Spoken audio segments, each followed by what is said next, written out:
it was bullshit. Step right up, got tickets on sale. In today's episode, trains coming off the rails.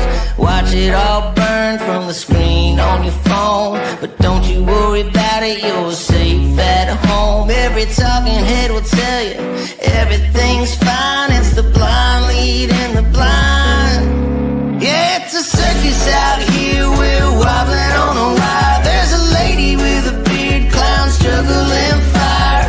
Elephants and donkeys got us jumping through hoops. Y'all wish that I was lying, but you know that it's the truth. Get your popcorn ready and pour you something strong. If the world's still spinning, the shit show goes on. Well, the world's strongest man just dropped the ball, and the tent's caving in from the weight of it all. Yeah, the lion's at the cage, puppets in a rage, and the ringleader's on parade. It's a circus out here, we're wobbling on a wire. There's a lady with a beard, clowns juggling fire. Elephants and donkeys got us jumping through hoops. Y'all wish that I was lying, but you know that it's the truth. Get your popcorn ready and pour you something strong. If the world's still spinning, the shit show goes on. Come on! Witness the greatest show on earth! Ignore the flames! It's a circus out here, we're wobbling on a wire. There's a lady with a beard, clowns juggling fire. Elephants and donkeys got us jumping through hoops. Y'all wish that I was lying, but you know that it's the truth. Get your popcorn ready and pour you something strong. If the world's still spinning, the shit show goes on. Good morning. Happy Friday or good afternoon or whatever it is where you're at. For me, it's still morning. Thank goodness. And sorry, but I was having a deep conversation about RVs and I didn't want to go away. So that's what happens. It's all Foreskin Pete's fault. I mean, Pigskin Pete's fault. So happy FriYay. What's up? Mouse, I sent you the link, right? I think I did. I sent everybody the link. All right. Sorry. Yeah, I put it at, I don't know, 45 minutes later, 50 minutes later than I was going to start to begin with, but I'm here. I know you can't see me because I'm in this little tiny box, but I didn't want to mess up my picture. And Fool said something last night that made me think, did I need to change like how I do my backgrounds so that I'm not running over the words and stuff with our avatars. So I need to figure all that shit out, but I'm going to be working on my RV this weekend, so I ain't going to have time to mess with YouTube. And this morning, I'm only going to do 2 hours because then tonight, I'm doing another who knows how long stream with Fools, LW, and Krispy Kreme. I mean, Krispy Treats. I'm sure she's... Yeah, no, we won't go there. Anyway, so it should be interesting. KJ is taking the evening off, so Crispy's going to fill in for her, and the Friday nights are going to be an every week occurrence with Traveling Fools, LW, KJ, and myself. And then if somebody's not there, then we'll try to have a guest fill in for that spot. And yeah, it's just going to be a fun stream that, you know, no drama, no BS, just lots of fun stuff. So that's where we want to take it to. Should be fun. What else?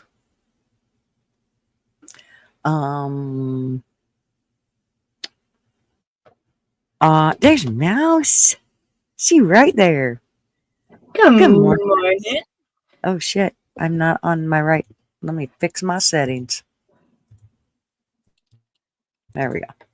Now you're coming in my ear and not out my computer. Computer. I think it was a little bit of me too. I had you on and I had to turn the YouTube off. So what is this thing going on in chat?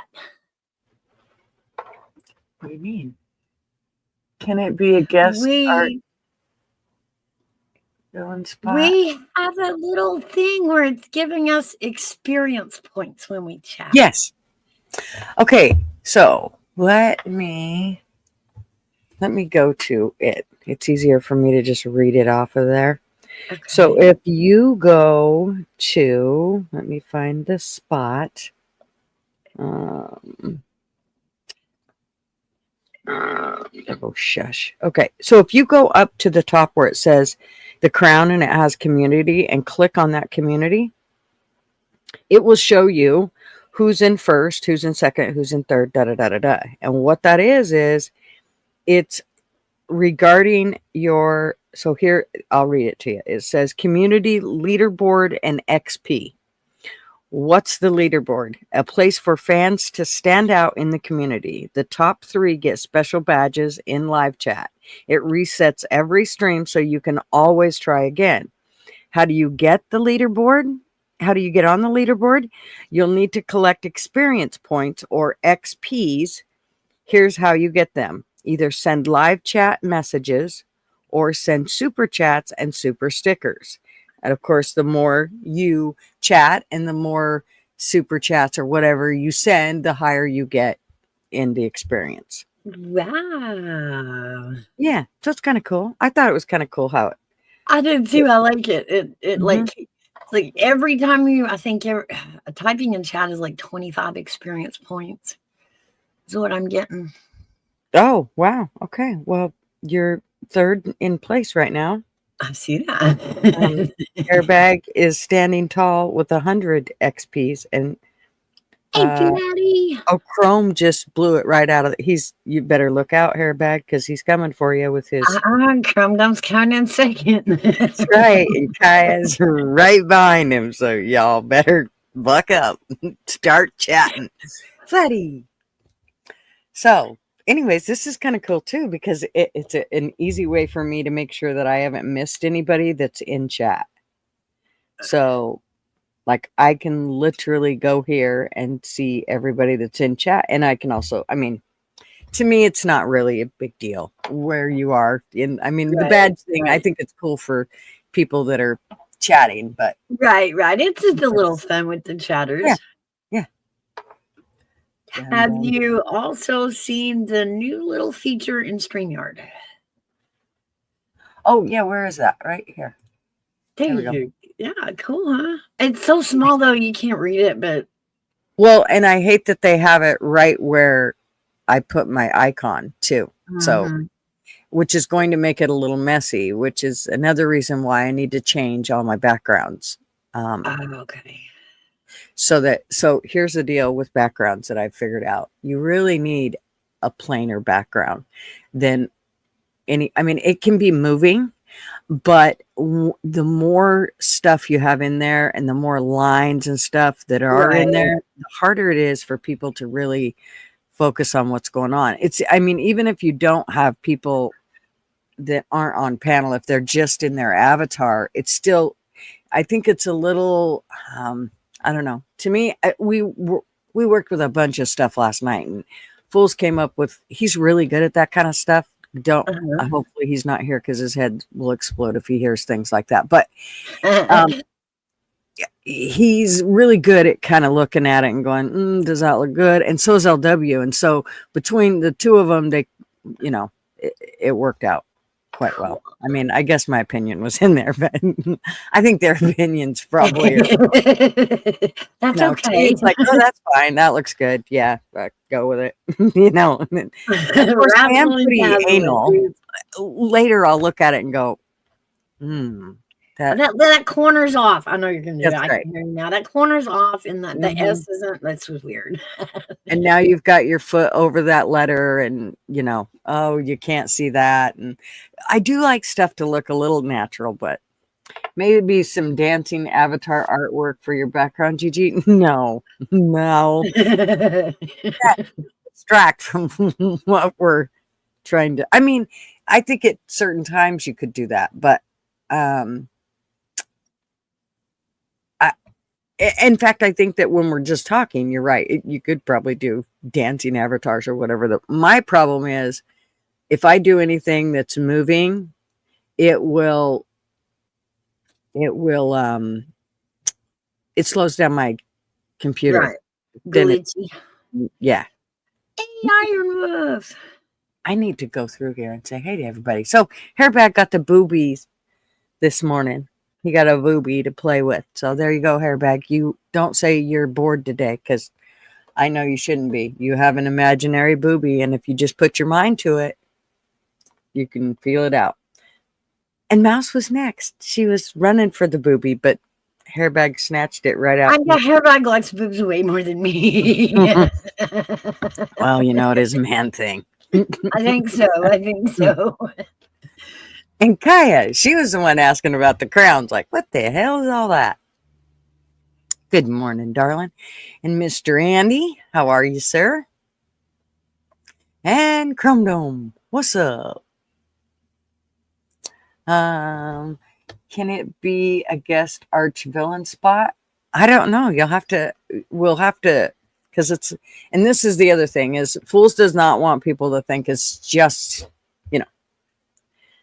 his chat. This is supposed to be all of our shows. So that's kind of how we're, taking it. It's going to be, it'll come out on my channel as well as LW's, Traveling Fools, and KJ's, or Krispy Kreme if she's, today, not Krispy Kreme, Krispy Treat. I'm changing her name. she's going cream. But I believe she's going to be our guest host tonight. Yay. Cool. And okay, so Chrome, Hairbag, Flatty, how are you, darling? Hey, you Harley Dad. Thank you for becoming a member for 14 months. Woohoo. Niels. And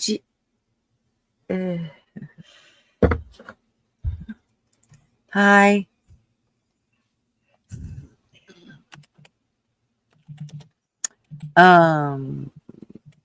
Niels, how are you? I'm good. How are you doing? Fools, how are you? I was waiting to see how long it took you to notice he was in chat. Riley Dad, how are you?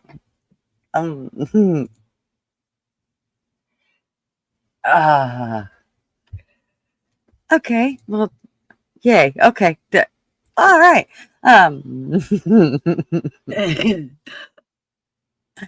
Jeez, who would have thought I could be speechless?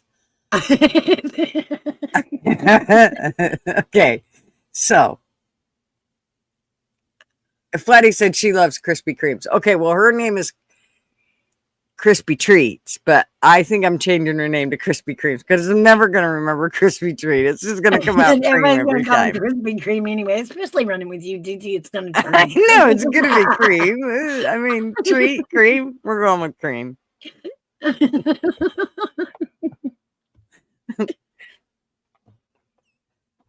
It just makes more sense. Exactly. So, Harley Dad, a member for 14 months. We could have almost had 2 babies. Except you could peck till my eyes fall out, and it ain't never happened. I was going to say, yeah, Auntie, we got 2 pigs, didn't we? Took me to the vet long time ago. Yep.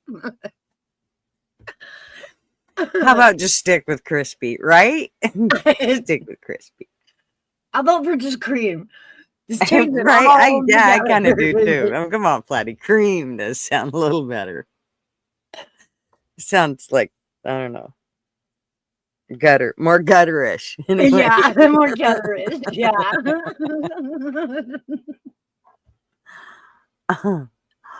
So, Niels, I think I got you a link set. I need to. I know I have Hairbag's email, but for some reason I can't find it, and I think it's because it's under his name, and I can't remember his name because I don't call him by his name because I don't want to Would you call him by like his me name because then I'll to? call him by his name on here. Would you like me to Yeah, send him the please, link? because Check your email. I always forget. Okay, Neil's got it.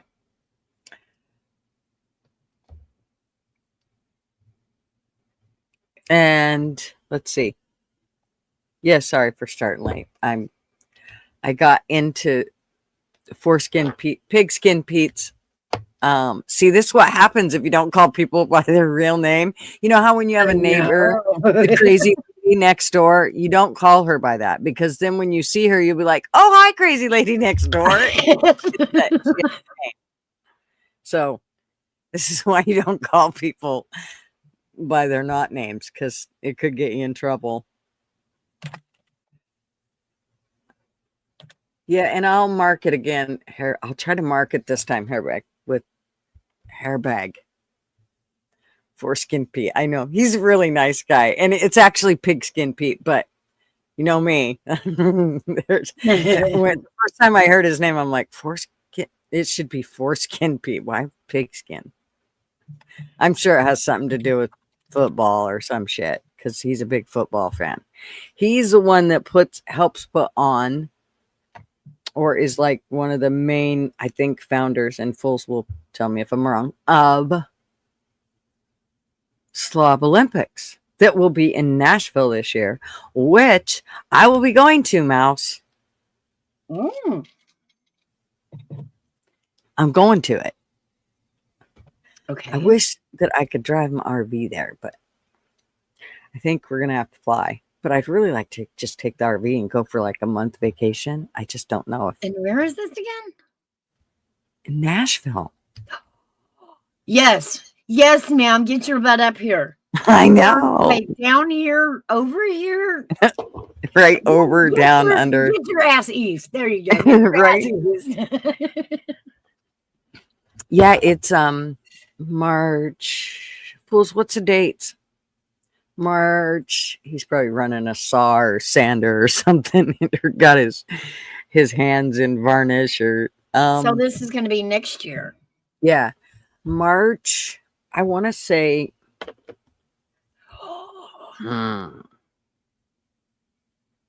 March. Let me look. I got to go to my calendar. Yes, Flatty, that's where the Grand Ole Opry is. It is. I'm hoping it's not March 20th. Tell me it's not March 20th, folks. He's not listening. 13th through the 15th. Oh, yay. That's perfect. See, that would be better. 13th right to the 15th. Thank you. So, right weekend to the 14th. Okay. I need to put that on my calendar right now before I forget. It's my birthday Add event.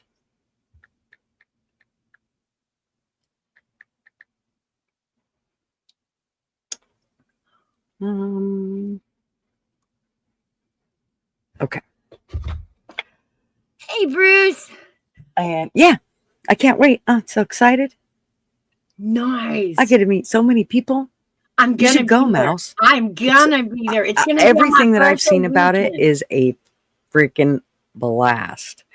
I mean, I'm actually glad that we're not going to be going on no cruise because I'm really not into cruises. So it's that whole control thing. Like, no, there's somebody on a boat, and is he really paying attention, or is he picking his nose? No, my thing is sleeping again, playing slap ass with the. I don't know. I fear that moment where I decide I don't want to work on them boats. What do you call? Ship hand? I don't know. But I need somebody to be paying attention while they're running that ship. So no, and I got a feeling that a lot of times they don't. They put it on autopilot and say go. Oh, I'm even. It's like the fact that if I get mad, I can't like rage get out of there. You know, when I'm like, okay, I don't want to do this anymore. It's too late. I'm in the middle of the water and I can't get off the boat. Okay. So, did I miss anybody? Mr. Bruce. So yeah, I'm excited about that. I can't wait. That will be super fun. I can't wait to meet Very. everybody. I'm pretty sure that 3 days ain't gonna be enough. I'm fairly certain. I think we should probably go early. And that way I can, you know. And it's Nashville. There's gonna be so much shit I want to see. The last time I was in Nashville, oh my gosh, we didn't see a tenth of Nashville. We didn't see nearly enough of it. What happened, Mouse? Oh, sorry, Mouse. I keep I bouncing. think I am having sound issues. I'm not sure. Oh, well, you know what? It might be me because my audio is back to my normal speakers there. Oh, okay. And it kind of clicks. I think I might need to change out my. But yes, I'm definitely going to come in for that. That's my birthday weekend. Is it? Yes. Holy shit. This could just be epic. Oh, heck yeah. Not it could still next year. That, yeah, it's a plan. Yeah, I mean, we can, that's a whole, what, 11 months, Yeah. 10 months away? That's enough time to plan for it, right? Yeah. I need to tell my son, do not put his thing before the 15th. I won't be here. Yeah, that sounds fun. I'm going to tell him, I'm sorry. I already booked my cabin or hotel or wherever the hell we're staying. I don't know where we're staying. But I'm going to lie and say we already booked it. There you go. Hey, Bruce. I'll just go crash at Child of God's place right there, just about an hour up from it. Oh, Yeah. perfect. There you go. Gives you a chance to check in on the kids. Yeah. Make a whole yeah. Sounds fun. Exactly. Mm-hmm. That could be a really good time. We need to get Big Dog Ma to float her ass over there. She'd probably do it too. I'd tell her to get over here and we'll ride up together. Right? I'll have to How see far what's in away does she between. live from you? Mm, Okay. In hours. Oh. probably, I'd say around 4. Oh, well, that's not too bad. I mean, but you know, I know people. There's people in my stream that I know that lives 45 minutes from me, and I never met him in person. I know. The only person I've ever met in person is Portland Andy. That's it. Well, and his buddies that were there. I can't remember. One's name was Mike, and he was super cool. And then I can't remember the other one's name, Matt, and he was really nice too. So they, but that's the only 3 people I've ever met on YouTube. Yeah. I've only met one, and that was Dazed from karaoke. And she is such a sweetheart, y'all. I bet she is. She is amazingly sweet. Mm-hmm. She's always sweet when I see her in her. I love her to death. She's so in her sweet. streams. Did I see? So, welcome, Angie Hamill.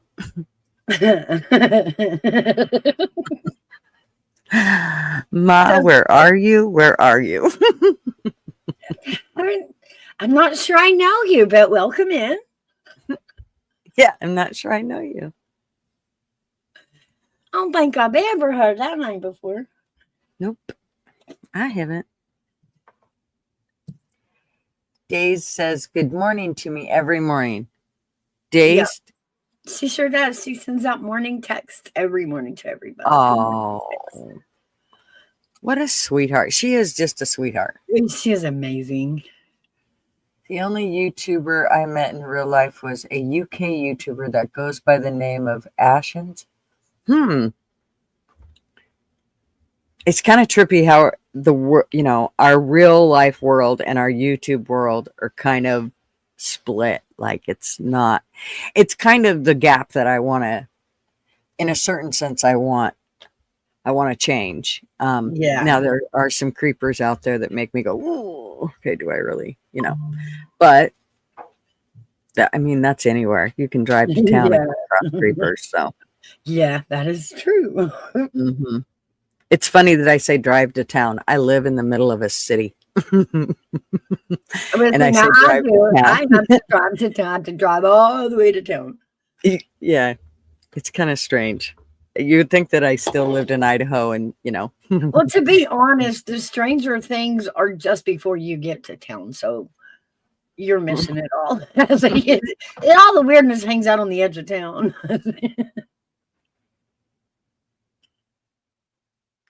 She said she'd like to meet you too. Yeah, I'm sure she's a sweetheart, like in real life. I don't think she fakes it at all. I think she's No, probably she is amazingly very true. sweet. Very thoughtful. The other channel that actually does a big meetup that I know about is, well, I know of a couple, but The Expert, they do a huge meetup at Dollywood, which they are doing June, the first weekend in June coming up here. Yeah, the 6th, 7th, and 8th, I think. Well, that's just like right here by me, but it's also at the same time as the Popcorn Sutton Jam. And I've got a friend that's playing over there this year, so I kind of want to go to it, get some footage of him. So I don't know. Yeah, just to be able to meet all those people in the Experts channel, they are so funny and so witty that to be able to hang out with them, I'm pretty sure, just like with the whole Slob Fest, I think it would be like my guts would be hurting by the end of it. I know that my gut and my face will be hurting by the time we leave Slob Olympics. I know. I will tell you though, out there at the Smoky Mountains around Dollywood, Pigeon Forge, Gatlinburg, all that is really an awesome place to meet up because there are so many things to go do. So many. I can't even list them. If whatever you're into, from quilting to fishing, hunting, music, golf, go-karts, whatever you're into, there's something for you there. That's where you go find really cool quilts. I've never been. I did ride the mountain coaster this year. That was a lot of fun. It's it's like a single car roller coaster. It's open and you kind of go through the hillside by yourself. You got your own brake and your own speed up. Oh, that was really fun. Those are amazing. Yeah, that looks like a ton of fun, actually. I don't do well with that kind of shit. I'd be afraid I'd probably wreck, but I would still give it a whirl. I did too, but I'll tell you, it's not possible. It's so fail-safe. I even checked. It won't come off the rails. You can't stop it too fast. You can't go too fast. It is solid, and it's actually one of the cheaper things to do around the Smoky Mountains. I'll bet. Yeah. That's the other reason why I'd really like to stay for, a certain amount of time, like longer than just the 3 days, because there's going to be, things I want to see. And when we went to Nashville in 1994. Yeah. The summer of 1994 is when we went to Nashville for Fanfare, and oh Lord, it was hotter than a pistol, super fun, so muggy that it was like somebody put a blanket of water on you the minute you stepped outside, but super fun. I'd never been, I live on the coast, but I've never been around that kind of humidity, and holy cow, you couldn't even hardly breathe. But I thought it was really cool. It was way different. I didn't realize like how many, like, I don't know what you want to call it, industrial, like it's kind of a weird, it's set up. I thought Nashville, the city itself, was set up a little weird, like the way it's spread out, but again, we didn't, we went to Fanfare basically every single day. There was only one day I think that we spent outside of Nashville, of Fanfare, going to like the Grand Ole Opry, because at that point they had moved it into town, and so we had to go there to see it. That's okay. So that explains why. Yeah, that was about the time it flooded, wasn't it? Yeah, I believe so. And so they moved it into town. That's where Porter Wagner touched my face and called me darling. Oh. I'll never forget as long as I live. I didn't want to wash my face. That night Sonia's like, you can get your makeup off and get your nightgown on. I'm getting my nightgown on, but I ain't washing my face. Kiss my ass. I'm leaving it there forever. And she's like, well, what about tomorrow? I ain't washing it tomorrow either. I didn't want to wash my face. Oh, and he smelled scrumptious. I was like, are you kidding me? He's an old man and he smells so good. I couldn't believe it. Well, anyway, let's say congratulations to Hairbag, Nikita, Mrs. Mac, Scott Free Freedom, and Bluntman for receiving the free memberships. Wow. You know what? I know Scott, and I can't believe that he doesn't have a wrench. And I know he doesn't come to my channel much, but I know him, and I've been to his channel. He's green, so it looks like he was already a member, so it just got a new. Yeah, I don't know. But so wow, that's new. You can get a free membership even if you already have one. Cool.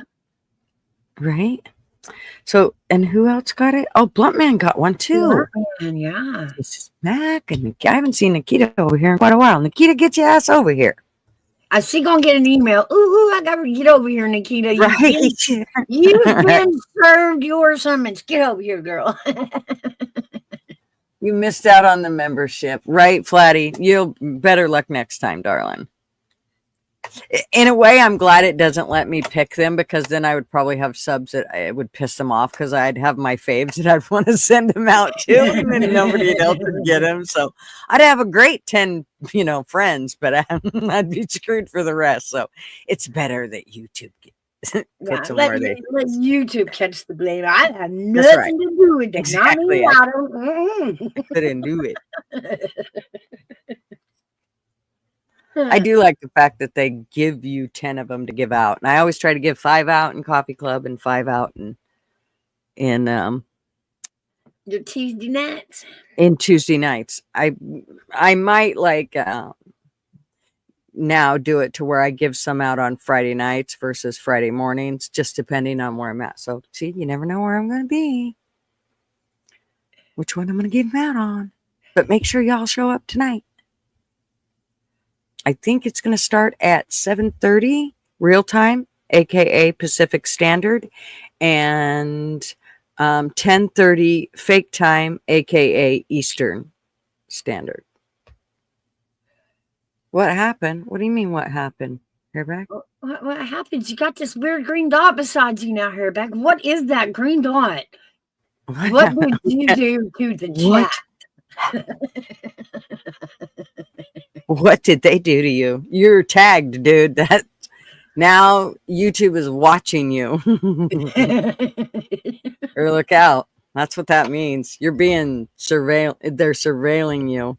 And he's topping the charts in chat, y'all. Y'all gonna let him out chart y'all on the comments? Fool said specific time is fake. Specific?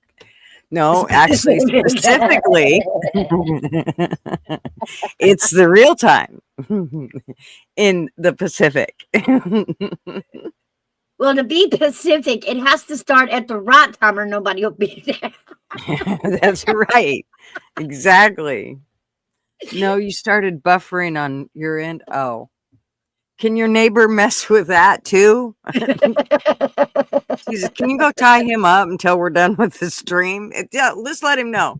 Dude, I will come untie you when the stream's over, but you can't play music or touch nothing until I'm done watching YouTube.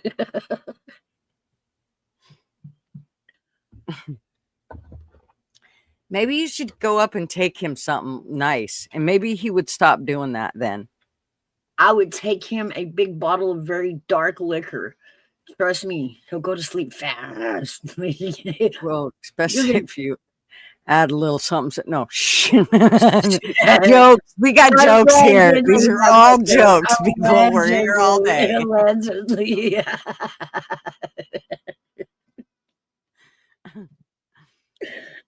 And fools, you have a blue dot. Does that mean like it does. What is the blue versus the green? See, I don't even know that. What's that mean? That's probably going to be your levels of membership. It doesn't. Oh, it is the level. Or no, is it how many months you've been? I think it's how many months you've been a member. Because I think Fools will say, his will say he's been a member for like, I don't know, 14 months, 17 months. I think it's 17 months. Or 14. I don't know. One of the two. I'll take him a nice new baseball bat. Just make sure you take a mitt with it, okay? If you don't take the mitt, it's not considered a baseball bat, okay? You got to take the mitt with it. Yeah, just throw a ball in there with it. Yeah. He said, because I've been here since day one, Gigi. Because I've been here since day one. Damn near it, dude. You've definitely been here since I was monetized, I think. Hello, Heather. I think so. I believe. Yes, Heather, how are you?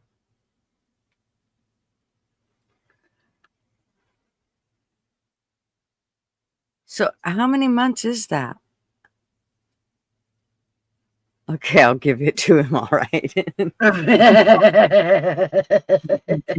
You should have made a smiley face, though. See, it would have been... Premeditated.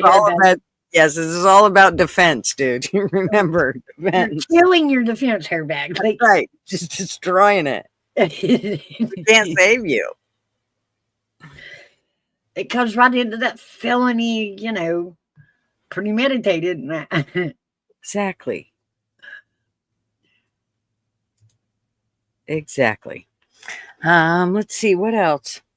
I haven't even looked to see what Trump's been doing. I was pretty busy yesterday. Oh my goodness. He had a very intriguing meeting with Africa.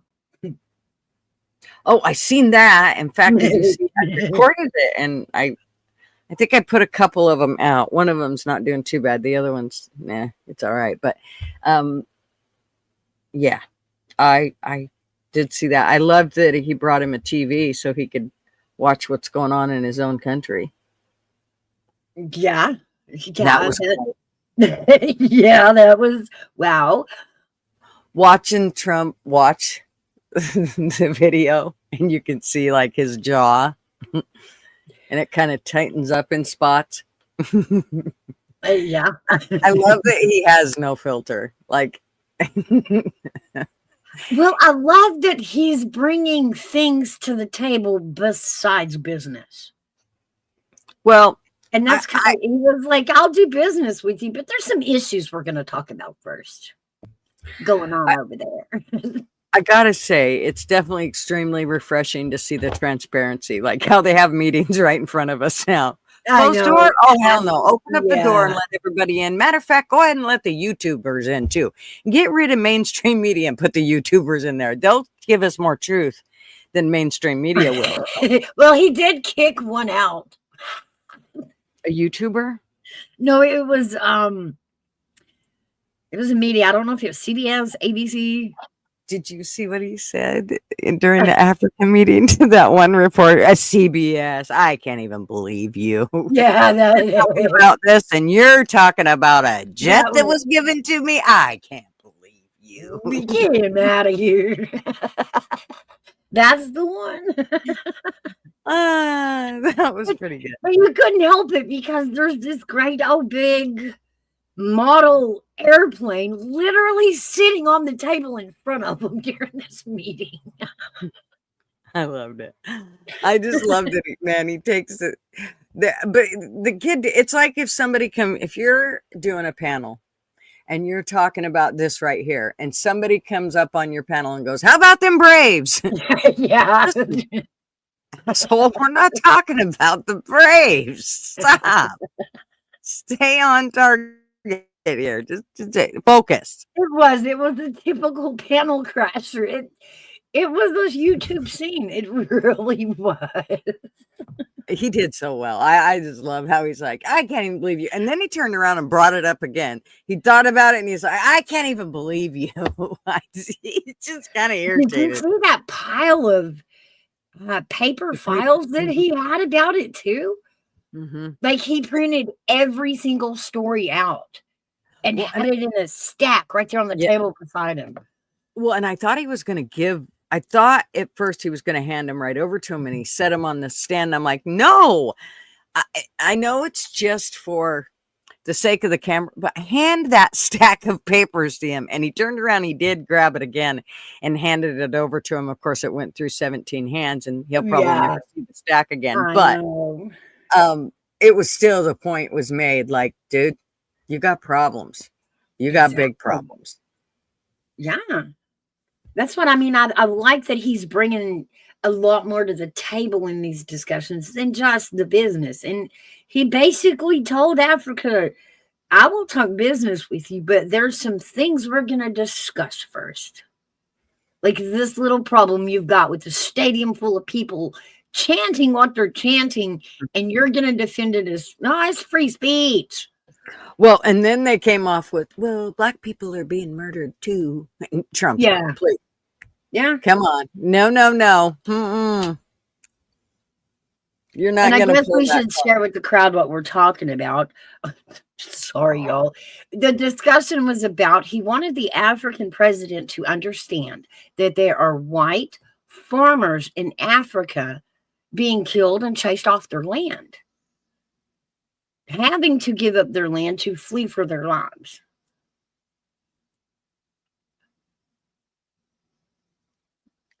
And it was thousands of them. I mean, it was over 1,000 farmers. Yeah.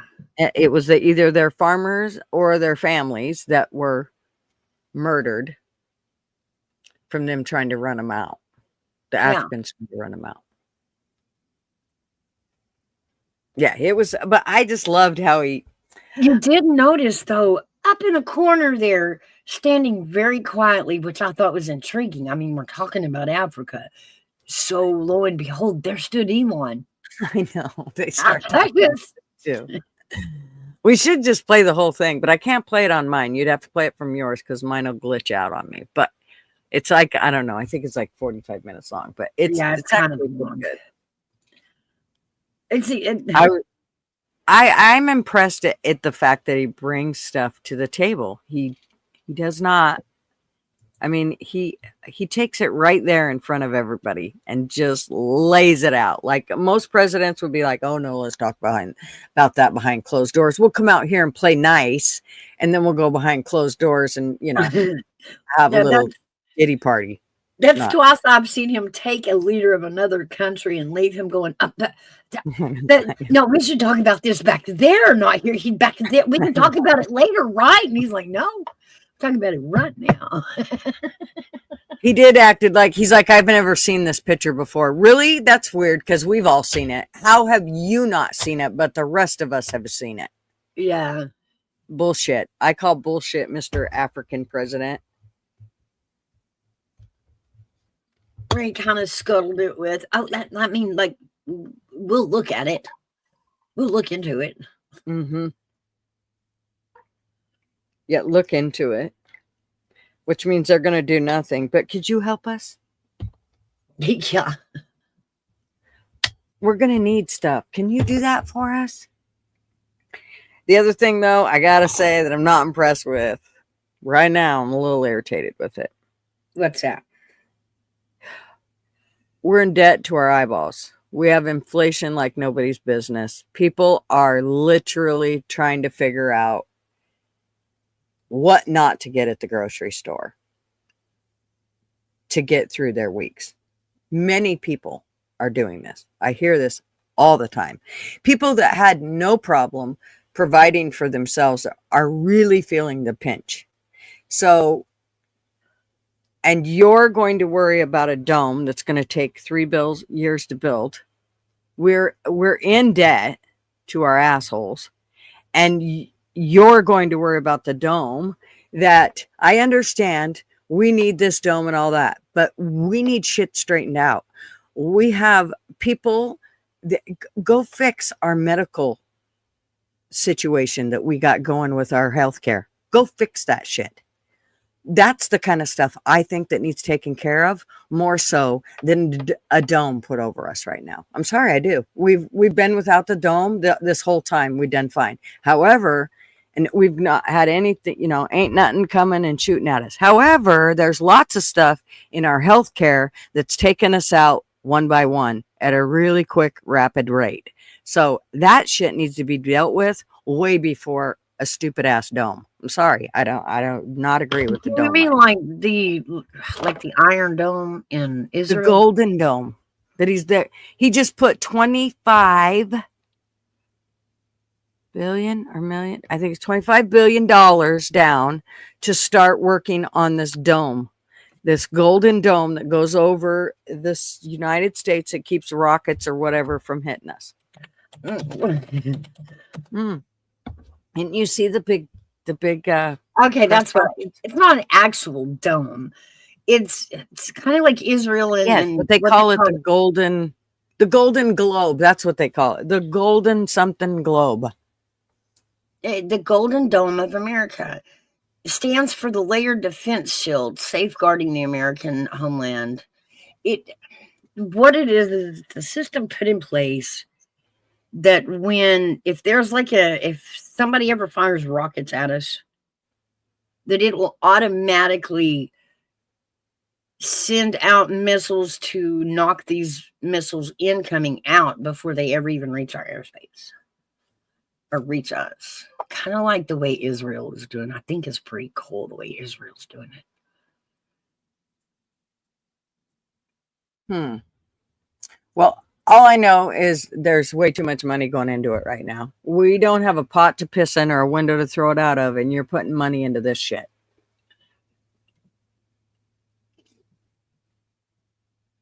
I just don't. I mean, here's the deal. Don't we already have shit put in place like that already? We already have planes flying all over the fucking place. No, I'm thinking if we gave this technology to Israel, don't we already have it? Haven't we been already using it? Like we've already, we know we do that. We have a system in place that if you try to fire at us, our system's going to pick it up and fire a counter missile at it. Just like they're doing in Israel. So it's like, don't we already doing that? Don't we already do that? Don't we already have that? I feel like it was a good way to the money that supposedly Elon found, all this money. We know where they just stuffed it. They want $175 billion to build this thing, to get this system up and going. Oh, and here's the other catcher is it's not going to be ready for 3 years.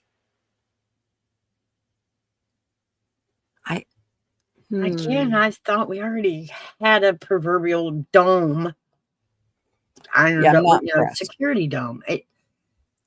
I thought we gave that to Israel. I don't know, but no, inspired by Israel. I may be wrong. I thought we. I was pretty sure we gave them the technology for it. I thought so too. Which, so I say, well, if we have it to give out, how do we not have it yet? What? I thought we did.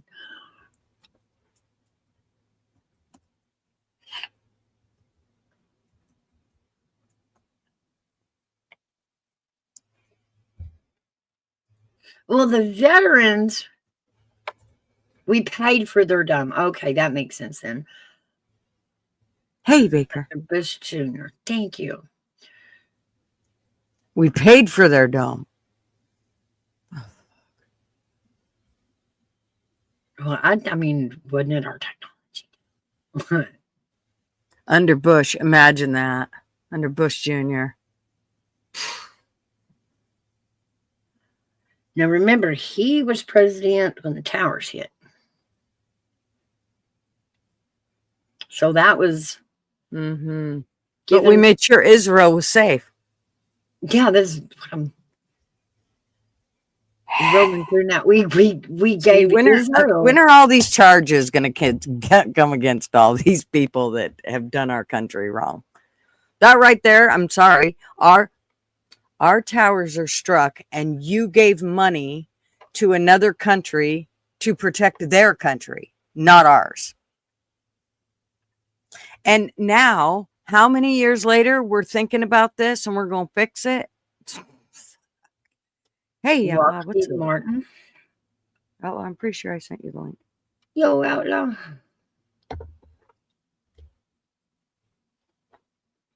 Lockheed Martin. Mm-hmm. Outlaw, I watched your intro yesterday. Fantastic. Love it. So cute. I didn't.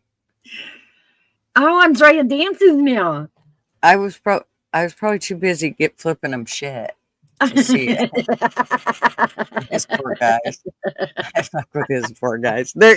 I think at this point they're like, fuck it. I'm just gonna. I think they just block me from them seeing what I say, so they don't have to see what I say. It's like, just put that bitch in the corner. I hope they realize I'm doing a funny haha troll. I hope they don't think I'm trolling. It's tempting. I will say it's tempting. It's so tempting. I have to do it. I mean, every time I see him, yesterday he was on. I'm like, don't do it. I think it was I don't know when it was. I think it was yesterday though.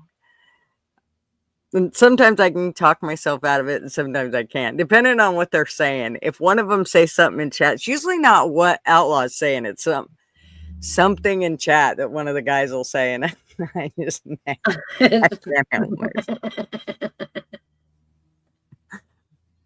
And if anybody wants to know, they can blame Fools for this. He's the one that taught me how to troll, so it's all Fools' fault. I used to be nice on YouTube. Sadly, America doesn't have a useful missile defense system against hypersonic missiles. USA doesn't have anything to stop those. So I believe that's what Trump is asking for. I could be wrong. Well, you would definitely know more than I would, Baker. That's for sure. Because it just, yeah.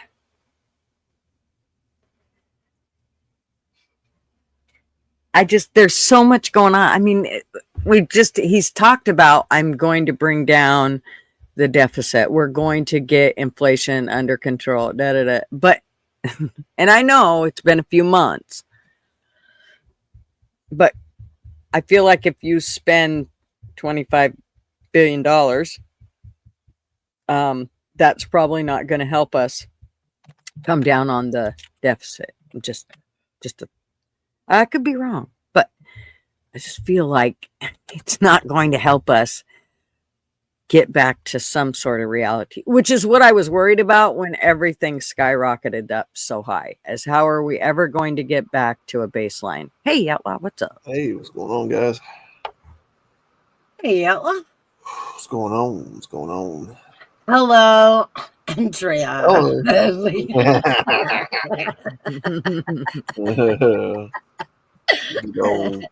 Big giant stomping.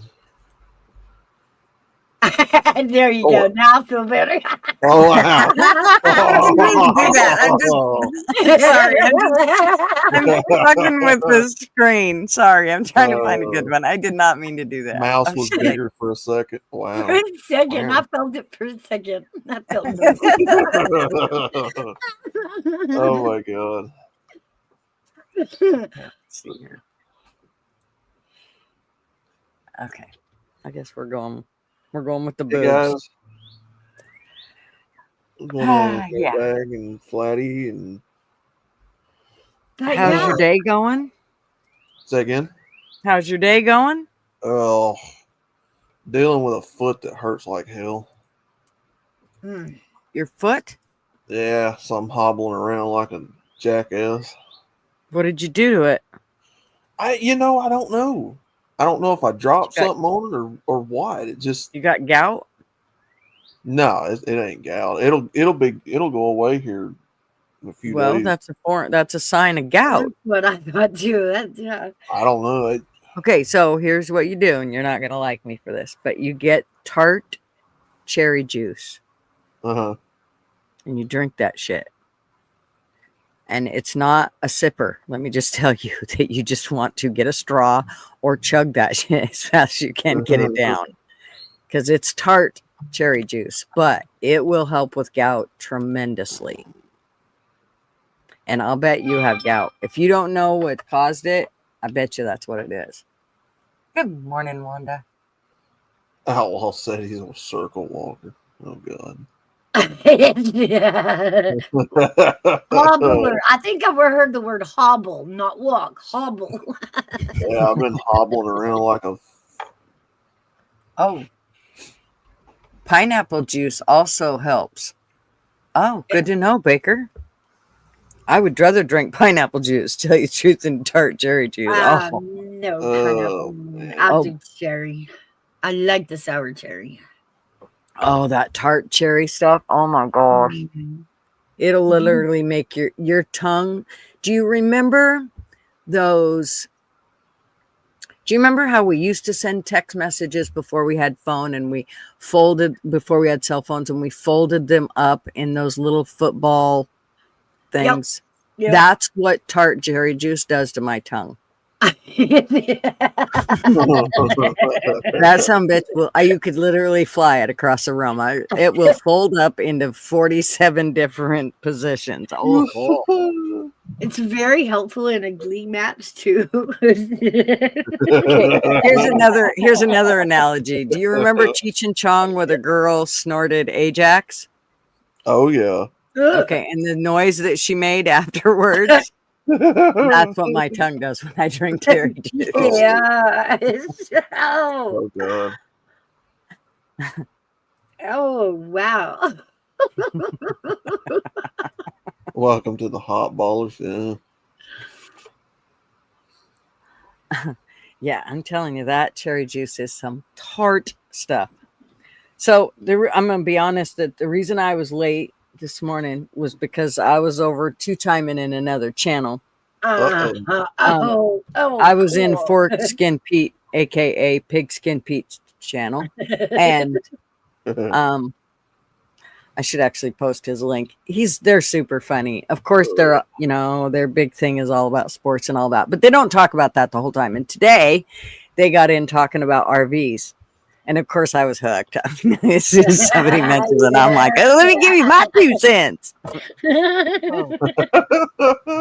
They got my 2 cents and probably 12 more cents to go with it. But remember, there is inflation, so her 2 cents is like 14 now. That's right. But it was very interesting. They were talking about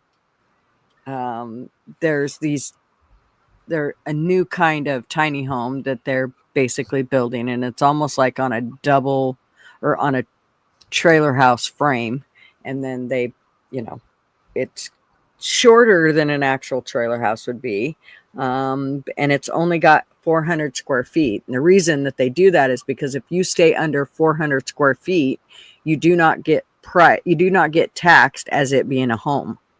So if you keep your place under 400 square feet, then you don't get taxed for it. Wow. I'm all about that. So what I wanted was I want to be able to have a shop that we just drive our rig into. So then it wouldn't be considered a house.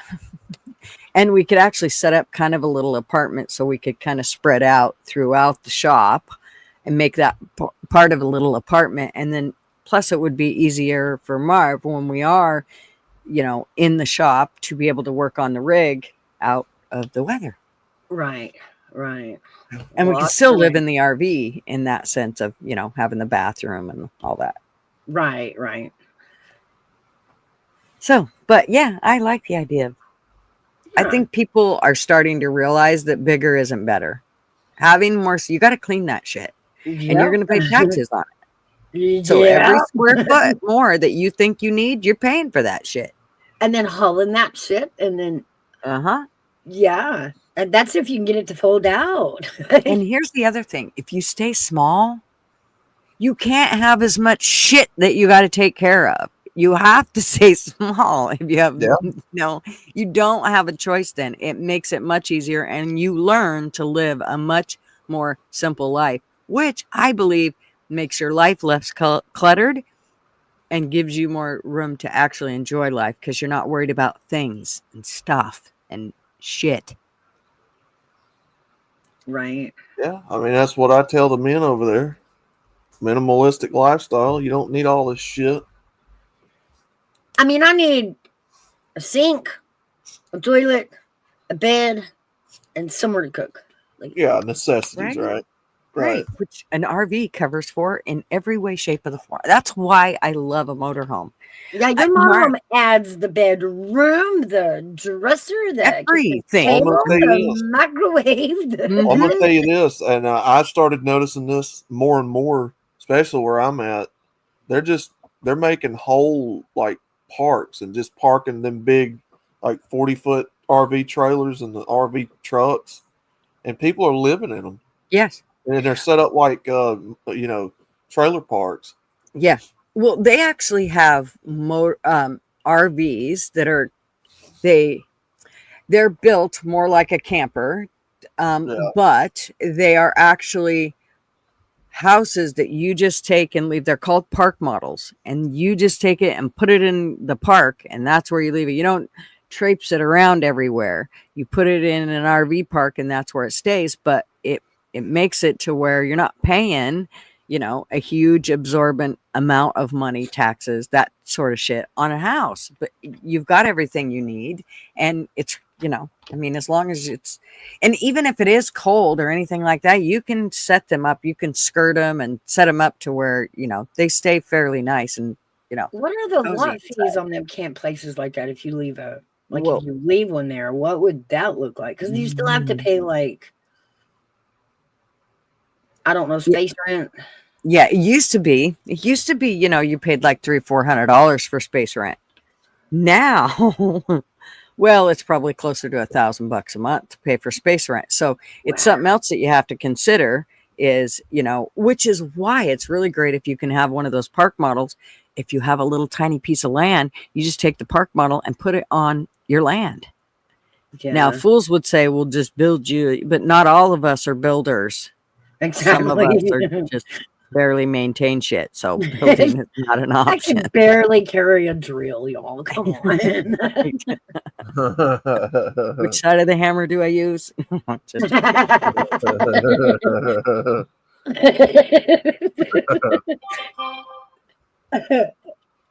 So we've been trying to come up with new names for the show, and LW said I should name it Gigi's Door. We should name it Gigi's Door Chime. Going on. All right, here's the thing. Every time you hear Gigi's door chime, you have to take a drink. Right? Oh my gosh. Well, Marvin's going back to work, so it should go down. But I'm telling you what, since he's been home, he must go. I never realized how much he went out the front door, like on a regular basis. Like, well, he's opened up that front door like 500 times. I've heard that ring go off.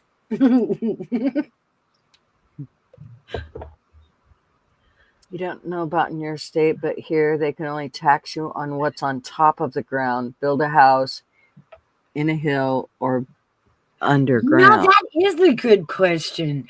All those people that put the bunkers in. Remember when the last inaugural was supposed? Did they get away with not having to pay taxes because it was underground? Now I gotta go know because. Man, I'm just going to bury my house. Well, a lot of people they'll buy these old school buses. You get them cheap on the internet. Like well, they were using the train car. What do you call them? Or a shipping container. Yeah, that. Shipping containers. They're like a 8-foot by 40-foot, with like 8-foot sidewalls. Mm-hmm. 8 to 10-foot sidewalls, and then you can bury that. And some people live in them. I've seen them convert those into living space. Okay, well, here it's saying that you are taxed on an underground bunker. Yeah. It's just like property tax. they're saying. Hey, So I think you do Oilers. have to be careful. Hey, Hey, Oilers. Oilers. What's going on? Hello, everyone. Teaching us and that sexy outlaw female. Uh-oh. Oh, That's my lovely assistant, Andrea. She's busy tearing up cities and stuff right now. She's such a homewrecker. Go, Andrea. Hey, I mean, you she try sits telling down. her.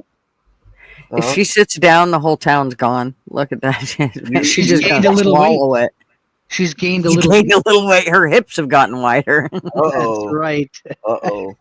She's been eating a little too much out on the town. Uh-oh. I don't think I'd want to tell her that. I'll tell that bitch that I ain't. Uh-oh. Whoa. Oh, wow. Plastic hoe, you. Oh, wow. She's Oh, wow. cheating on you. She's cheating on you. There. No. Time to find a new assistant. She's just doing what big giant women do. They just walk around and Giant Oh, women. Try to beat the hell out of the littler ones. Yeah, huh? Yeah. Yeah, I got matter of fact, I'm glad you reminded me of that because I got SWF stuff I got to do tomorrow. Have you gotten Mouse? Do we get to see any previews of her? Actually, I've got her done, but I can't log on the game and hear at the same time. It'll kick me out. Damn it. But yeah, I want I've to got. see what she looks like. I want a preview She of her. needs to have a sword in her hand, and she needs to just go gung ho crazy. Me and her did not get together to discuss what she was going to look like, so I got her as close to Minnie Mouse as I could, That works. and she's got a human face and head and all that, but you've she got to doesn't have put. any bows. There has to be like sparkly stuff that looks like sugar somewhere on her. Oh yeah, Like I That's don't Oh, care. yeah, I Dip her ass in it. I don't care. Put No. it on her lips somewhere, and it needs to look like No. sugar, like It's Chris. gotta be like a superpower. It's gonna be in my pocket and I'll like throw it in your eyes. Like Funnily enough, there used to be a wrestler, God, it's been about 20 something years ago, that would spit green mist on people in their eyes when they were wrestling. And I can't remember that guy's name. He was a Japanese dude. Oh, it's oh shoot, what's his name? I'm just trying to think. Taki or Taji or something. Tajiri. Yes. And Hey, yeah, Bigger. he'd wrestle you, and then you wouldn't see it out of the blue. He'd just spit green mist all over your face, like it was weird. Yeah, we can hook you up. I think there's a metallic option where I can make the dress and the shoes sparkle. I Yeah, think. something that looks like she's dipped in sugar. She needs gotta something more sugar. glisten like glitter. That's right. So she's got the Minnie Mouse pink dress on, and then the black legs and the heels and stuff. So Oh Lord. That's gonna be cute. Okay. The other thing is can you give her? Does she have hair? yeah, Okay, make sure that shit's all the way to the floor. No, make sure that her hair that she's bald. No, she needs like really long hair. Like Yeah, I'm not kidding Yeah. you. Like Okay. it needs to be really long so people can get a hold of it or what. I don't know. I'm just I'll make joking. a note of that because tomorrow I'm going to be busy putting that together. Because next Thursday we go back to wrestling. Yes, This coming Thursday. they gave me some time off before I have to go kick everybody's ass again. And Gigi, I think we ought to do a week tour before the next wrestling match. Smack talking the shit out of I it. know, right? Hey, I want build it everybody up. grabbing clips. I want build everybody it grabbing clips. Always. Build it And you up, can yeah. do that. You can build it up. And usually Ike will make something in advance. And if you tell him, he'll email you that and you can put that on your channel in advance so that you can get it out there and Hell put yeah. it in For Discords. And some reason he, I guess I've been retired or put on the shelf for a while there because Where have I'm you not. been? You're Well, on I don't know. YouTube. I haven't been I'll wrestling. tell you why. He's You're- worried about you because if you eat too much McDonald's. I told you he's not going to put you up there if You're on he's the worried about you injured having a list heart because attack. You're on the injured list because of your cholesterol level. Oh, God. Right. Those I maggot said, I'm burgers going to aren't get working. McDonald's. I'm going to get McDonald's. Okay, Baker came up. How are you, Hello. sir? I'm good. Outlaw, are you the one that possibly has gout? Yeah, that's what some people are telling me. It sounds like you got it, dude. And as somebody who suffers from it really bad, let me get on camera. This stuff right here will knock it out in like, I don't know. Uric acid support. Okay. Yeah, you want to get on, let this, me and then put you on instead of drinking that solo nasty lamp. cherry tart, you can get this stuff right here. Oh, Tart good cherry idea. also gum. Yeah, this is way gummies. better. Pineapple juice does help. It's not as good as the cherry tart juice, but it does help give you some relief. But if you go do any of these little things and you get any kind of relief, you got gout, dude. Yeah. And it'll help you like within 10 to 15 minutes. You'll instantly feel relief. Okay. So just letting you know that. And so well worth it because I actually have had it flare up. I didn't realize it, but my uncle had it, and when my foot started hurting one day, he's like, "Oh," my aunt said, "Yeah, Leroy thinks you have gout." I'm like, "No way, I'm too young." I was like 38 or something, and like would have been a year ago. And anyways, so my uncle said, "You need to get some cherry juice." Well, that stuff about gagged me, but I did drink enough. And you're right. It didn't take much that I had to actually drink before I could see a change in how it felt. So yeah, it's well worth it, I think. Yeah, it's something you don't want to mess around with because if you let it keep going, it's going to get worse and worse and worse. You're going to have to do something. I didn't know they had gummies. Thank you very much for showing me that. Yeah. I've been suffering from gout since I don't know, probably I was also 39. And the thing is that it's it just some of it is hereditary, I think, because my grandma has it real bad. She has it in her back of all places. Oh my god, I can only imagine. But like most people, you get it in your toes and your ankles and whatnot. But yeah, if you don't get it taken care of, that it'll actually crystallize in your toe, and then you can't do much about it. And then it just causes a buildup, and then you get arthritis real bad. So just telling you, man, it sounds like gout to me. Yeah. Not a doctor, but yeah. Oh yeah. Yeah. This is not medical advice, just opinions here. Exactly. Oh yeah. Yeah. For all I know, you twisted it on the dance pole last night. I have no That's idea. right. I told you to use the other leg. Oh, that's the crazy part. I mean, there's no swelling, there's no redness, there's nothing. It's just and it just happened out of nowhere, right? Yep. Yeah, it's it flared up yesterday. Yeah, it really. And all day I was hobbling, man. God, it hurt to put weight on that foot. Yeah, you do. I would bet you a paycheck that's gout. Mm-hmm. I would too. Well, how much do you get paid? Like, what's your paycheck? I'm roughly about $10 a week, right at. I'm telling you that Oilers. I'll take your $10. I'll take your 10. So I go to McDonald's. Oh my god! I'm telling you, the Oilers is the Canadian Trump. Oilers, I think you should just probably run for Prime Minister of Canada. Just do it. Yeah, just do it. No, I couldn't do that. The way your brain works, like right there, you're like, well, how much is your paycheck? Like you didn't care about the gout shit. You just want to know the dollar. That's that businessman type of I'm telling you, you have that brain for it. And the way you talk, you even sound like him. Well, I heard money, and it was music to my ears. Well, also Trump loves McDonald's, so no, I see all the check marks.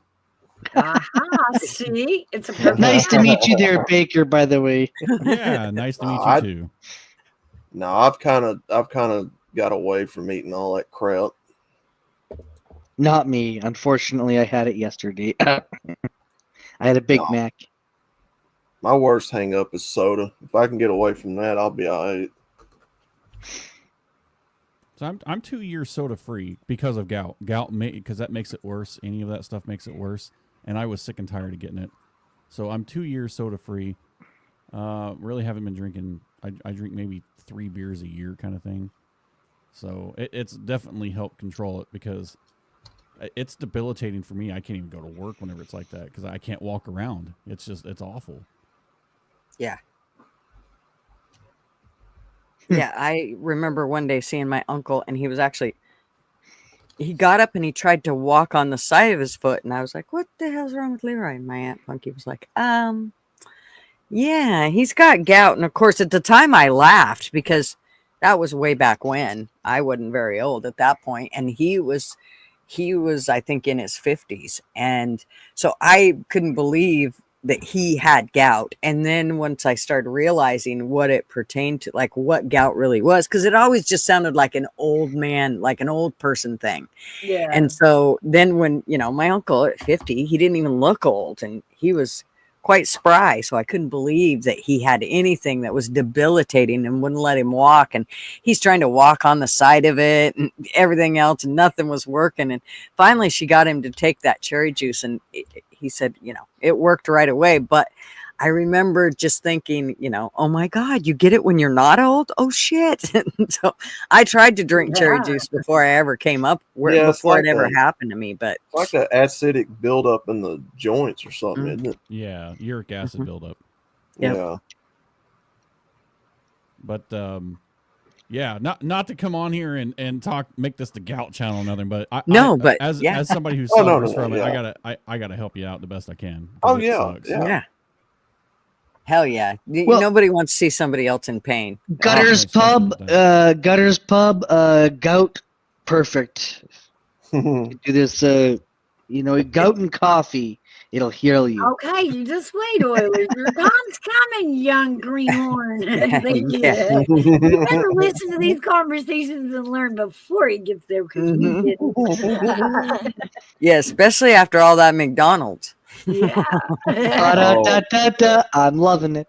I had McDonald's one time when I was working in England, and I was shocked on what the drastic difference in flavor was, and the fact that you're not allowed to use any kind of preservatives in the food over there. Mhm. And I can actually eat it over there. Here in America, I'm pretty sure it's giving you cancer. Yeah, Pretty sure. Yeah. Oh, yeah. agreed.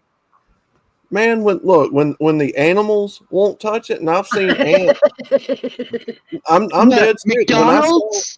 You know Come how on. bad? No, seriously. When kids would drop like a piece of their sandwich or the fries on the ground, the ants will not touch it. Ants will not eat that. They won't. McDonald's isn't even in the fast food business anymore. They're in the real estate business. They don't give two fucks about Really? their product. No, That's they true. buy up all of their. I didn't know property. that. Yeah, they buy their property and then they basically lease that property to a franchisee so they can build the building. So they own the property, but they may not own the building. But they own the rights for you to sell McDonald's. And they on still that. get the lease for owning the property and you having their franchise on it. Yeah, so every time you see a McDonald's, it's because they own that property. They can give two fucks about the building or anything else. They want that property because the value of that just keeps going up. Well, then why do they tear down all these McDonald's and rebuild them to look like fucking doctor's offices? So when they're done with the Ugly. building, it's not so hard to renovate them back out. Yeah, that's true. Oh, let's see this movie. Spoilers. What is this? What is this? Oilers, this is Oh, here we go. specifically for you. 4 years. After 24 years, the food never broke down or decomposed. Everyone, this is your daily dose of internet. This person bought a meal from McDonald's and then left it in her closet for 24 years. Maybe After it's 24 smell years, something. the food never broke down or decomposed. French fries pretty much look like fries that just, like fell on the floor of your car and you didn't find them for a month. Mm-hmm. The bread has never molded. As a matter of fact, it's not even cracked. It's pretty dry and brittle. But there's no mold on it. No mold, and it never rotted at all. That's crazy. For some reason, this hamster has a knife.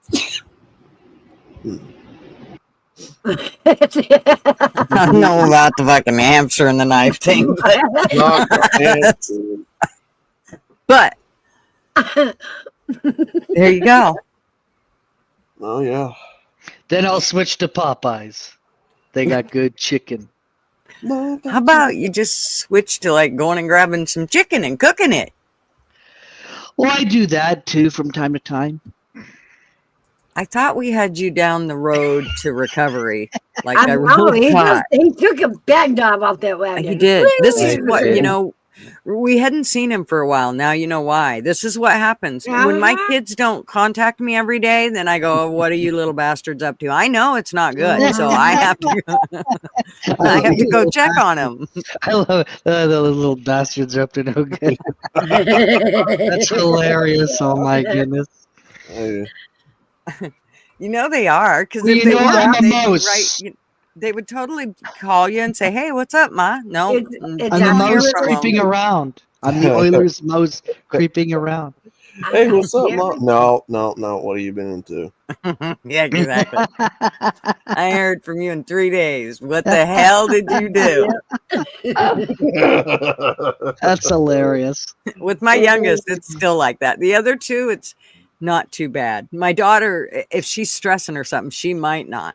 So, like, if she doesn't want to worry me or something, then I'll be like, "What's wrong? Why ain't you called me?" She'd be like, "Mom, I was just busy." I'm like, "Okay, are you sure?" So Right. I pretty much know my kids, and I don't let them get by with a whole lot. So Poor kids. I know. Mind you, these kids are not kids. They're, you know, They're adults, grown ass adults with their own families. they could be close to my age. I mean, let's just be honest here. You're also 39? Yes, I'm 39, Yes, and they're yes. very close. Yes. Yes. I can vouch for Well, that, I too, am absolutely. actually 39, but in less than a month I'll be 40, unfortunately, and I can't get away from it. So my RV channel, here's how this is going down. So you know how I have decided I'm gonna start an RV channel. It's actually gonna be my old Gutter Girl channel that I'm going to switch over, and it doesn't have very many subs on it. So feel free to get your ass over there and sub up to it. And but- if you don't, then I'm going to come after you and I'll give you a fine With of this $50. McDonald's. No, because everyone will want McDonald's. Right. But I'm gonna name it 69 Chasing 70. The reason that I'm going to do that is because, Is that your age? well, first of all, I was Oh, born in God. 69. I'm 39, but I was born in 69, and it takes Common Core math to come up with those numbers, but just go with it. So, I was born in 69, and I want to be able to basically chase 70 degrees. So I figured 69 chasing 70 is perfect because, you know, it's there's a whole logic to it. 69 is I get Yeah. it. 69 is subconscious for something. It is. It I think is. it's the I yin mean, and yang. yin and yang, it sure is.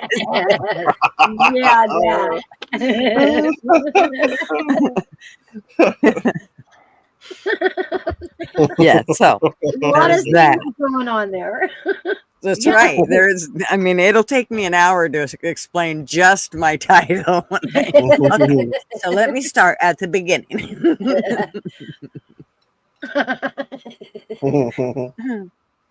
But yeah, I'm thinking that's how I'm gonna do that, and then I can stop boring people on my Gutter's Pub channel that don't want to know about RVs and could care less.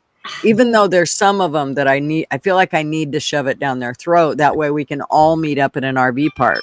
If you don't like RVs, it's going to be hard for us to all meet up at an RV park. I guess you could stay at a cabin or yurt or, I don't know, a tent if you want to. I'll just swing through and say hi. Like, I'm not. RVs are one of those things like boats. They're better when your friends own them and you can visit your friends. Man, even a boat anymore is ridiculous. It is like, I bet it's at least $500 these days. Oh, just boat's to get a useless. boat All out you of can do water. is float on that fucking thing. That thing's useless. I can do so many things with an RV. Boats are useless. Yeah, I have no idea. No, and it's weird because I was raised on the river, but that water really isn't where I mean, I want to be, that's where I like to camp is in the woods. I'm not like my oldest son, he's always like, gonna go to the beach to go camping. When they say beach, they mean the coast. who the hell wants to go take your RV to the coast and let the wind about blow that bitch over and then you eat sand all weekend? And no, that just doesn't, and it rains the whole time you're there. I absolutely have no, I would rather go to the mountains and listen to birds. There we go. And and a campfire, and the wind's not blowing shit everywhere, and I'm not eating sand. And yeah, I just think I'm not a bird. I don't need those granules for whatever. I don't need to eat that. So I don't even want to go to the coast when it's in the off season, just on the traffic alone. I can only imagine trying to tow a camper or drive an RV through that area. The heck with that. Yeah. It's not a whole lot of fun. And I mean, of course I like to get out. The whole idea of my RV isn't because I love an RV. The whole idea of the RV is to get me where I need to go because I want to go hiking. That was the whole purpose of it, is so that, because we would go places to, we would go 4 or 5 hours away from where we live, and we'd want to stay the night someplace so we could get up early in the morning and go hiking. And then we'd go to a hotel and you'd rip back the sheets and there's a long hair in the fucking bed. You can't make me sleep here. I can't do it. And then how much you pay and just all the things. It was like, you know what? Let's just do. And we really wanted to be out in the wilderness. We wanted to be, the whole idea of really getting the RV is to go be able to boondock and not, be hooked up to civilization and just enjoy being away and listening to, nothing. Yeah. Well, I mean, not this weekend. It would be horrible because you can't get away from people. I can't tell you how many campers and RVs I passed going down the road today. Oh my God. Yeah. Everybody's flocking to the mountains today. I know. I try to explain that to my kids. It's like, you guys, you keep taking off Memorial Day and 4th of July and all of those. And that's when everybody else is out. Why don't we take the weekend afterwards? Everybody going to be home cleaning up all their shit, and we can go and enjoy ourselves, and we won't be, stumbling over people, and we'll have no problem finding a spot. And I'm sure they've got, high prices for doing things in the mountains too, but the beach is literally set up to take your money with everything so expensive. I mean, you go to the restaurant, do go-karting or whatever, that shit is intentionally a lot higher because of tourism, and nobody wants to spend that kind of money. Just go to the mountains and enjoy the fresh air. And yeah, you go to the mountains here, you don't pay anything. It's free. And I mean, the only thing, whatever you bring in, you bring out kind of ordeal. I mean, I guess if you want to bring your, your ATVs or your side-by-sides or whatever, you got to pay for fuel on that. But yeah, it doesn't cost anything to go up to the mountains. It's pretty nice. Oh, yes. The mountains are especially fun if you've got, something to ride, like a 4-wheeler or a side-by-side or something, find a trail. Okay, guys, I gotta go. But lovely meeting you, Baker. Good at seeing you there, Outlaw, Mouse, Gigi. Have a good one, Oilers. Stay away from that shit. From McDonald's? Oilers. Yeah. Well, I have got pork chops. I got pork chops. I make it tonight. Good. Yay! Actually, I should actually do a stream. You should. Prove to us you eat something besides McDonald's. That's right. Okay. Do it. Hey. Well, hey, you are fine. Do your stream, brother. See you later, Rose. Yeah, but I don't want to. But then it's like copying you there, Outlaw, because you do cooking, and then I don't want to step on your toes. So Anyways, everybody eats. I'll take a picture. How about that? I'll take a picture. No, it's a challenge. I'll do a little video. No, I'm not going to do a live stream because that would be taking Outlaws a spot, and there's a place for everybody. Okay, and I don't want to step on Outlaw's toes. All right, because look at that hot blonde. You are not gonna hurt that toe at all. That big old toe, you ain't gonna hurt it. Well, he's got gout right now. Let's calm down on that. Hold on. Right. Easy on the toes because he does have gout. Let's give him that. But I'm sorry, guys. It's a challenge to you, Oilers. if you don't do the cooking stream, then it kind of shows that you're weaker. I think you really should do so that that we all know you are as strong as Outlaw. I believe this is a challenge. Exactly. And I'll do it on my drinks in chat, and I'll have to be drunk when I cook. Okay, perfect. Okay. Talk to you later. Bye-bye. Oh It was good to man. meet him. I've never met him before, so it was nice to meet him. Yeah. Yeah. Oiler, he's a good boy. We're getting him raised up right. Yeah. He's like our sweet little brother. Exactly. Oh yeah, I like Oilers. Hey, Artie. There's a lot of McDonald's if he actually eats it every day. Holy shit. Hey, Art, camping is sort of an individual thing. Did several different things. As a kid, sailing, RVing, playing in helicopter, camping, etc. Still saying some I really enjoy and some not so much. Yeah. Yeah, I am not getting in the air no more. I mean, honestly, I think it's who you bring up there really makes the camping either enjoyable or miserable. That's my opinion. Yeah. Bring a mechanic and a cook. Here's the deal with camping. The one thing is with camping is you have to be willing to not just accept things as they come along, but you have to enjoy that. You have to be, otherwise you'll just stress out. Like, for instance, when last time we went, our slides wouldn't come out. Well, I could have fret the whole time about that. And, done the whole, oh my God, the slides didn't come out. How much is that going to cost? What is wrong? Oh, gee, all that. But instead, we just went, okay, we're just not going to use the slides. And you know what? It was fine. One thing it taught us that it really taught us was we really didn't need slides. It was more comfortable having the slides out. It wasn't that we couldn't live in that RV or be in that RV and go through a day-to-day life in that RV without the slides out. So it kind of taught us that it was okay. We could handle it with the slides in.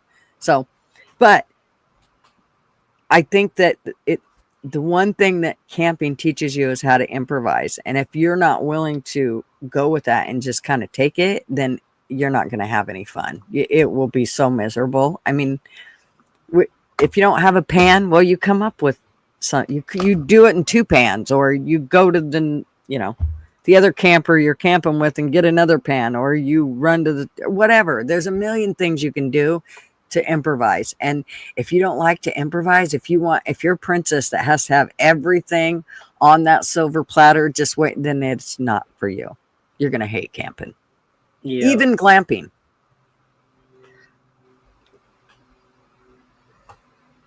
Oh yeah. I mean, I grew up camping quite a bit, and I will admit, at my old age of 39, I just prefer a Marriott at this point.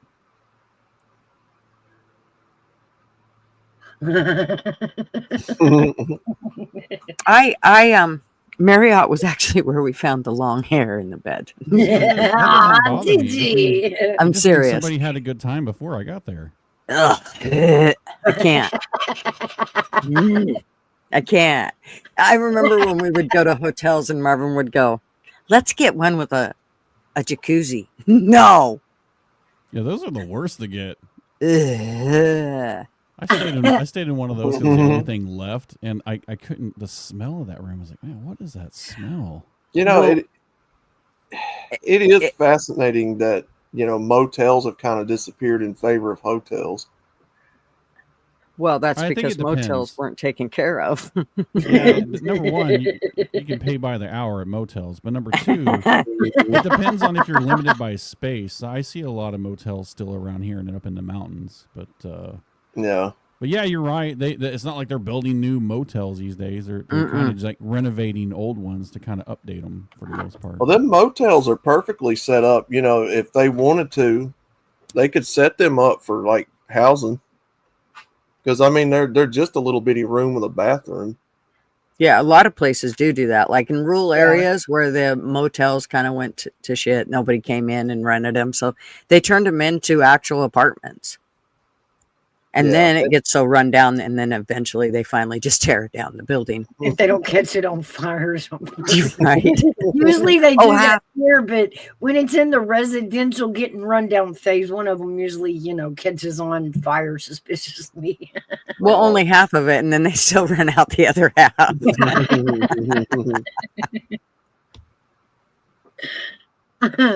That's like dropping a Oreo on the floor, and you're like, damn, and then you pick it up and take the side that hit the floor and still eat the rest of it. That's what I just related that to, by the way.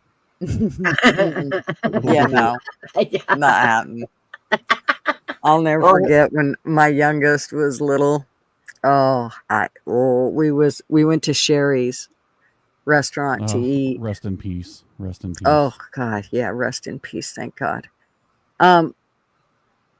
And Matt, I think, was all of about, he was walking.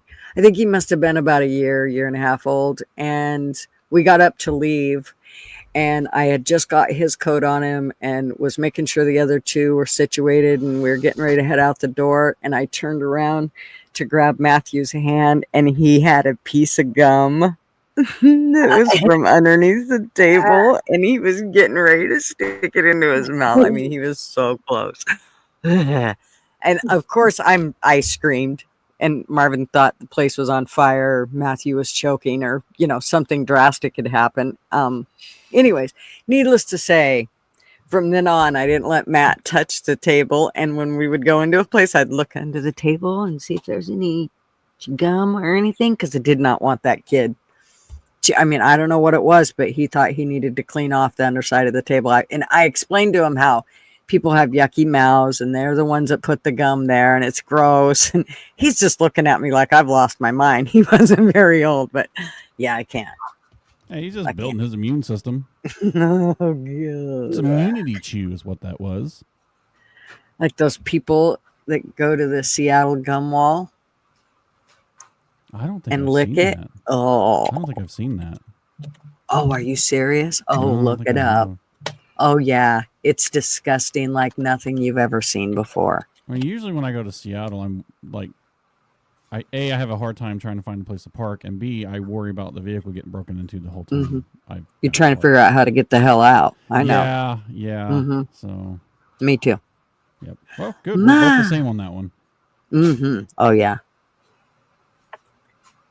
Hey, Mom. I didn't know they had a. Yeah, that used to be a normal thing at school. Be to have gum all under them desks. You don't see them anymore. Right? The annual gum scrape, like you do. Yeah, church. My granddad used to do that at our church many years ago. He'd have to flip the pews, scrape gum off of it. There was like 20-something, 30-something pews in that church. 16 on each side. Oh, God. Well, there's worse jobs to be scraping things off of. So, I mean, you got to look Or at it that schools, way. I think schools got away from them wooden desks, didn't they? Oh, wait. My desk wasn't wooden when I was in school, but that doesn't mean anything. Here, let's just let you guys see what the bubblegum wall is all about. I gotta see this. I have never seen this. I didn't know they had one. Oh my God! People lick that? It's hot. Yeah, they'll walk up and lick it. Ooh. What? Okay, that's how COVID started. No, I'm just playing. You know what, That's Mouse? how You're probably everything not started. wrong. You're probably not wrong. See, and those are the people that voted for Biden. Right? Yeah. Yeah. I mean, of all that heal gum, Earth. Of all that gum on there, somebody through there's got, HIV or And everything is on that wall. STDs. Everything. Sitting there licking that crap. Like, I don't even want my gum to touch that gum. That ought to be a biohazard. Well, and plus it probably smells like piss over there because, well, it's Seattle. Yeah. Oh, yeah. So if that building caught on fire, would that gum protect it? No, that know. would be something to look That's into. That's a good question. Is gum fire? Oh, it's just disgusting. Oh, You pulled God, it up. that's nasty. I just can't. Oh, it's just yeah. And they're probably proud of it too. Oh, that's what they are. They're totally proud of it. Yeah. What the fuck? Oh yeah. Oh, I can't. Oh yeah, big dog mom. People piss and shit in the streets in them cities. Yeah. Oh, in Portland, hell, they can washed their confirm. ass in the city drinking fountain. Mhm. I'm not kidding you. There's a picture of a dude. It's actually a video, and he is rubbing his ass, or his naked scrawny ass on the drinking fountain. He's sitting on it. Mm-hmm. I don't mean to get on my high horse about Portland, but I have to say that place infuriates me because they have these fucking environmentalists that always vote Democrat or vote blue no matter who, but yet these fucking homeless that are there, excuse my language, these fucking homeless that are there shit all in the fucking river, polluting it, but they don't give a fuck. They want to protect them. Yeah. Pisses me the fuck off. Yeah. It is Hypocrite so motherfuckers. irritating. Sorry. Yeah, Sorry. That's Oh, I'm with why you. that's why I'll never live in a city. Well, I mean, I lived in a city before, and it was never like that. It was clean. Of course, this was in 2014 before I moved up to the Pacific Northwest. So, but I mean, still, it wasn't that bad. I mean, Portland, I've heard stories that, back in the 90s, Portland wasn't bad. No, it wasn't. It was actually gorgeous. And then mail-in voting happened, and then all of a sudden it went downhill. Mm-hmm. Yeah. Makes you wonder how that happened. Oh yeah. And that's all they do is they continue to do mail-in voting and rip people off left and right through that. Well, they have went out of their way to bury. I remember a guy that was in a landfill down in Florida somewhere. I can't remember where that was at. And he found mail-in ballots all in the landfill where people had voted, and it was just dumped in there. No, I'm sure those were Republican ballots. Yeah, and then they want to sit there and tell us that this was a fair and balanced election. Like, give me yeah, and if you say anything different, you're spreading false news. False. Yeah. You had people that were, blocking the windows and blocking the officials from getting in some of the buildings to count ballots, and I heard a lot of that going on. Kind of sounds like the same thing the brown shirts did in the 1930s. The real fascist. Oh yeah. What do I know? And thanks, Big Dog Ma. Portland just irritates me because it's such a beautiful city, and yet they just run it to the ground. Portland's an example of why you don't buy your 16-year-old a damn BMW. Yeah. They don't know how to take care of it. It's sad. Oh, we got problems everywhere, man. Go down to Los Angeles. Look at the homeless crisis that's going on down there. I think they said over 100-something thousand people are homeless in LA. Yeah, down in Skid Row. Yeah, Seattle. Let's ban plastic straws, but give out free hypodermic needles that are plastic and shoot up zones near schools. That will fix everything for the turtles. Oh yeah. Now, I just get mad at it because, Portland has the ability to be such a beautiful place because it's got the scenic everything, they've got, Portland for the most part, all around Portland is full of just nice folk. You get in the actual Portland metro, forget it. Forget it. Yeah, it's bad. I try to stay out of there as much as I can, but unfortunately work makes me go over there too much.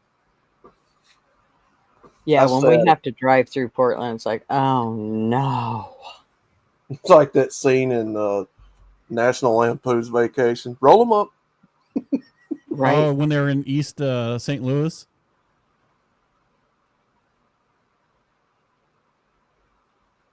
Where is that they're at in that movie? Yeah, he takes them to that real bad neighborhood, and everybody's like jacking his hubcaps and stuff while he's talking. Yeah, that was the St. Louis scene. Yeah.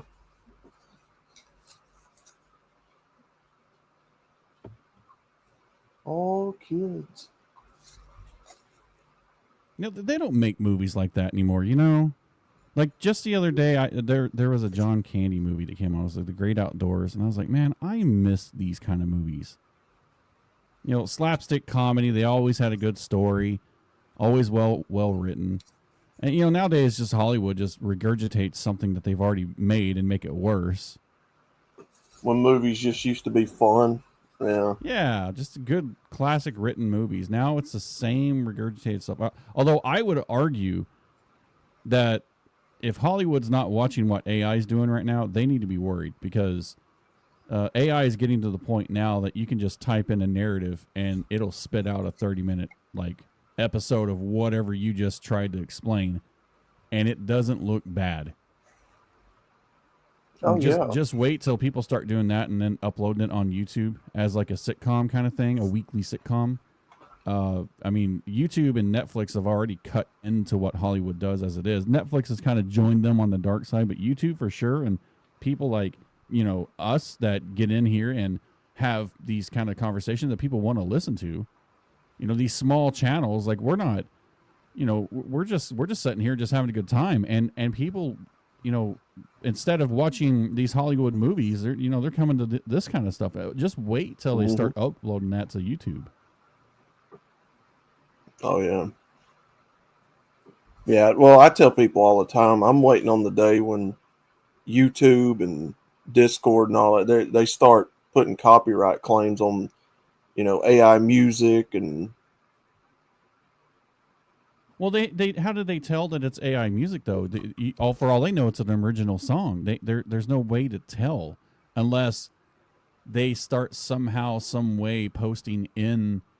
or somehow, some way encode into the whatever you just made, to where AI can recognize AI. But I don't know how they would even tell, honestly. And if you're paying for the service to be able to create that kind of stuff, how can they say it's not original? It's coming from your head. Like, there's a real gray area right there, in my opinion. Mm-hmm. Yeah. I mean, I unfortunately I don't say unfortunately. I will say that AI has helped me in my job quite a bit, to where I it's reduced my search time. I don't even use Google anymore for search. I just use ChatGPT. It does a hell of a better job. I think that they just did a report. Last year was the first year that Google had less search results than the year before. It was the first time in 20 years. And it has everything to do with the fact that AI is just a better search algorithm than what Google is. Because Google's looking for keywords still. It's like, wow, what are we, AOL? They're still looking for keywords, but, AI is actually browsing and like knowing exactly what you're wanting to look for. And then you can list out the top 10 things. I mean, it's more efficient to search with ChatGPT than it is to search with Google. Yeah. I don't know. It's technology. I'm sure they've got a way to track it. But... Oh, yeah. We're all getting tracked. I'm getting tracked right now being in Gutter'S pub. They're like, oh, that motherfucker. We gotta make sure he's not saying anything. Yeah. Every letter of the alphabet is following you now. Oh, yeah. I feel the same way when I get on TF's streams, too. So don't worry. Well, there's a guy that actually is the reason I have a channel. It's a Good Luck America channel. And if you want to be followed by every letter of the alphabet, you just go hang out on his Good Luck America channel. I will guarantee you will be followed by all of them. And because he is a truth setter and he sets it all straight. He's a retired cop. And he tells it like it is. And when I say retired cop, I mean he outs all the shit that is wrong with the government, including law enforcement. He gets it and he lays it out. He's taught us, everybody that follows him, so much. And he's not even monetized. And yeah, he did make a little money at first, and then YouTube took it away from him because, of course, he's one of those truth senders. He tells it like it is, and YouTube can't handle that. They have a really hard time with that. Well, they can handle it, but then they won't get their government handouts if they don't Yeah. handle it. Yeah, so if anybody wants to go see him, let me find his channel. Oh, shit. Hey, I'm Tom, Army Vet. Yeah. What's up, baby? I was fixing to say, I see an Army vet. Whoop, whoop. I'm going to get AV in the game. We can get AV and SWF. That'd be a cool character. Yeah. I don't know how much military stuff I could get on there, but To make it all digi camo. well, Andrea's got some parading to do. She's the champ. She's got a little strutting to do. Ah, you better watch it, girlfriend. And as her manager, we would like no phone calls at this time, please.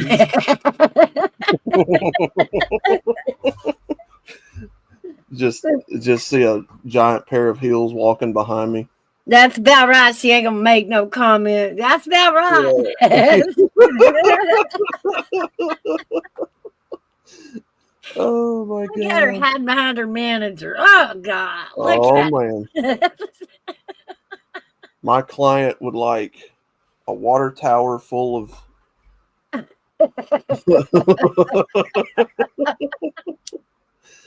Oh my god! Well, I mean, I could use a cap full. She's not gonna miss it. We would like 20 truckloads of baked pastry goods and a water tower full of your nicest sparkling beverage, please. Boy, wouldn't that be a sight? She just rips the water tower out of the ground and starts drinking. Kills it like a can opener and just drinks Oh out my top god, of it. that'd be scary. Sup, good looking. Where have I heard that name before? It sounds familiar. What name? Good Luck America. Where have I heard that before? Or am I thinking of Good Morning America? Probably Good Morning America. His channel used to be called Think Like a Cop, and YouTube didn't like that. So he had to rename that channel. He also has a channel, he's a horse guru, and so he has a channel called Think Like a Horse. And he also has one called Think Like a Dog, which he doesn't put a lot into that one, but that's actually a lot of what he did when he was in the service or when he worked for the government. He did the dog training for dogs and all that good stuff, for bum sniffing and all the good stuff. Oh, that's a good one, Big Dog Ma. You can do my theme song, pour some sugar on me.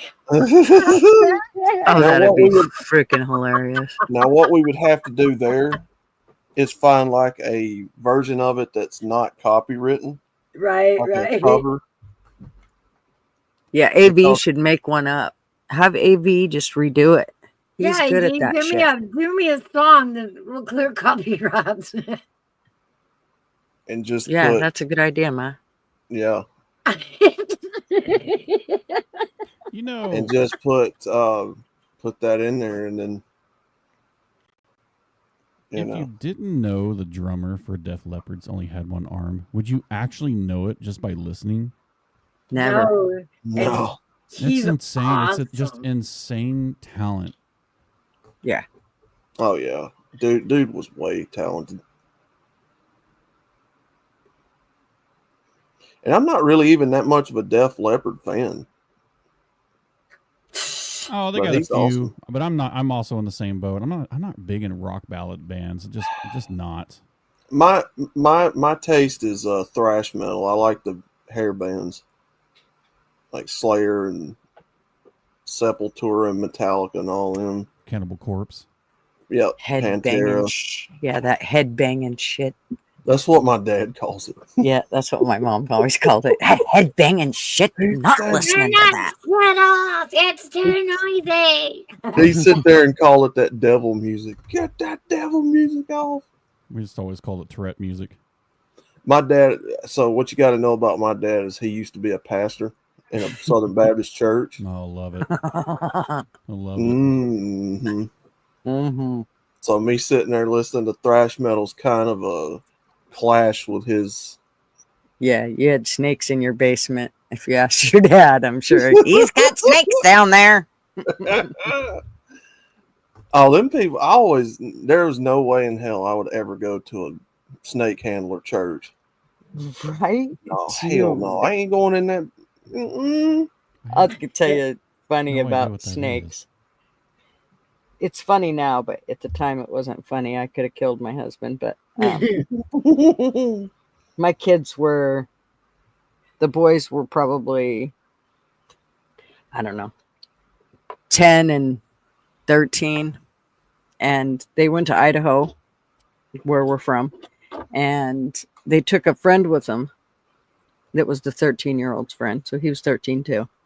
And Marvin took them out snake hunting one night. And you basically, it's summertime, so it's nice and hot, and the snakes would come out and just basically lay on the, you'd see them slithering across the road in lots of places. Yeah. So they were coming off this hill, and as they're driving on the pavement, the snake slithered across the road, and Marv stopped, and Sean got out. And Marvin he was looking at it with the headlights, and about the time Sean got close enough to the snake, to actually look at it, which he was, probably, I don't know, 3 or 4 feet away from it. He leans down to look at it, and Marvin turned the headlights off. It was pitch black. They're in the middle of nowhere. And the kid, Marvin said he don't think he took one step. He just went straight from where he's standing to the roof of the pickup. Oh, God. He said he was so scared. And of course, the whole pickup was laughing their ass off. Like, you're such a jerk. Yeah. I was mad at him at the time, but now I laugh. The kid's okay, but I was so pissed at him. He could have bit him. Yeah. Only good snake is a dead snake. My mother would have wholeheartedly agreed with you. She hated them things. My grandmother too.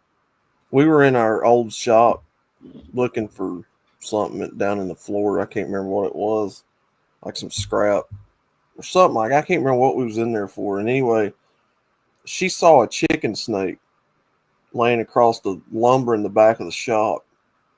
It just curled up on a pile of wood. Now, she's a little bitty woman. She used to be, 5'4", about like Mouse. And I'm 6'1", about 270-something pounds at that point. She damn near manhandled me to get out of the way and about threw me. She saw that snake and about manhandled me and threw me to get out of the way to get out of that shop. She hated them snakes so bad. Of course, we laughed at it now, but she's like, She just grabbed me both arms and kind of tossed me aside. Where I grew up at, you had to check the toilets before you sit down to do your business, if you know what I mean. Because they would slither up the pipes and then wrap themselves underneath the lip. Oh God. Yeah. Yep. And sometimes you can't see them because they're smaller. The only time you can see, you just have to watch for a tongue coming out every now and then. It's not fun. Not fun. I would sit there and wonder, Mom, where'd you get all this strength from? Adrenaline is amazing. Oh yeah. She locked eyes on that little joker and immediately turned around and damn near tossed me to the side. And Yep. God, it was funny. We come across one time on the back porch, And I mean, it was like a cartoon. It was so freaking embarrassing, funny, shameful. We destroyed that back porch and still didn't get the snake. You're talking 2 lawn chairs. There was a tub, like a sink tub in there. Yeah. We trashed that and still didn't get the snake. In fact, when we were done chasing it, it crawled up the side of the house, down across my son's back, stopped and looked at him like, ha ha, and slithered on. Well, we got so that same shop building, we had a black widow, I think it was, spider guarding the door because it was covered in overgrowth. We ain't used it in a while, right? So we were, down there going through it. Well, anyway, we've got a hunting buddy that's a family friend. He's like maybe 6'4", 6'5", big old gigantic dude. Goes hunting, runs like a little hunting show on TV. Man, he saw that little black widow spider, and I mean, he screamed. It was the funniest thing I'd ever seen. Big old giant dude, probably 200 something pounds, 6'4", 6'5". He seen that spider, he jumped back real quick. Oh, no, no, I can't do that. No. So we busted. I'm talking about, we were almost in the floor crying, laughing because that little bitty spider scared the crap out of him that bad. He said, oh, no, I ain't doing it. No. He didn't either. He didn't. I think me and my brother had to kill that thing and oh my God. I know a guy that that is his thing, the spiders. He can handle all kinds, but spiders, bitch scream. Ah!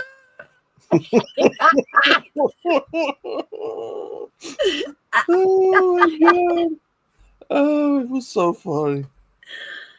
This big old giant dude just jumps back like, no.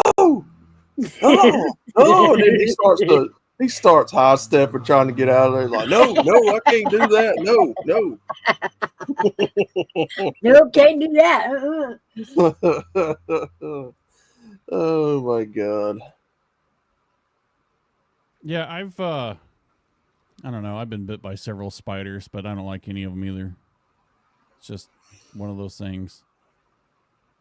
I ain't never been bit by a spider, but I've been stung by yellow jackets and yeah. God, that crap hurts.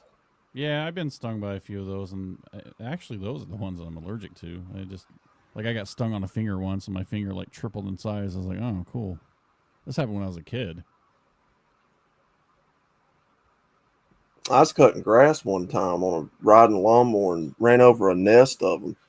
Oh, God. And I didn't know that I had run over their nest. And it felt like I had hit a shard of glass in the ground. That's the best way I know how to describe it. Like if shards of glass just exploded and, hit you in the arms and whatnot. Times, yeah. Yeah. Oh, boy. God, I was getting popped by them jokers, and it felt like glass. It was like, oh my God, this hurts like shit. I jumped off that joker and ran in the house. It wasn't 5 minutes. I had whelps coming up everywhere. Yeah, I remember when I was a kid and I got stung. My dad pulled the dip out of his mouth and stuck it on the sting. I'm like, what the hell? Well, when I was a kid, I didn't obviously say that, but apparently tobacco pulls the sting out, pulls the venom out.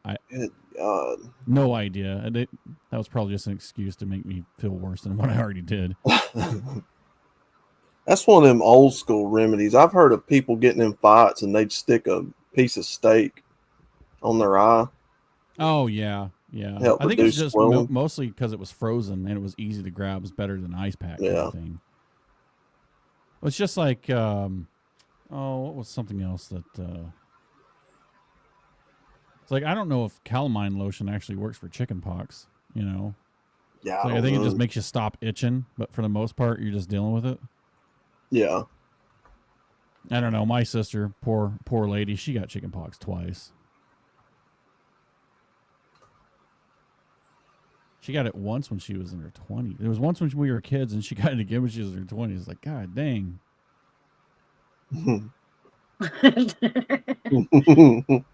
Oops.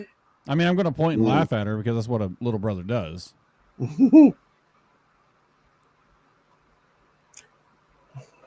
What would be considered acid rock? I just saw Hairbag's comment. Is that like would you say like the Grateful Dead's considered acid rock or Iron Butterfly? Because they made the music while they were on acid. I think there's probably more truth to that. I think bands like Grateful Dead and Soundgarden and all that was like grunge in the 90s. Well, but the Grateful Dead was back in the 60s and 70s, weren't they? Oh, okay. I don't really listen to them. I know who they are, but I don't really listen to them.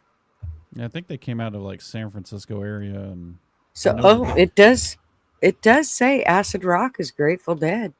Okay. From 65 to 95, Iron Butterfly since 66. Jefferson Airplane, acid rock. Are you serious? I would have never guessed that. I always thought they were like a 90s band.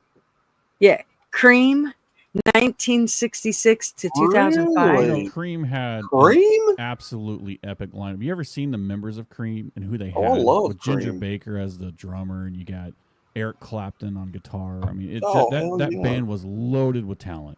Loaded. Oh yeah, Cream was great. I love that band. Pink Floyd from 64 to 2014. Well, so I that don't means agree with Cake that would one. be. I think that's just classic rock. I consider. So then Pink Cake Floyd would be acid rock too, I guess. Then right? Blue Cheer. Because Cake was kind of in the same line with Cream and Eric Clapton and. Do you mean Cake like CAKE? Yeah, like the band that did that "Going the Distance" song. Yeah, that would have been in the 90s. She's going the distance. Really? I thought that Grateful Dead was like a more modern band. Man, I did not know that. I'm still stuck on the Jefferson Airplane. I would have never guessed that they were acid Pink rock. Floyd? Okay, I could see Pink Floyd. Strawberry Alarm Clock, you know. I can see the Flaming Lips. Yeah, those guys are weird. Ultimate Spinach. Steppenwolf. See, if I'm seeing bands like Pink Floyd and Steppenwolf, then okay, where's Doobie Brothers? The Who. Okay, I could see the Who. The Doors. The Birds. See, the Doors. The Birds. I listen to a lot of this, and I don't feel like it's acid rock. I just consider it classic rock. Led Zeppelin. Okay, I could see Led Zeppelin being acid rock. I do like some Zepp.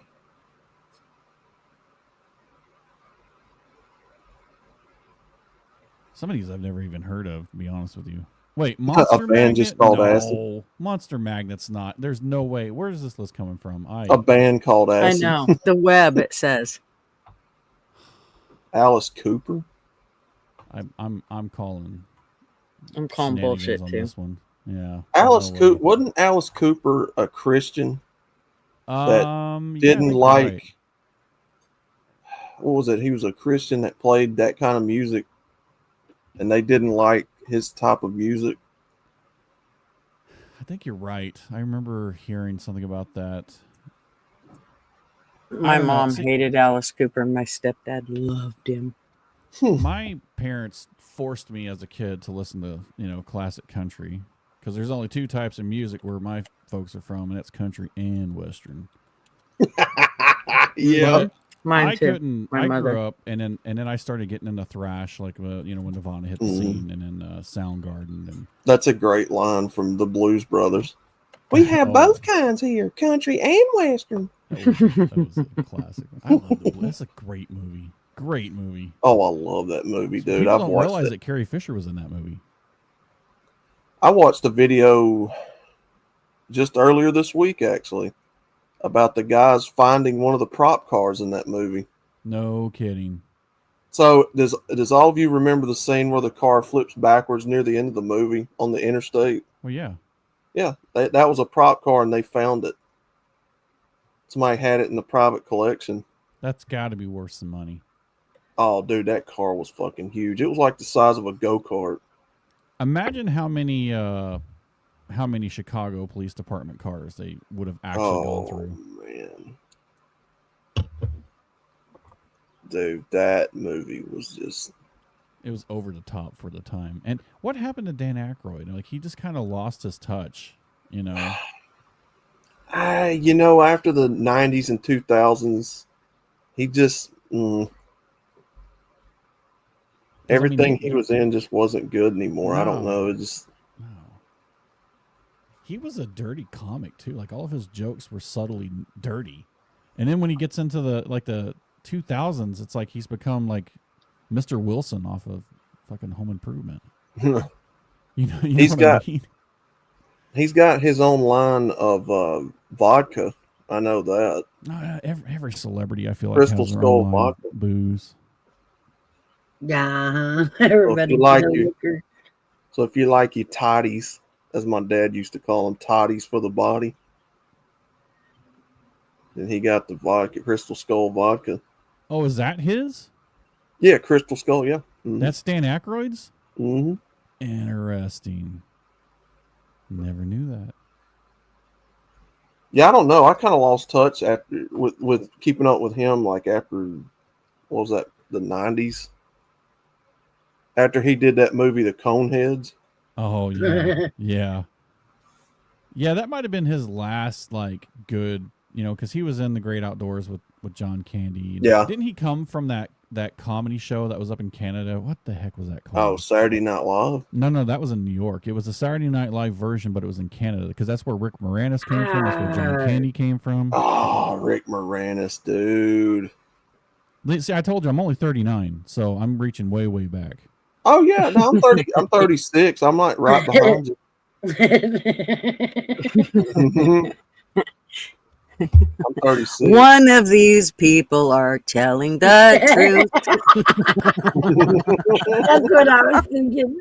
One of these people is lying. In Living One Color. of these people is telling the truth. No, it wasn't a Living Color. No, that was the also in America. Wayans. That was Yeah, the it Wayans is. brothers. There were Kids in the Hall. Kids in the Hall. When you say it, I'll know it. Oh God. But In Living Color was amazing because that's where Jim Carrey came from. Oh, big fan. Mad TV, wasn't it? No, Mad TV was after. No, hold on. Let me chat GP this up because Google sucks. Rick Moranis. Yeah. Sure do. I'm surrounded by assholes. God, that was such a great movie. No, Google wants to tell us that like parts of our childhood didn't really exist, and we're not going to believe it. I'm We're too not young to buying do this it. Oh, okay, I found it. It's Second City Lost. TV, SCTV. That's where they came from. Oh, Eugene okay. Yeah, Levy I've heard came that. from there. Rick Moranis, Martin Short, Harold Ramis came from there. Yeah, it was SCTV. Thank you, ChatGPT. You're much more efficient than Google. Oh man, God. I used to God, I love that shit. What was that guy's name? Dana Carvey and Oh yeah, the church lady. Oh, he's special. He's not special. I haven't watched an episode of Saturday Night Live since probably the early 2000s. Like when the original Bad Boys of Saturday Night Live kind of like worked their way out, where Adam Sandler wasn't there and like, David Spade wasn't there, and this is when Will Ferrell started coming up. I started the decline for me, and then I couldn't tell you who the hell's on there anymore. I couldn't either. I don't watch it at all anymore. Will Ferrell, for me, dropped off the map like right around 2008-ish. Because he did Step Brothers, which to me is the last good movie he ever did. You ever notice that all his movies that were anywhere good, like old school, he's always a support character. Anytime he's a main character in a movie, it is awful. It's awful. Well, that's why I say the only two good movies he really ever did to me was Talladega Nights and Step Brothers, which to me is the two funniest things he's ever done. But other than that, I don't really care for him. He sucked in the other guys, him and Mark Wahlberg. I didn't like that movie. Semi-Pro was a corny ass movie. Blades of Glory was stupid. What was that? What was that movie that he did with Mark Wahlberg? I only remember one line out of that movie. The Other Guys. Oh yeah, because that's when the Prius went missing, and then say, "Hey, where's my car?" And he's like, "Oh, it's voting for Ralph Nader." I laughed at that probably more than I should have. I take that back. Anchorman was a good movie. Yeah, but look at the surrounding cast he had around him: Paul Rudd and what's his face from The Office. I mean, he had Christina Applegate and all exactly. them, yeah. He had an amazing cast. I mean, it wasn't him that made that show, in my opinion. And then, Old School, and then he did that dumbass Christmas movie Elf. Oh yeah, I couldn't watch. Oh, 5 minutes of that crap. I know like maybe 5 or 6 people right now that loves that movie. I can't do it. They think that's the best Christmas movie ever. And I'm like, that movie sucked from start to finish. Like Will Ferrell's just. I guess it was because I was a teenager at the time and I thought anything he did was funny, but after about Step Bros, and he's like, nah, you're not funny no more. Movies in general aren't that good anymore.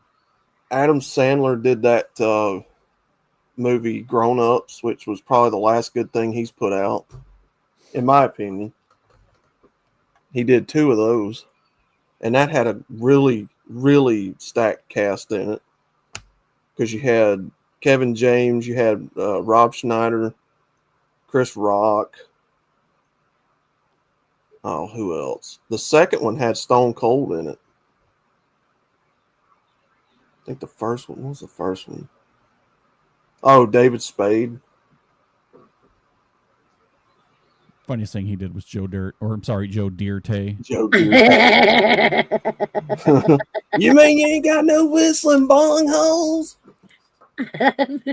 There are so many. No whirly snappers. No zippity doodads. One of those movies that never needed a second one or a third. Agreed. Just leave it alone. What was a movie they just remade recently that I was like, why did they do that? What one was it? Oh, I know what it is. They're coming out with a Toy Story 5. Why are you coming out with a Toy Story 5? Why? Like, it ended perfectly at Toy Story 3. So his kids can play with his broken down toys. How sad is that? Oh, my God. That's nuts. 5. It's 5. I remember the other one, they got rid of Tim Allen because he was too red pilled, and they had to put in Chris Evans, and that one flopped hard. What do you That was a dirty laugh. I don't know. Disney's been putting out some real stinkers lately. Yeah. Oh, they did piss. They went woke, and I said, fuck off. You're done. Yeah, I'm pretty done. much same here. And you know what? I think it was maybe 2017, 2018 that I first started hearing the word woke. I was like, what is that? What are you talking about? And then I started picking up like, oh, it means you're waking up to society. But it had the opposite effect for me because I started realizing how fucked up things were. Yeah, everybody's falling asleep's what it was. Yeah. Yeah. Yeah. Woke is for those dumb shits that just they don't get it. So when you go woke, you go broke because you really don't. It's kind of like the Patriot Act. It's doing the opposite. Yeah. Yeah, I'm like, woke means you went to sleep and they can tell you anything. You can dream of being anything, a coffee table, they don't care, whatever. Yep. Well, to me, it's always been those, political far left activists that, want to dox and cancel people and, Oh, yeah. That to me is what it's always been. A gaslight. Well, that's what they do. But what is that woke type of person? What are their beliefs? Well, they believe that they're untouchable and they deserve everything without any hard work or input. It's that type. They're those type of people that think that they are owed the world. And everybody else should give it to them. Yeah. I mean, I'm also entitled at 39. Right. I'm more entitled at 39. Exactly. Well, and if I believe it, it must be real, right? Isn't that how it works? It has to be real. Well, I mean, you think about it, because doxing and canceling is still a brand new thing on the internet. I mean, even back when it first started coming around, 15, 16, Yes, you Listen, get pissed off so bad at somebody saying something you don't like that you feel the need to go after their job or, calling the murder squad or whatever, or look up their address and getting them swatted. Send angry mobs to your house. That's a relatively brand new thing, and I've been seeing that for a long time. My 1995 Little League participation trophy says I'm special. Mm-hmm. I'll never forget when I was the first year that I was team mom. It was actually the first year that my kids had done Little League. And Matthew was pretty tiny. It was like, T-ball basically. And they gave, it was like, okay, you're giving it to the little guys, whatever. They're little, okay. But Sean, who was older, looked at me and went, "But we lost, Mom. Why are we getting a trophy?" I mean, my kids, we'd already trained them that is not how it worked. And so when, they didn't, when they got a trophy for losing, they were just like, why? I mean, they looked at one of the coaches actually had to explain it to Sean because he was just clueless. And Matt looked at Sean like, well, just take it and enjoy it. What the hell do you care? But Sean was just, no, I shouldn't be getting this. I didn't earn it. I didn't win it. So I'll never forget that. Big Dog Ma, I've seen that. Earnhardt Jr. and them working on a project for senior. L-Dub, you're missing the best out of In Living Color, and that's the Homie the Clown. That's he's got Fire Marshal Bill is great. Man, I was a Homie the Clown. Every time he came, I just laughed. I'm gonna tell you, and a lot of the older people here will remember this. Dean Martin Celebrity Roast. Mm-hmm. Oh man, I always wanted to do that, but I felt like too many people would get offended. Man, them celebrity roasts were fucking hilarious. Yeah. If it was back in the day, we could do that here on YouTube, but it ain't. And can you imagine? Oh, Lord. Yeah. You'd have your channel shut down within a week. Oh, my God. Well, that is kind of like YouTube these days. It's just a long, weird roast. Well, the trolling on here, yeah, absolutely. Well, here's the deal: is we could literally just put fools on and make a mint if people wouldn't get offended, and we just let fools come on and troll people. I'm telling you, I think he learned from Trump on how to troll people. He could piss off the Pope, no problem. Oh man. Yeah, Hairbag. A lot of people don't like Earnhardt Sr. I see a lot of people saying he used to drive dirty and wreck people into the wall. But you got to keep in mind the time period in NASCAR that he came from.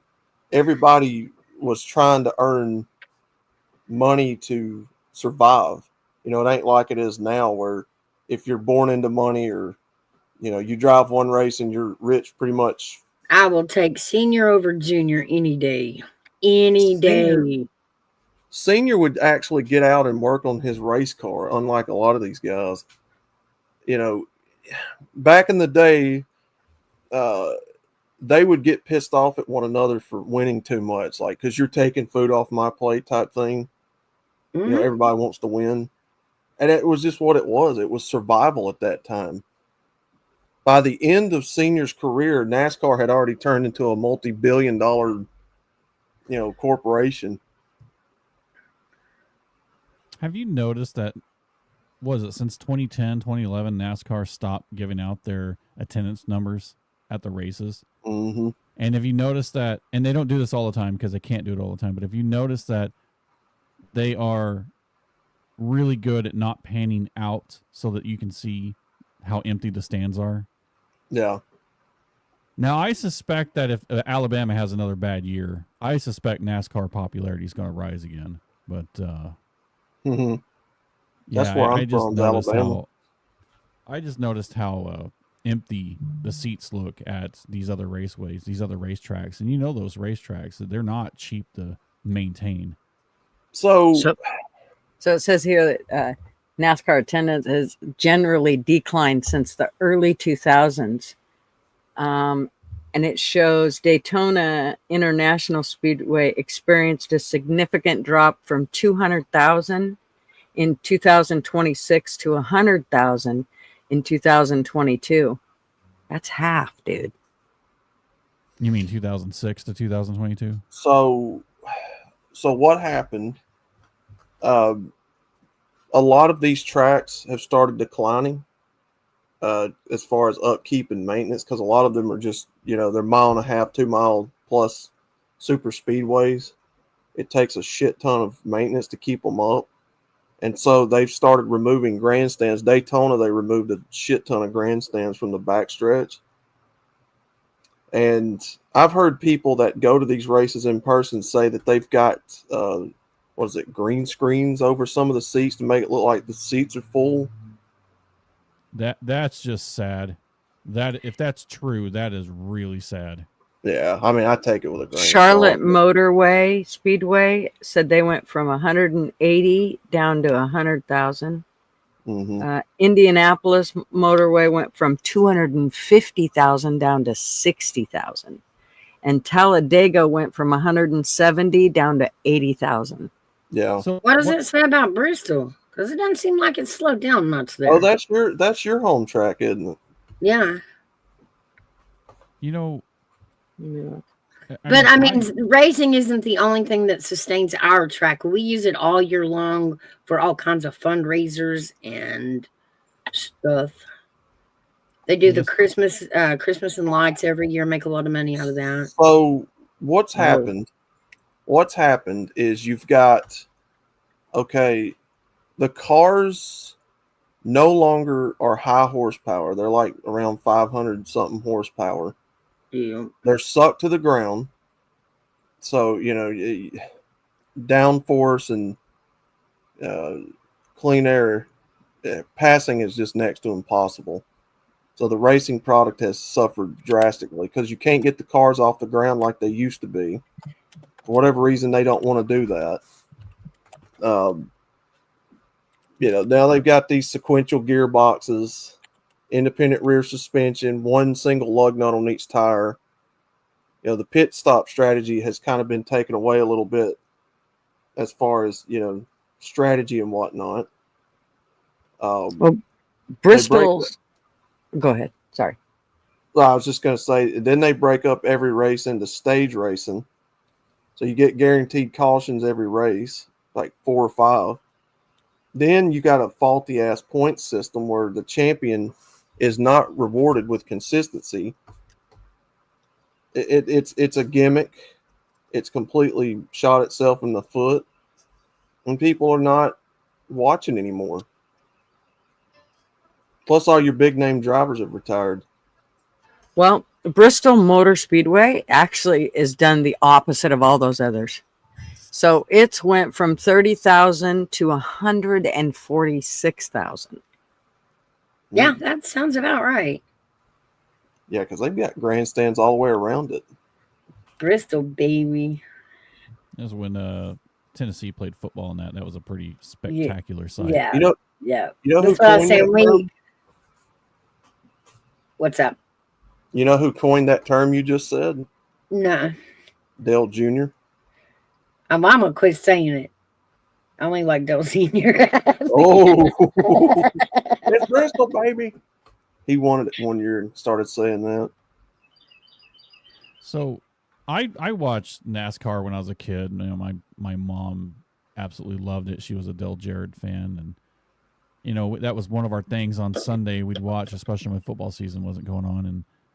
And then I went to Talladega once, and then my home track was the Texas Motor Speedway, so I went down there once, and I enjoyed it. But then when they introduced the Car of Tomorrow, and then they started the restrictor plate stuff, and they made it to where the strategy of the racing was pretty much, if you can start first, you'll finish first kind of ordeal where position mattered. I lost interest. I haven't watched the NASCAR race, and I think last one I watched was maybe 2010, and that was it for me. I was done. Well, I mean, now every single car that runs is built out of the same shop. Yeah. There's no ingenuity anymore with the teams.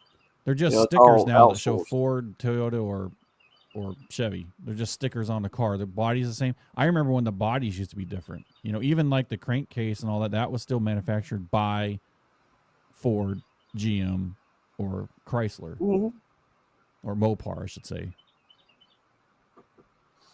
Oh, it's pretty much a dead sport now. And then, of course, this Sunday or Saturday, they started showing an EV race car. And I'm like, nope, there it is. There's the end of it. Because nobody is going to watch NASCAR with EVs in it. No. Dodge just had to eat a bunch of those EV Chargers they just built because nobody's buying them. You know, I don't like Dodge in general, but literally their name in the dictionary means to avoid. Yeah. So, you know, why did they get rid of the V8 inside their Challengers is beyond me. Or even their Hellcats, they're all gone. They're all inline 6-cylinders. I hear they're coming back with the V8s because they had to eat a bunch of crow on that one. But nobody wants their garbage EV cars. And it's atrocious that Ford calls their EV the Mustang Mach-E. I would be pissed if I had a Mustang right now, having to share a name with that hideous-looking car. Because that's the ugliest car I've seen in a long time. I mean, since Tesla made a freaking pickup. Because these stupid people that are now in charge of the automotive industry, you know, are trying to push this EV narrative with the government's help, and people just don't want it. The infrastructure in our culture is not ready for it. Number one, two, you know, people can't afford it. Well, my biggest issue is, okay, I live out in the rural area. Like I'm pretty remote. And I drive a diesel. And I drive a diesel because I need the fuel economy. But until EV can let me fast charge my vehicle within 10 minutes and have a 500-mile range, because I can fill up my tank in a 10-minute stop, I can go from empty to full and go 550 miles. Yeah. I don't even want to entertain the idea of doing an EV. And guarantee that you're not going to catch on fire and it locks you inside the rig while it's on fire. Guarantee that the government can't just, see your carbon credit output's too much. We're going to go ahead and make you not drive your vehicle for a while, and they can lock you out of your damn EV. I mean, they have all the remote capabilities of this stuff. LW. Okay, I'm with LW now. I'm with LW. Yeah, I mean, it is what it is, especially now. Yeah. Why all of a sudden do I want Olive Garden? Olive Garden.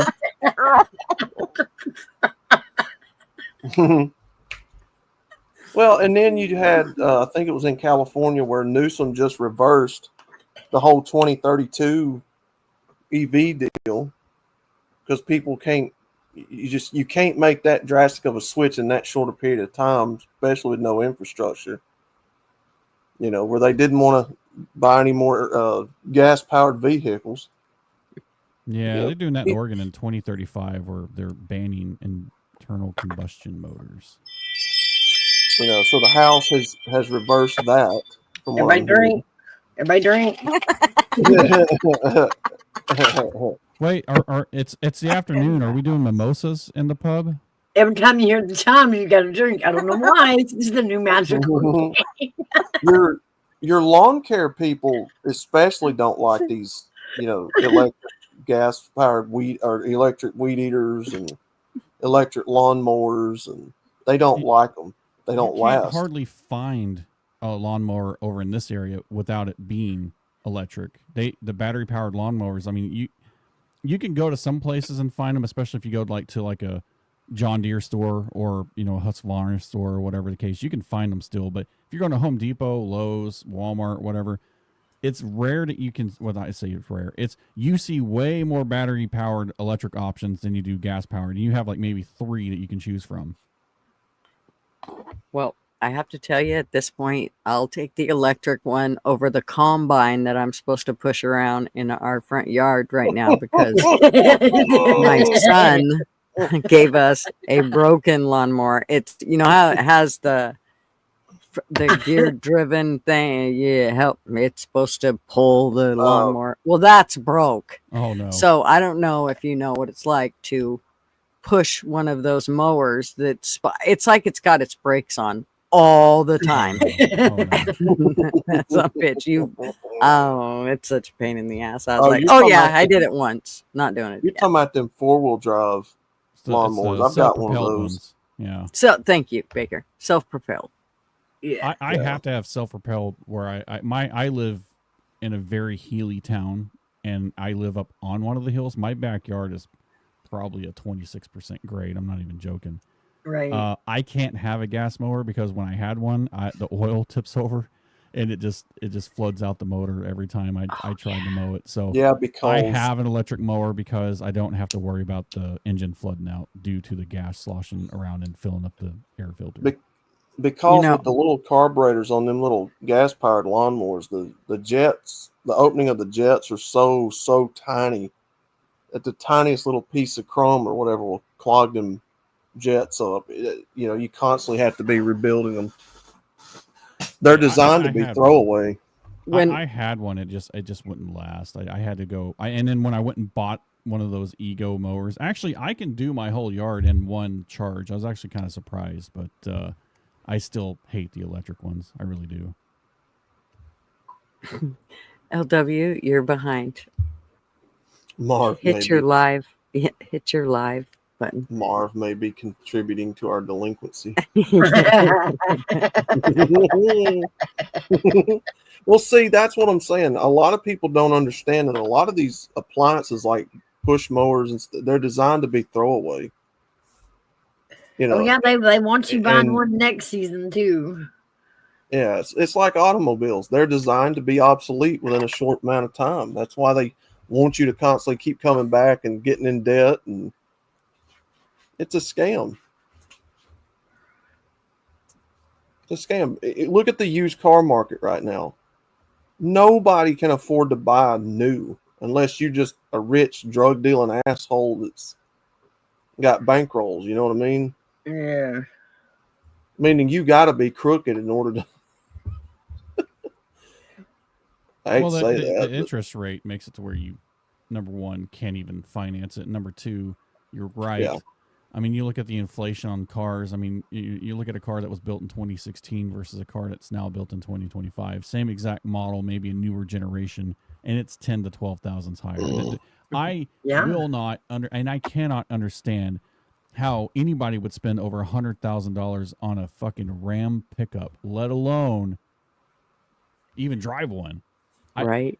I just, those things are just not built well. Those were always the cheap truck. Like you can get those Rams for $35,000 and it came with good options. That's what made it appealing. Yeah, you're sacrificing quality, but it had some really nice looks and nice features for $35,000. Now that same truck, their baseline model is $55,000.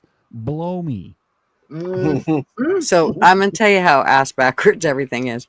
When we were talking about the RVs today on that other channel, they were saying, well, RV is, it's a piss poor investment. It's not an investment. It loses its value very quickly.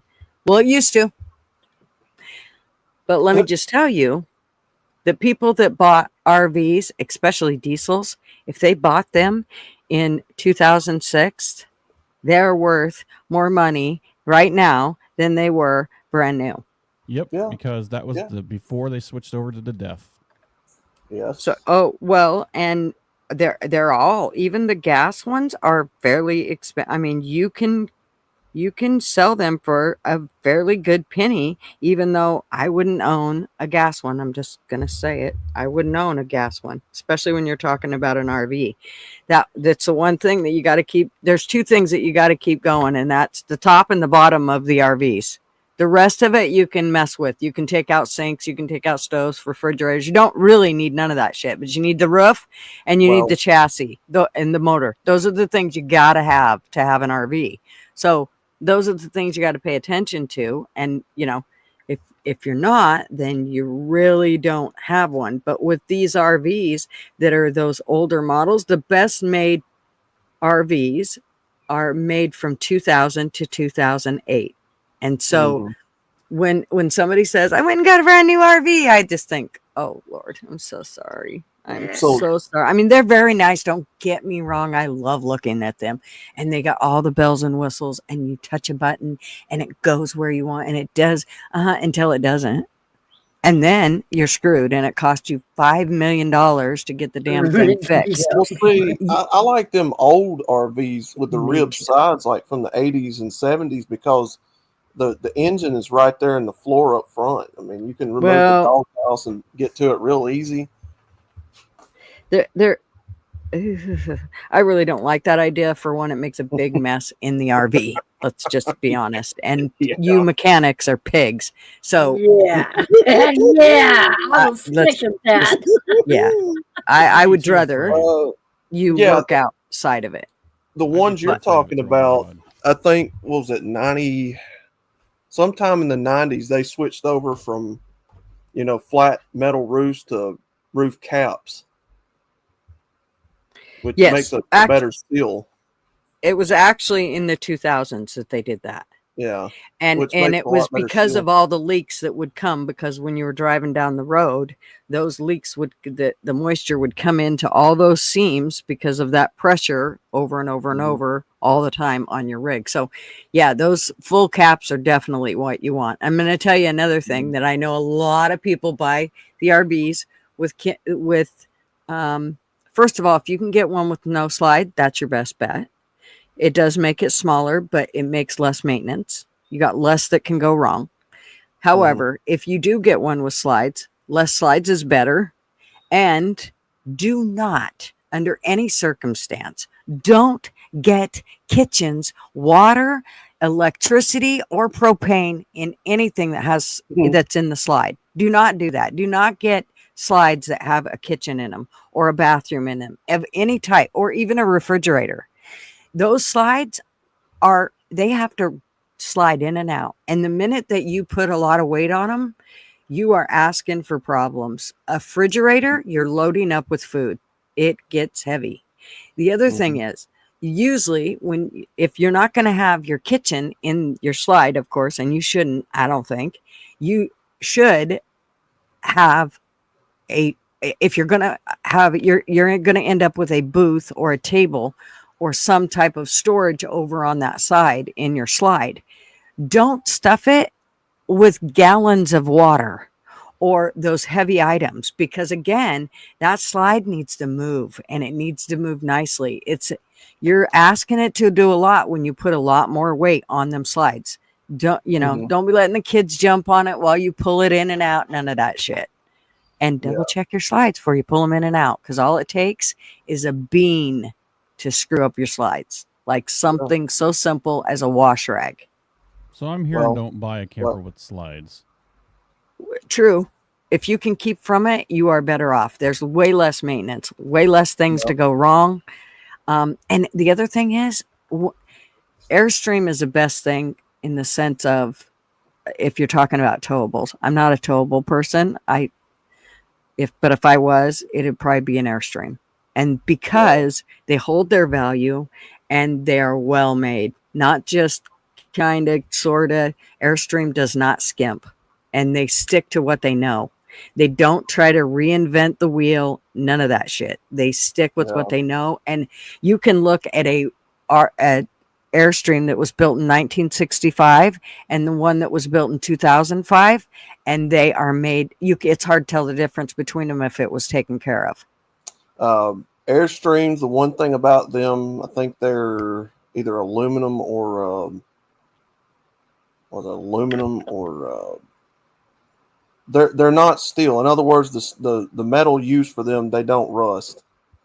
Kind of like a bread truck made out of aluminum versus steel body. You want an aluminum camper, because you don't have to worry about it rusting out and all that shit. The other thing is, though, if you're going to go with something that, and you don't, because Airstreams are not cheap, is the campers that are called like Scampies. For one, they're really good for the money, their value. The other thing is because they're not expensive, and they are one piece.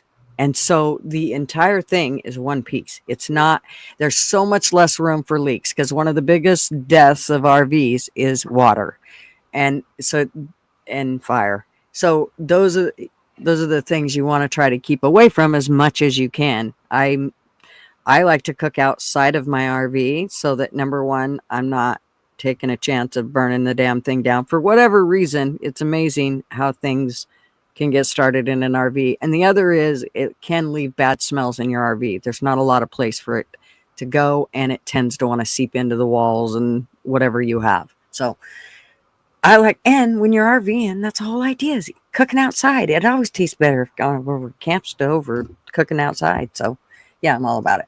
But those are the one of my biggest things. I mean, there's a few other things regarding, I took 10 years to find the RV that I wanted. Let me tell you, we went for Marvin. I broke the man, not financially. Well, it wasn't cheap, but I broke him, like, mentally. He was just like, after me going, what do you think about this one?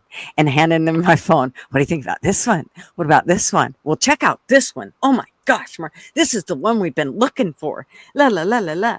And finally he just went, okay, here's what you have to be able to find and we'll buy. Well, guess what? He gave me something he didn't think could happen. He didn't think I could find one in the years that I said I needed, or in the price range that he wanted. And I did. And that's all she wrote. And he hates it now. He absolutely hates it. Yeah, them Kodiaks are really good trucks. I mean, I love it. That's what that front cab is. GM quit making that cab, I think, around 09. It's the type of rig that when you drive it, you forget that you're driving a motorhome. You're like, oh shit, I got a 35 feet behind me. I probably should slow the hell down. In a roundabout way, it's technically a U-Haul with a house in it. Mm-hmm. It drives much smoother than a U-Haul, let me just tell you. I've drove both, and it's much smoother. I'm not kidding you. You forget that you're driving such a big rig. It's not like when I drove the gas RV that we rented. Oh, that piece of shit. I'm telling you what, you got to put a lot of work into one of those to keep them from feeling like they're constantly swaying, and they just sound gutless. And if you put them under any type of load, man, it's just going up a hill. Those V10s, that engine, I couldn't. No way. I hated that thing. It sounded like it was going to die on us. And the everybody I've talked to is like, no, that's what they sound like. That's exactly what that is. No, that's a piece of shit. And it took way too hard to get up the hill. I wouldn't own an RV unless it was a diesel. Yeah, diesel's the way to go for larger vehicles. I mean, there's no sense in having a gas-powered engine in this modern times. Yep. Well, that's why you want to buy a diesel before 2008, before they started choking it down with the deaths and all the EPA requirements, which is I hate it, and the fact is that it's not necessary. It's just not. But I want to add something to the towing camper, the list you just made. Never buy a single axle. Always get a dual axle. I have seen so many campers that had a blowout that torqued the back of an axle, or sorry, the back of the hitch of a truck because it got torqued on the highway, and now they're stuck. They're gonna have to, have somebody else come haul it because now everything's all bent to hell. So get a double axle. So with those pull behinds, they build, and it's the same thing with the cargo trailers. They build them frames so flimsy. There's not really much to them trailer frames, and they're made to warp and flex. The way they're designed. A lot of people, if they know how to weld, will go in there and put like some tubing in there and kind of strengthen it up. So, you can tell it a lot of times in some of them older cargo trailers when them things are warped and flexed by the sidewalls. Mm-hmm. You see wrinkles and stuff in them because people drive through all kinds of stuff. But yeah, they're built kind of flimsy. So if the other type of pull trailer that I would want if it wasn't an Airstream would be a fifth wheel, and the reason why is because of how well they tow. However, I would be careful about the one that I bought. I would be careful of the make because there is one maker that there's a lot of flex frame issues going on. The frames are flexing and they're causing a lot of issues. And I think this company, and I ain't saying the name because I ain't getting my ass sued, but I think this company is fighting a lot with people on, hey, my frame is flexed and it's fucked up. I mean, these are big time RVers that, we're buying brand new RVs and the frame flexes, they're coming back with all kinds of problems, and then the company isn't wanting to fix them, and it's been just a fiasco. Lots of lawsuits going on, so definitely be careful with those. Like I said, I'm not saying the name because I ain't getting my ass sued, but they're with a fifth wheel, you won't. And I tried to get my brother to understand this when he bought his first one. You want a sturdy, like dually, to pull it. You don't want a single rear axle truck. They're kind of unstable at higher speeds. So you get a dually if you're going to pull a fifth wheel because they're a lot more stable in the back, a lot flatter. Yep, I agree. Yeah. But what if you extend out your axles and make it sick dopey dope and squat it to the ground and, make it look all badass like that? Then would it pull it better? I don't know. No, the answer is probably be interesting to see. Yeah, I think the answers would be no. Oh, Mouse said, I gotta go, didn't she? Oh, no, she had to jump down for a minute. Yeah, yeah, I think that would be a no. I think I'm very leery about like messing with stuff. Like here, I'll put it to you this way. Underneath our RV, which is kind of one of the things I think was really stupid way to engineer it, but they put breakers underneath the RV. They're waterproof. That's a good place. Breakers, but it seems stupid to me. Why would you put them there? You're taking a big chance. I mean, there's shit in the road all the time. I just don't understand why you would do that.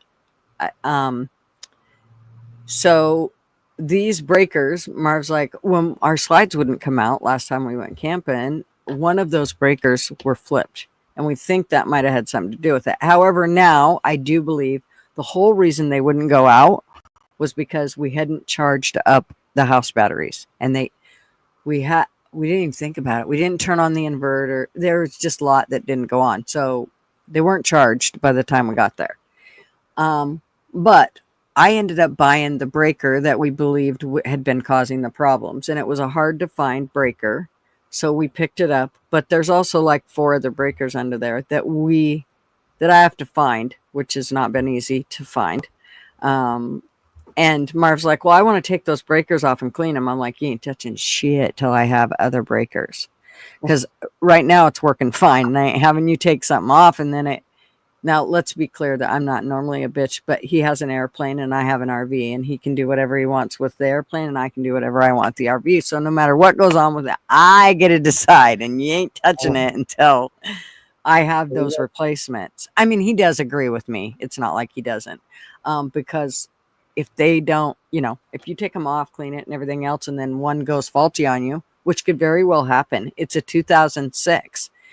So I don't want to take that chance and messing it, it's screwing up and now we can't do whatever with it. But I have come to realize that with these RVs, those are things that you want to think about as especially these older RVs, that you have to break them down to figure out, when something goes wrong, what to do to make, everything right. You can't just go in and start. It's like I told Marv when we first got, you can't just go in and it's like, plug it in and, go make sure all the lights are off, make sure you don't want to put a load on it the minute you plug it in. You want to, you've got to think about how you do shit.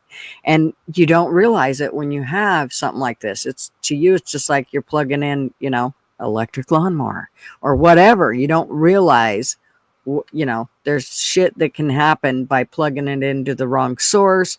You want to check the post before you do plug it in. If something's going wrong, you don't want it to fry your motorhome or your rig. So you got to make sure that, but it's amazing all that shit that you don't realize until you get one. You're like, oh my gosh, this is a lot of work to just go camping for the weekend. I'm exhausted just thinking about it. Go ahead. No, I was just saying I'm exhausted just thinking about it. Yeah. Well, and that's the thing is that you really here's why I say the best way one of the great ways to find out if you want to have an RV is to go rent one. Whether it's a pull or a drive, you want to make sure that you, for one, are comfortable with it and that it's something that you want to do. When we rented the RV that we had rented, it was a gas one, which made us realize we didn't want gas. We wanted diesel. Marvin decided that he wanted one bigger than that. It was 28 feet. I was like, I'm fine with the 28 feet. I don't know how much bigger you want to go. You want me to drive it? I'm not driving a tank down the road. So let's keep it within reason here. I'm a woman. Remember? Woman drivers, remember? Let's not overdo it.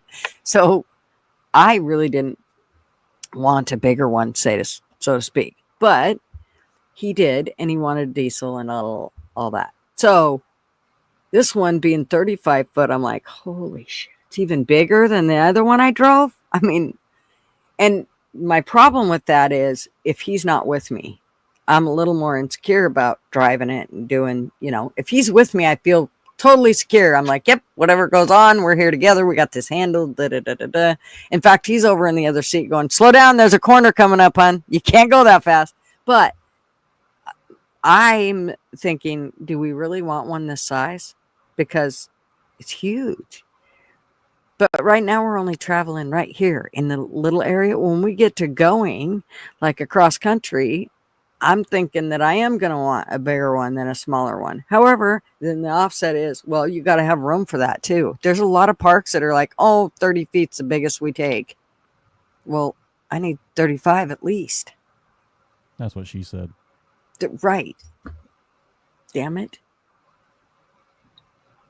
So it's just, there's a lot of things to take in if you're going to do, I'm telling you, you definitely want to think about whether you really want an RV or not. And the one thing that I can say, if you're the type that you want to throw your shit in and go, you're going to want to go simple.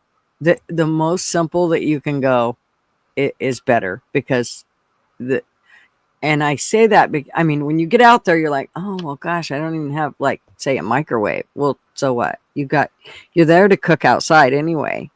But if it's raining, and you're not going to cook outside, it could, now you got to take your shit in the RV. Yeah. So there's always things to think about on how simple you want to go. And But I definitely say that I'll tell you the most safest rig that I think if somebody's going to convert something is an ambulance. I'm trying to say it right. Ambulance. I get made fun of. But those have it's the only type of RV that's meant to withstand a rollover. So RVs don't go through crash tests. Not motorized. Now, I believe that in a motorhome, you probably have a little more luck, especially in a Super C, than you do some of the other ones like a Class A. But I also, the motorhome part of it is not crash tested. It's not crash rated. It's none of that. So it's definitely something to think about if you're going to run right out and buy an RV, and how safe do you want to be? But an ambulance, if you get one of those and convert it, it has a lot of the things you need. Like it's well insulated, and number one, it can withstand the whole rollover thing. That's huge. So I wish, I don't say I wish, I want to buy something like that for myself and be able to go out and camp. I just don't have a place to park it, and I'm not about to pay the outrageous storage fees that it costs to leave it somewhere just so that it can just stay outside and get full of mice. Mm-hmm.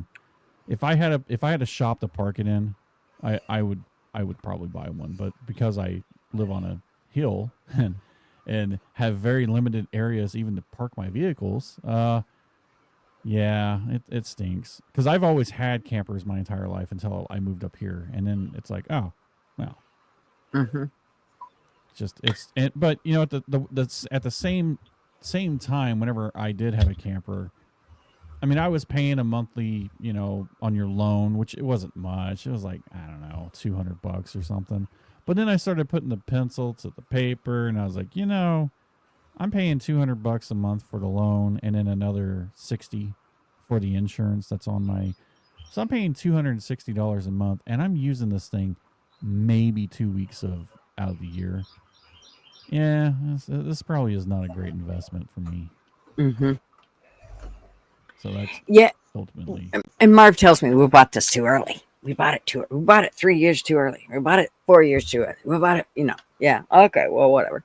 Here's the deal. We wouldn't have bought it too early at all. We have 3 days a week now he's back to 2 days a week, but we had 3 days a week where we could go. And actually we had 4 or 5 days there for a little bit where we could have went and gone camping every single week. But, you know, getting him to want to do that is another story. I mean, it's, you know, there's a little bit of work to it, but he wasn't going to have to do anything this last 6 weeks because he was recovering from surgery. I was willing to do it all, but, you know, of course, there was always an excuse. A couple times it was hard to find campsites, I have to say. That's the other thing is we really need some type of a solar. We need a little generator solar-wise that I don't want to go out someplace and use all of our diesel. I mean, yes, the diesel will only let us use, the generator will only let us use so much of it before it shuts down and won't let you use anymore. But I don't want to get out there for 2 days. We're supposed to be there for 3 days and have to go in for diesel. So it would be better if we had some type of a smaller generator that was solar, whatever, that we could bring in and use. And, you know, especially if you got the sun and you can just use the solar, I mean, that's much easier. And usually we're going to be camping around here, at least in the summer. So, you know, it would behoove us to get one, but they ain't cheap again. Seems like at least around here, you know, there's a lot of RV parks around here, but like you said, it's limited to like 30 foots. You know, that's all you can get is a 30-footer in there. And then even if you did get in, they limit you to like 1 or 2 nights because they have usually call-ins. Like people will call in ahead of time and pay to reserve a spot and whatnot. Yeah. So I don't know. It's easier just to go out on BLM land and It just is. find a place and just park, and hopefully it's away from everybody and you don't have to hear everybody else's party around you until like 3 or 4 o'clock in the morning. But yeah. The one thing that's frustrating to me though is I have a problem with these RV snobs that are like, well, we got to hear their generator all night. Bitch, I'm sorry you don't have one. I use mine. Thank you very much. I mean, well, they've got those Honda ones that hardly make a sound. Like I've heard those Honda generators and they're just so quiet. They're so quiet. Yeah, I mean, I totally get that there is like, don't be walking through somebody's camp. If you're, I get there is etiquette. There's a campground etiquette that you should kind of, and if you're in a big area and you pull up and there's one dude parked, don't park beside him. Go park your ass somewhere else where you don't have to be right beside him. And it doesn't matter if you run your generator or he runs his or he farts, and you don't have to smell it. It's all okay. But these ones that, I definitely think that since there's more people out RVing, it is starting to get a little more, it's getting very crowded. Also, since the whole thing of them doing budget cuts and things, a lot of the Forest Service and those places have shut down other parks, excuse being we don't have the budget for it. So there's a lot of places that you can't camp that you could camp in the last years. So that's a little frustrating. Because if only they allowed logging, and from what I understand, the loggers actually were the ones putting out the fires even before they got too large. If only we had this industry that can go in there and clear things out and, I don't know, make money on it. I don't know. And keep the forest healthy. That's the whole idea. Yes, there are, landowners that go, well, we're going to clear off this land and we're doing it because we're going to put a house here, whatever. There's a lot of people that are clearing off land and replanting, and that, yes, they're taking a piece. I don't like clear cuts. I can tell you straight up. I've lived in Idaho and Oregon. I've had, Marvin lost his hand being a logger. My dad was a logger. His dad was a logger. Our whole family was loggers, been bred into us. But I believe there's a way to do it. I'm all about selective cutting. And of course, loggers most look at me like I got 3 heads because they're like, do you know how expensive that is? Well, do you know how expensive it is when you clear cut something and then the next year it slid down onto the road that you drove up into to get to it? Oh, exactly. Yeah.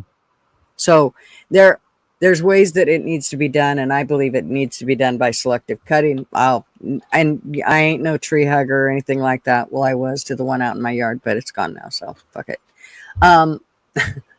But I think selective cutting is a better way to do it. You're not raping the land, whatever. You're taking pieces and making it healthier. You're giving more trees room to grow.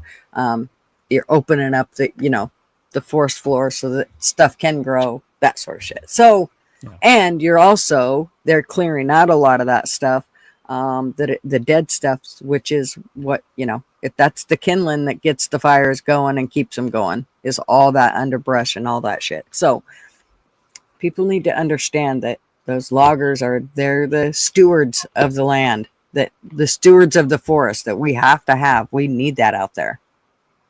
Yes, Idaho is burnt up. Spotted owl. Oh, fuck. That's what actually destroyed our logging in Idaho. We had so many mills that shut down, and I mean, people had to leave town, and these places are ghost towns now. That once had, they were vital places, and now they're, a sliver of what they were. So yeah, and in the process, their forests are burning up left and right.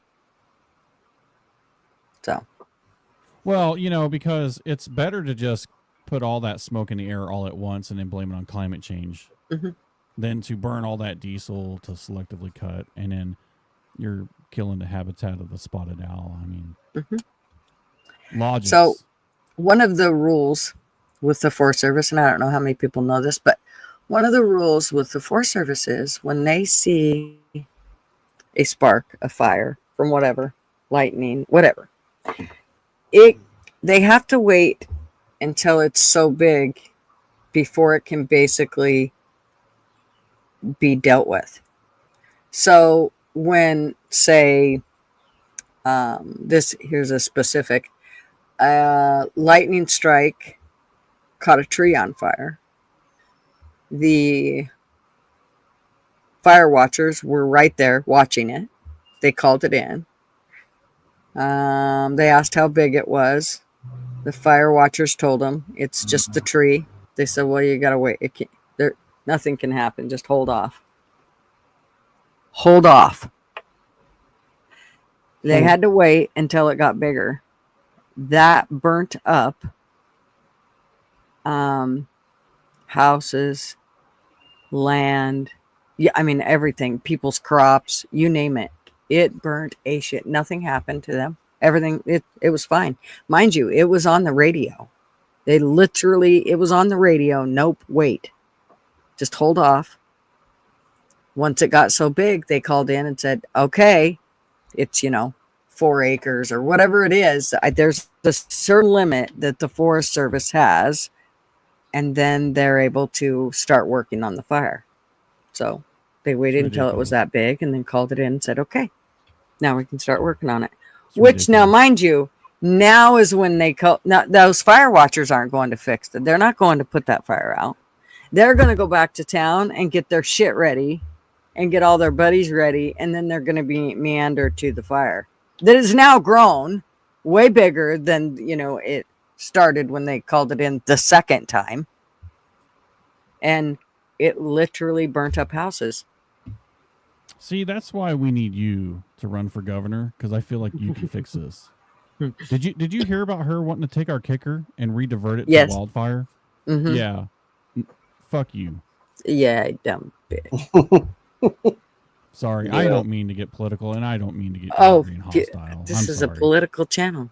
I know, this is where you can get political. I'm usually not hostile about it, but god dang it, they just make me so mad. They're just so incompetent, and yet they're the ones trying to make you feel like you're the idiot. Yep. And the thing about it is this is what's so frustrating, is watching the people that actually voted for her and voted for all these idiots. They're bitching about stuff now. And it's like, you don't get a bitch. You're the reason that we're sitting in this situation in Oregon.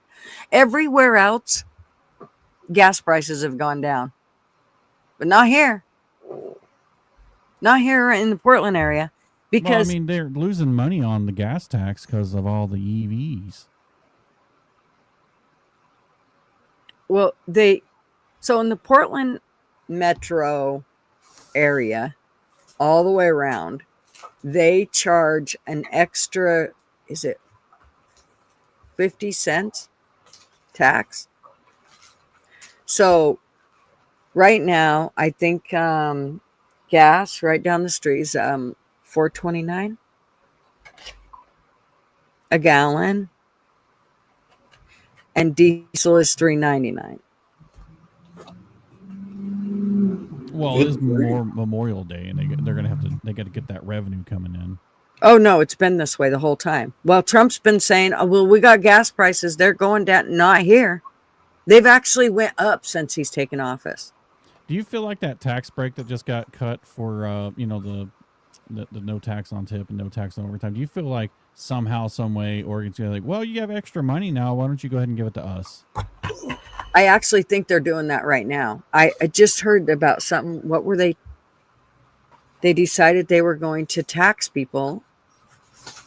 They just put something in. I just seen it. I can't remember what it was. And I immediately went, of course you are, because, this is where we were supposed to save. The federal government was going to let us save some, and you're going to take it.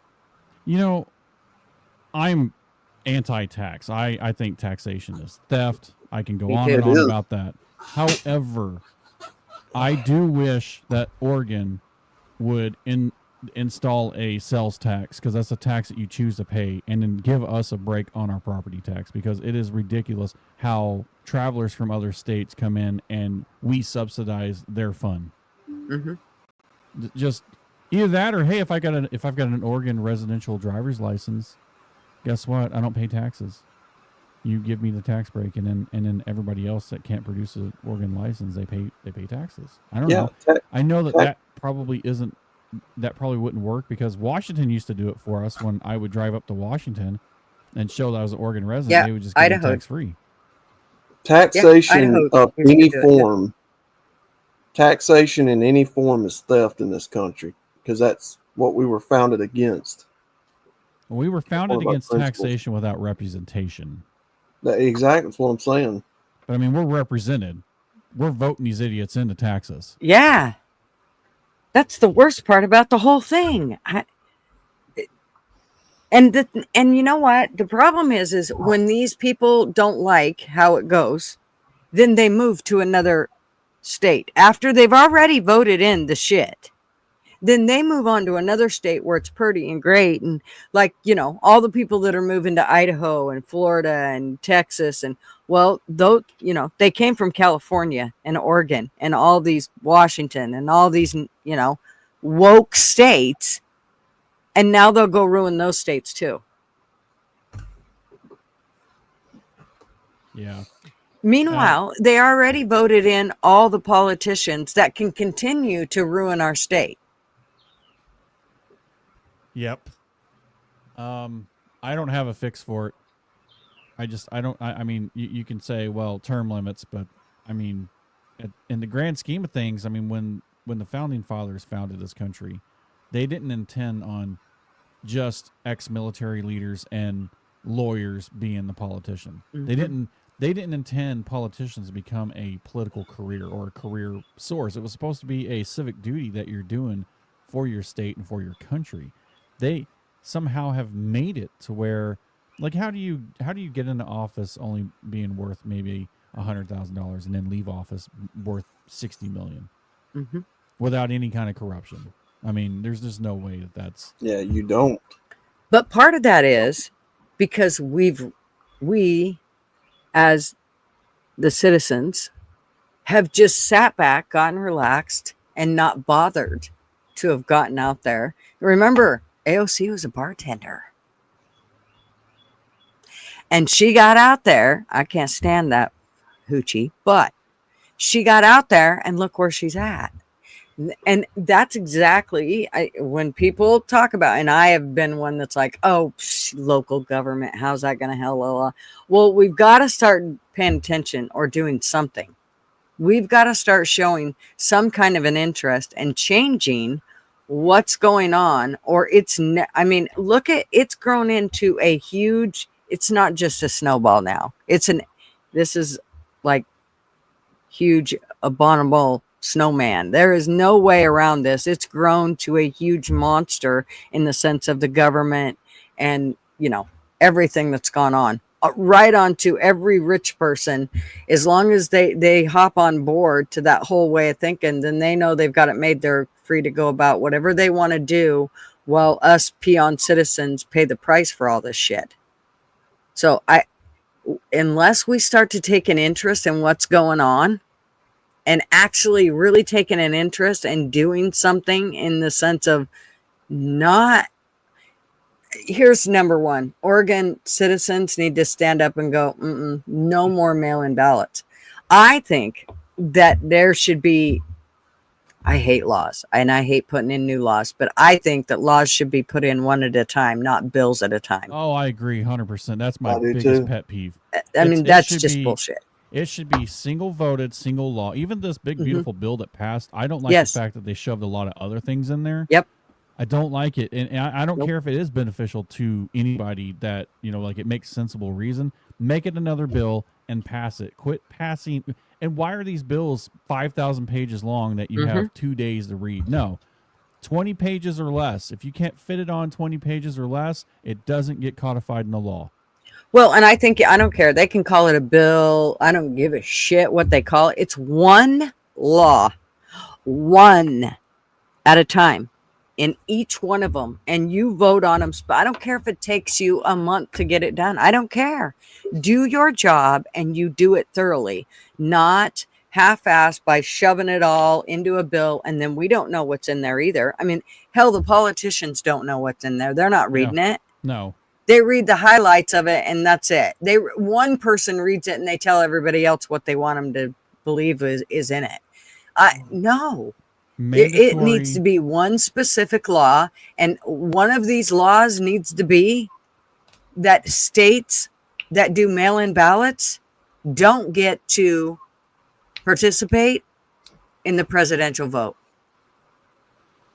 You know, I also think the only way mail-in ballots should be happen is if you're fighting for your country. That's it. Yeah. If you are out of the country, if I don't care if you're on vacation and out of the country, you should have made sure that you were here and did your voting. Next time, don't go during election time. That's all I can say. In another 4 years, you'll be able to fuck up again. Well, we're well. I don't think we should be able to do mail-in ballots at all. And like I said, unless you're out there fighting for our country and you're in another country, not if you're at boot camp. If you're at boot camp, go vote. Well, we're well past. That's how I feel about it. Of our vote even mattering. And I think it should be that way for everybody. The minute that we start saying, but for this one and but for that one, and then look what happens. It never ends. It becomes huge. I mean, look at it now. Oregon we haven't had a clear, concise election since before Clinton. I don't think. When did the mail-in ballot start here, Baker? I can't remember. I think it was in like 92 or 94, something like that. 98? Was it? Well, we're well past the point of voting in this country mattering anyway. I mean, both parties are bought and paid for under the United States Corporation of America. We're well past that point of electing people based on voting, because it you got to understand how corrupt and crooked this goes. Both parties are bought and paid for, and financed and campaigned by the same people. There is no left versus right in this country. There's just us versus them. That's it. It is we the people versus our government at this point. It's not left versus right. It's we the people versus the government. In 98, they passed the ballot Measure 60, which mandated that all primary general elections be conducted by mail. Yeah. It made Oregon the first state to conduct all elections by mail. I think that any law or any tax that gets passed needs to have a sundown clause. I feel like my AirPods aren't working. Let me see here. So, guys, you guys can keep talking amongst yourselves. So, guys, this is why I don't get caught up in left versus right debacle, because we're well past that point. Okay, hold, please. Stay right there. Don't move. I'll be right back. I don't think Gutter'S. Let me see if I can fix this. Everything that we're talking about, to me, is you've got to address what's really happening first, which is a corrupt system that's out of control. Both parties are bought and paid for. Yeah, no, I agree. Which is, it's easy to say that. Well, there's a simple solution to this, and you got people. I think Trump being in there is kind of an anti-serum for what's going on in Washington, but I still don't think he's doing enough. He's only one person for 4 years. Now he can go in there and shake things up, but unless he keeps the momentum going, I don't know if it's ever going to get fixed. But I agree wholeheartedly with GG. It is one law for one vote, not 16 laws in one vote. I mean, how many? Patriot Act was an actual, like, the Patriot Act was the catalyst for why you should split that stuff up, because they didn't realize what was all in there and how anti-American the Patriot Act was. Anti-American. Just blows my mind that we have to deal with this kind of stuff, even in today. So the corruption has been so bad, and it's like common folk like us, and I call us common folk because we're not elected officials. we're the ones that are going to get sick of it. Like this country's going to have to get taken back eventually. I don't know. I don't know what to do. I mean, I wish there was an answer to this in a simple way, but I just don't think there is. I think we're too far gone. I think a complete reset is unfortunately what we're going to have to do. We need to take the Constitution, we need to read it, and we need to abide by it. No more stepping on it, no more bastardizing it. Just like this whole birther clause in the 14th Amendment. You know, it's the way I understand it is the country that you're born in, meaning America, right? You're subject to the jurisdiction. We're not subject to jurisdiction for people bringing in their pregnant wives to have kids here, so their kids American citizen. That's not ever how that was intended to be. That was meant mostly for the slaves, and then it was meant again. It was ratified or it was changed in 1924 for the Native Americans that gave up their property to become part of America and herefore now whatever you want to call it.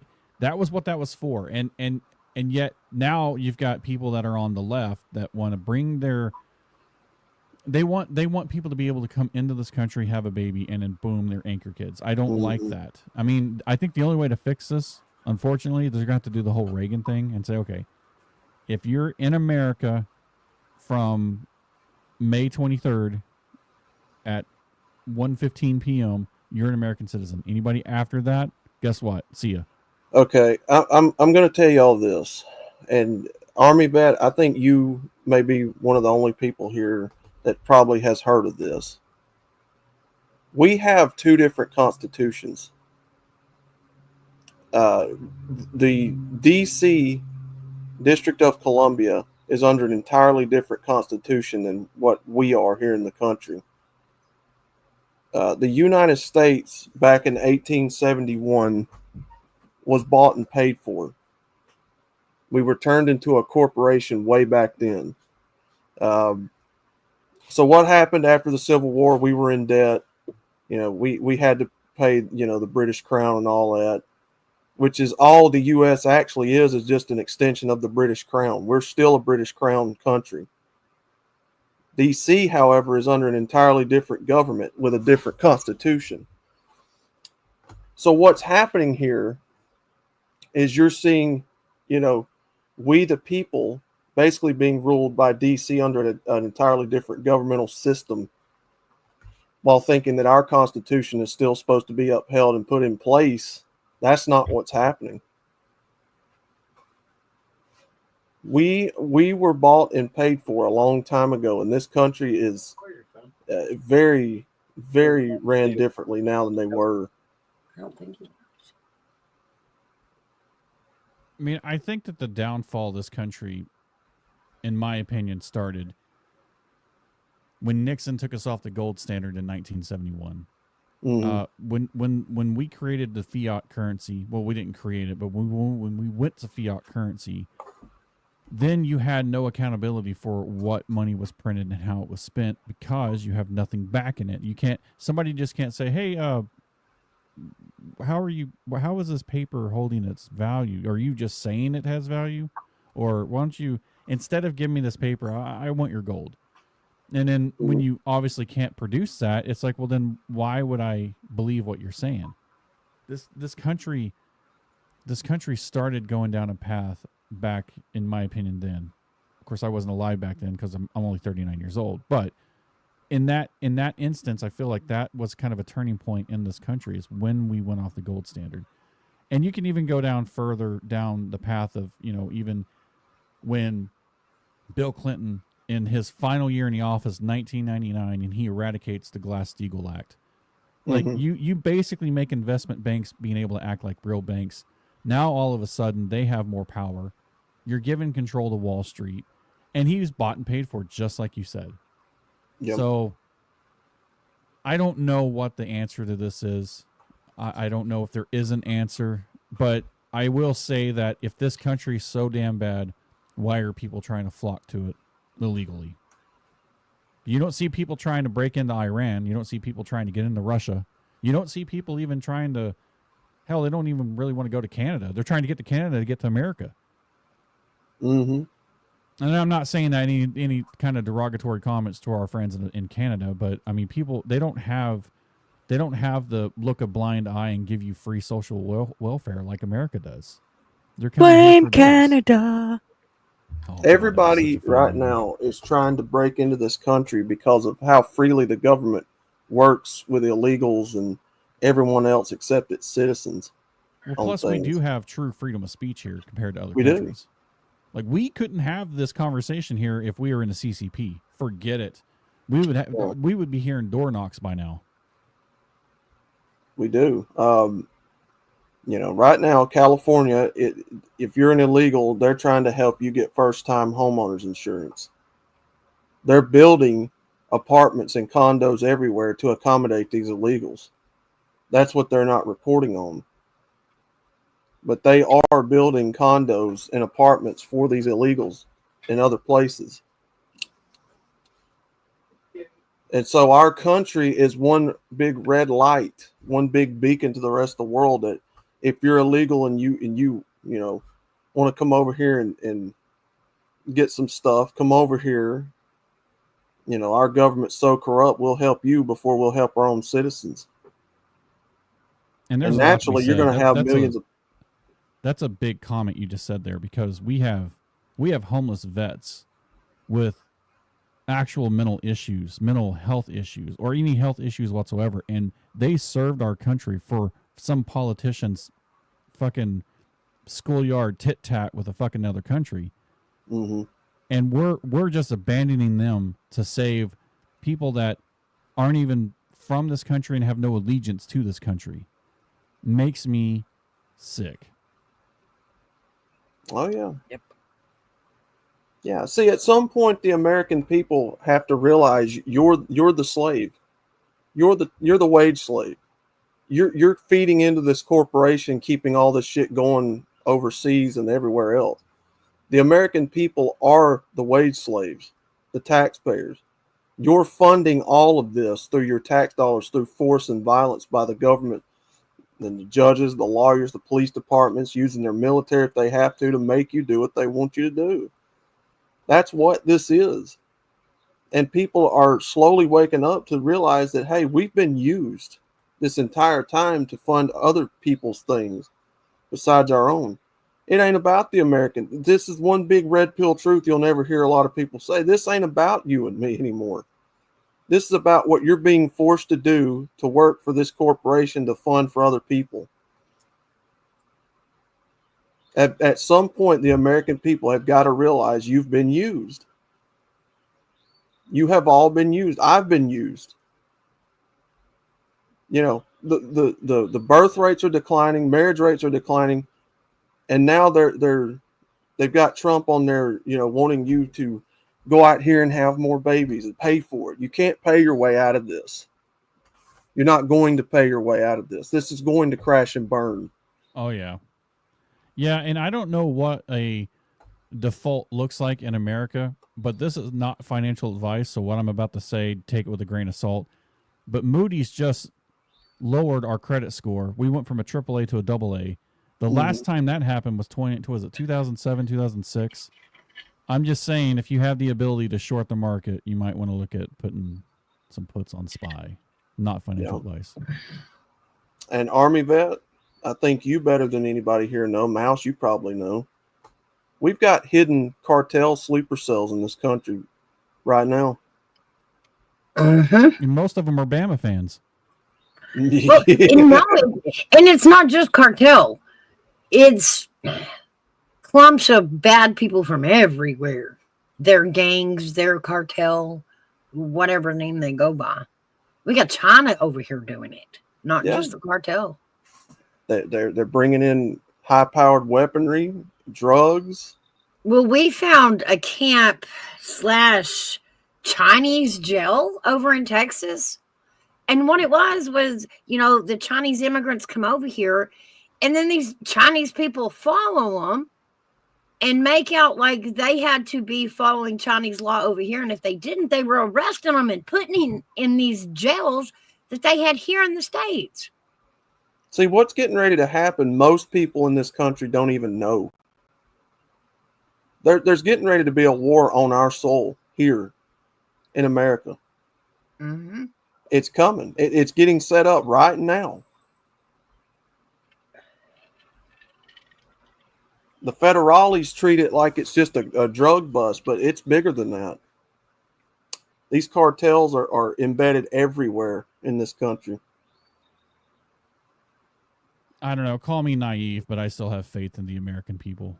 I we do might too. fight amongst each other, but if you fuck with us. Oh, I do too. I think there's something to be said about American patriotism. Now, do I trust it coming from Gen Alphas and Gen Zers? Fuck no. No. No, I don't put much stock in these newer generations. I don't. America is going to be taken over from within. I mean, it already kind of has been. Yeah. You're seeing it finish up right now. Yeah, and with the advent of technology that's come around, I think it's made it faster. I mean, like Rome, they were around for what, a couple thousand years. Their rule was before it fell. I think it has a lot to do with how technology today has exacerbated the process. Facial recognition software is the new police. Oh yeah. That's all that is. It is for them to tighten down their grip on control over people. Well, and that's why I think more than ever the Second Amendment is not to be infringed upon. Mm-hmm. And then you hear these people say, "Wow, what are citizens going to do with semi-automatics and this and that?" Well, but what did George Washington do with the entire not mechanized, but the entire British naval and regulars? And not only that, but the mercenaries that they had.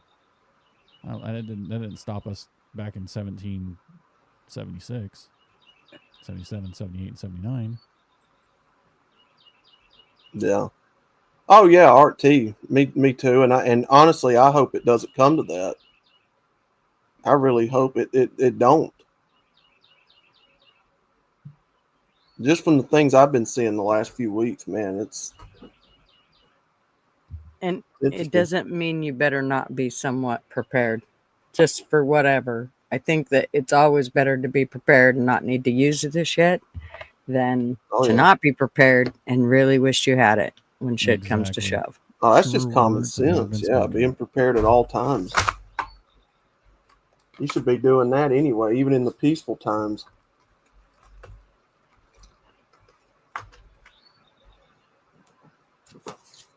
Yes, happy Memorial Day weekend. I don't know about being happy, but be safe. Everybody wants to go out and go camping for some reason, or going somewhere on Memorial Day weekend, and do the things you can do living before you're no longer living. Well, and let's not forget what Memorial Day is about. I mean, it's not about hot dogs and marshmallows. I'm not to tell you, it's not. But so let's not forget what it is about. Their all, and I mean they're all for our country. I smell a troll. And it's in the chat.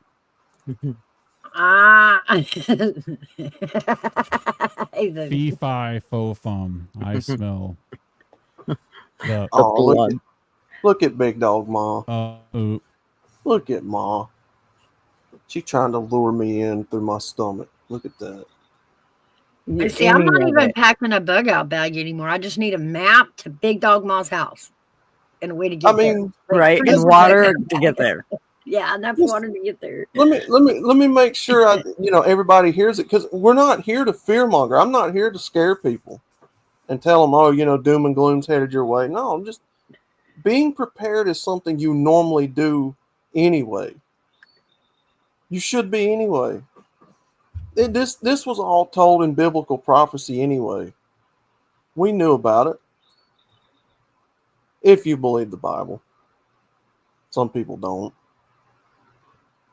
Well, it's really strange because I feel like if if you wanted to know the future and you know how to decipher what the Bible says, and you don't decipher it wrong, because I do believe there's ways of deciphering it wrong, it sure seems like they know a lot. Things that have happened were in there. On the other hand, then it comes to me that I go, okay, so what if the government's the one that wrote the Bible? Like, what if they're the ones that wrote or whoever it is that's doing all this weird shit with us? Yeah, it is interesting. I've thought that.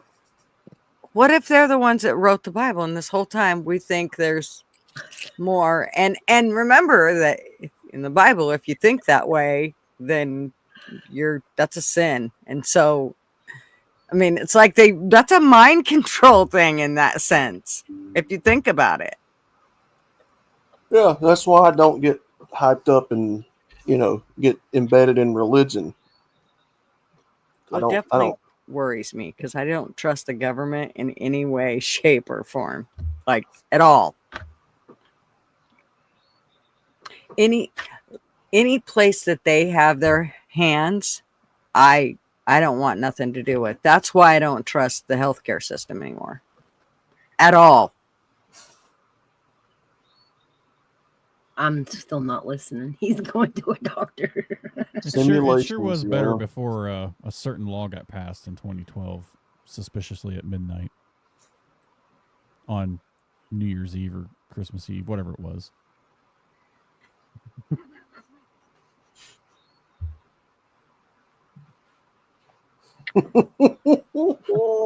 Fuck off, LW. Everyone on panel eat out of a bag of chips. I did my deal. I did. I haven't ate anything. I don't know why you're saying that. When that door chime went off, though, today, Oh man! And I already told Marv about it, so I know when he opened up the door, he thought about it because he opens up the door and he hears my phone. So I know he's like, "Oh shit, she gonna be so pissed at me." I just leave my phone on silent anymore nowadays. I don't want to hear the dings and the dongs and the pings and the pongs and all the crap. Listen, if it's important, I'll see it eventually. That's it. It'll be there when I get there. Yeah, that's what I tell people. I got that sumbitch for a reason, so I know all the way around my house if you're doing something you shouldn't be doing. So, and if you do, you better look out. That's all I'm telling you. You better crawl low to the ground, or maybe high, because you never know. Hey LW, I could turn on my my Mr. Duggar filter if that you think that'll just piss TF off. All at once. Right. Yeah.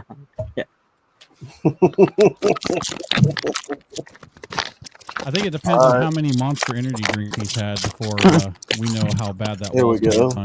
Well, I know, right? And keep talking. Don't stop talking, because that's part of the bad audio shit he can't stand. Cool Ranch Doritos. Oh yeah, right. Bad audio. Right. That's the sound of a Cool Ranch Dorito. Oh my god. No. Oh my god. Oh, bad. TF, can you hear me just fine? Is it coming? Is it coming through? TF. I need a mic check. 1, 2, 3. Mic check. Hey, fools, can you can you clip that so we can have that? Oh, that is funny. Sorry, Art. I'm sorry. Damn phone. Now we're kicking with Krista. That's right. Have a good day, Art. Oh my god, that was funny. Where'd you go, fools? I hope you didn't miss that. Did he run off? Damn, no, he's punching a wall. Yeah. Fuck this. LW, clip it. Oh, that's hilarious. I haven't laughed like that in a while. Oh yeah, that'll get him going. So tonight we'll need to play that. So I need that clipped. LW, clip it. Learn how to clip. Like right now. Wow. Pearl W. We run him ragged, making him do all this shit.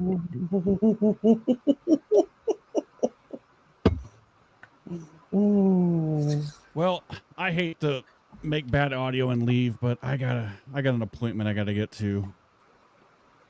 Yeah, hell yeah, man. Well, I'm glad I you appreciate came you out, guys Baker. letting me come on and hang out with you, though. Yeah, good chat, brother. Oh, wait. Wait, Baker. Oh, I see that. Yeah.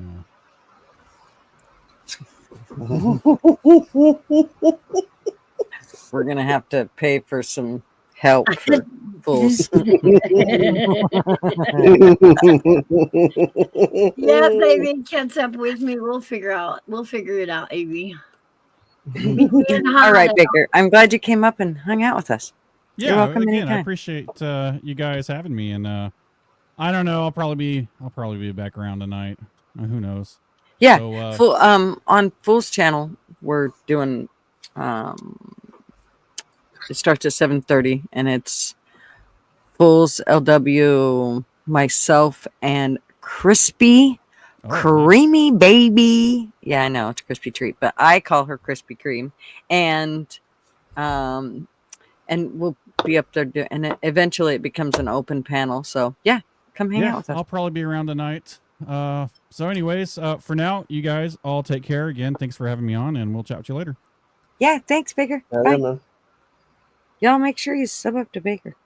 It was a good meet. It was nice meeting him. Yeah. Yeah, he's a good dude. Good to meet him. That was fantastic. The echo loved it. I'm like, I'm gonna have to get that. That was too perfect. I'm telling you, LW, we did all that. You best clip it. That was just. TF's got to go to the store. Uh-oh. TF, are you going to TJ Maxx? Uh-oh. Don't let him fool you. He lives in the TJ Maxx parking lot. Gotta go in the store. Like at least 3 days a week. And why, you might ask, does he live in the 3 day or in the parking lot of TJ Maxx for 3 days a week? Well, because his wife's got things figured out. Don't you worry. She's got it all figured out. I'm going to take lessons from her. Mrs. Fool, she's a smart woman. Yeah, Crispy is, she's good people. I like her. Yeah, I think I've been on panel with her once or twice. Yeah. Yeah, she's coming in as a guest tonight because KJ is gone, which is our other co-host. So it's a thing we're going to start doing on Friday nights and just, trying to give, like, we don't want no drama. We want it to be all fun. No, just hanging out, having a good time.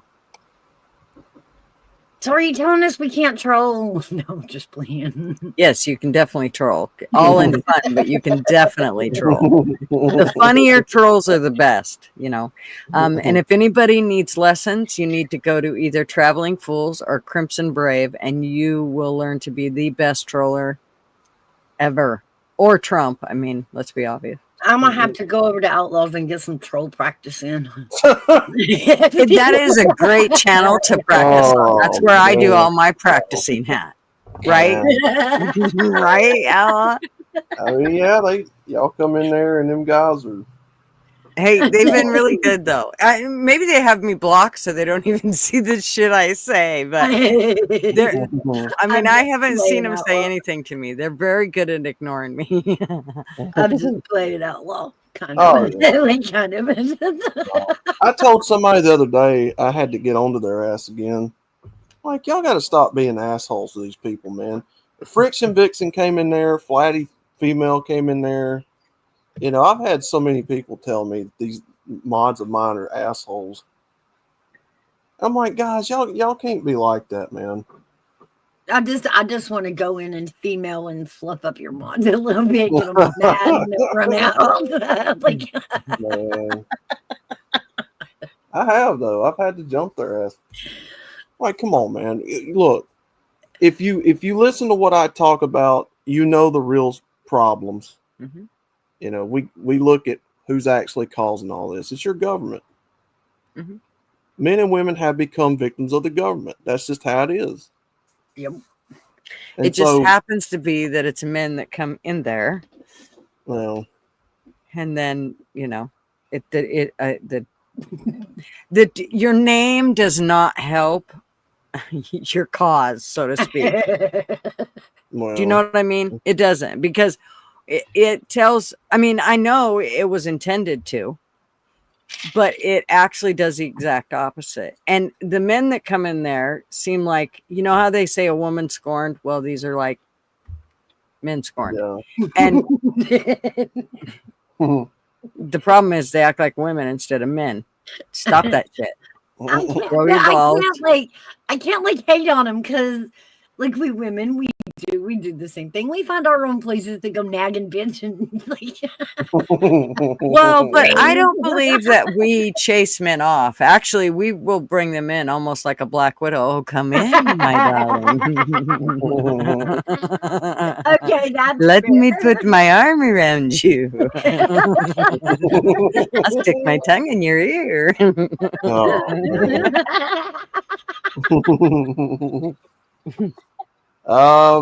Okay, Wanda, I don't block people. That's the mods in the chat. So if the mods block you and all that, that's what they're doing. See, make just Chrome your mod. Why you gotta have a bunch of dickheads? Yeah. Just make Chrome your mod and everything will be fine. He fucking will let everything fly, man. He is very good about it. And unless, they get, mean right out. Well, sometimes I do, but I try not to. I mean, Chrome, he doesn't, I don't think he gets offended by a whole lot that I say. He knows I'm joking about everything that I'm saying. It's not like I'm serious.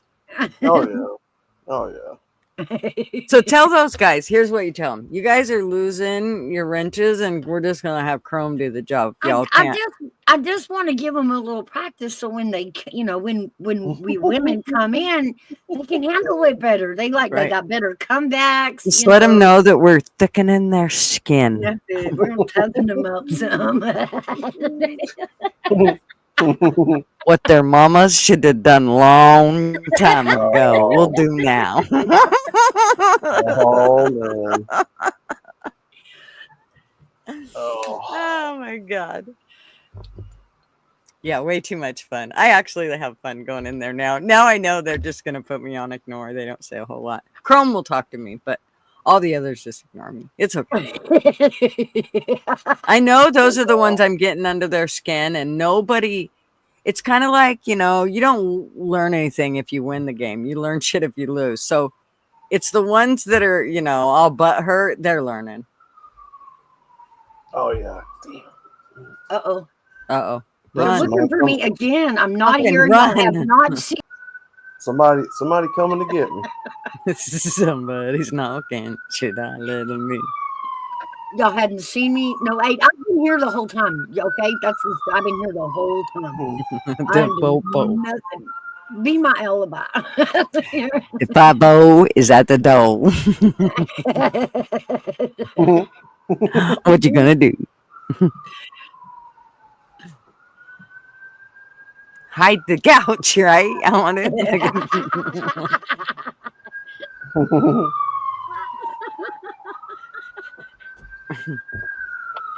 Man, they're adamant today. They've been around the block 3 times and they still ain't found me. They ain't gonna find me. Lord, where We won't show our dicks. Hello, curator. Welcome. Where did I see you at? Are you the one the cops are chasing through here? Right. Hiding in here, buddy. All right. We won't tell. It's okay. You can hang out here. Here, come under the cushion. I'm sure at some point they're going to come for me. Is curator yours? Mm-mm. Curator? Yeah, is that yours, Outlaw? Let me see. Bingo. Oh, I remember. From Bingo. From the VIX channel. Oh, okay. Welcome. Yeah, no. Oh, I'm so glad you came by. Welcome So, in. Curator is the one that I believe just made up the Vix's new bingo game. Like nice. they created it. Him and another guy, correct? Am I right? I could be talking straight out my butt. No, right. We don't know. We're guessing. Are we Yes, warm or I'm the cold? one who built the bingo game. Yeah, I know. that's cool. I know, Ma. I know. There's a lot of people that have reached out to me that said they're upset about the guys voting on that. Callie was one of them.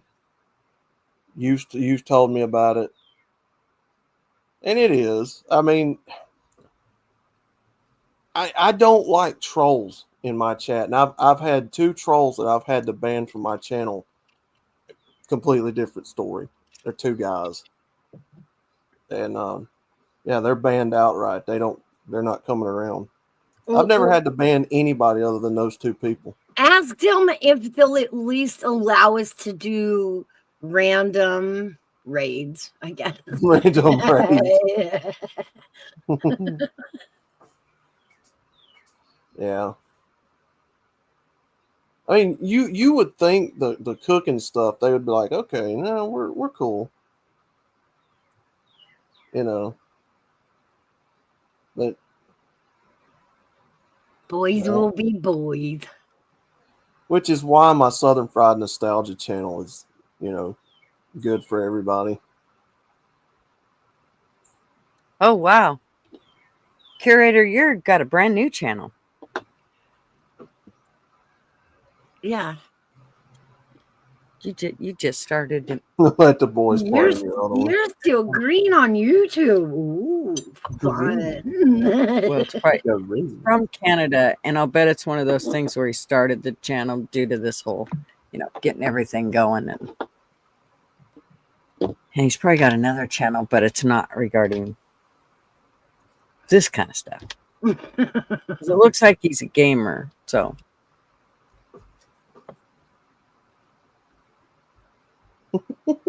So anyways, I gave you a wrench so that you can when you come here, you can be able to network throughout chat and go to people's channels and sub up to them and check them out and all that good stuff. Just an easier way than everybody trying to drop links and all that shit.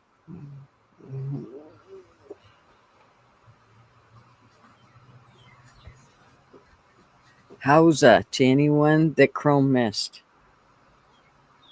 Well, in case I missed you, Chrome. Hey, Chrome. Hey, Chrome.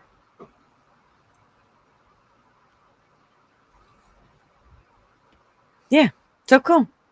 Yay. I think Curator might have already left. He's out.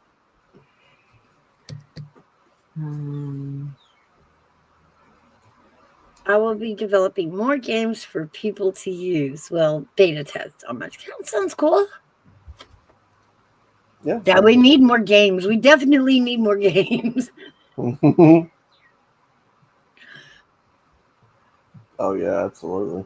I thought about a week ago YouTube was just going to break out in a full-on food fight brawl with everybody against everybody. I didn't know. It was just getting a little crazy. So, fools, make sure you go sub up to Curator 61. You're going to want to do that. Maybe you already have, but I didn't see you in bingo the other night. So, yeah. Trivia Curator.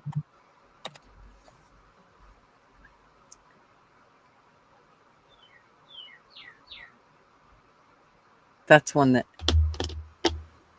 lots of people around here use or want, I should say. Everybody loves trivia. Fools he's one of our trivia gurus, and obviously along with the Vix. So, who else does trivia? Am I missing somebody? Oh, Scott from Controversial Cruising does trivia.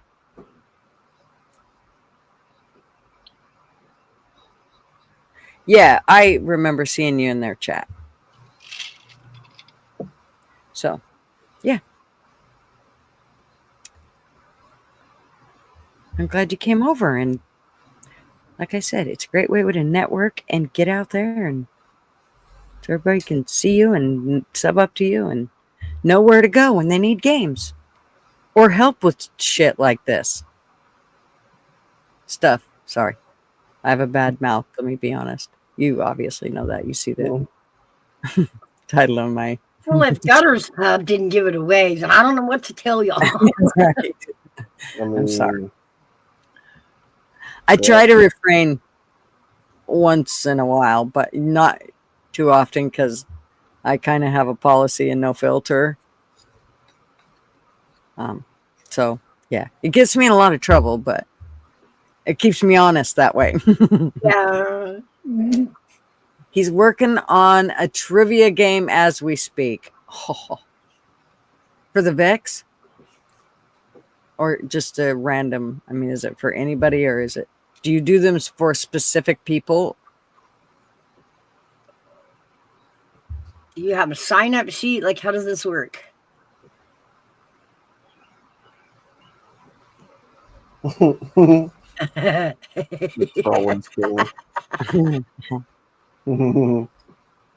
Yeah, see, Fools thinks I do that just for my own needs, but he doesn't understand that's part of my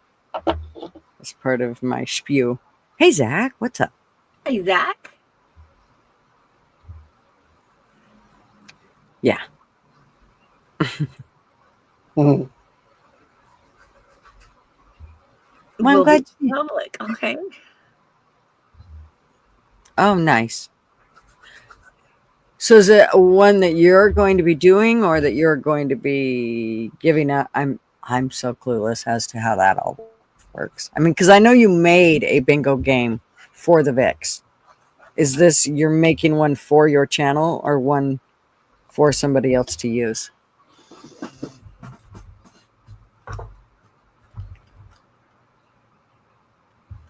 LW, then can you email them? Instead of putting them on the DM on Twitter, just send them in an email. On for everyone to use. Cool. Oh yeah, that's awesome. That's cool shit.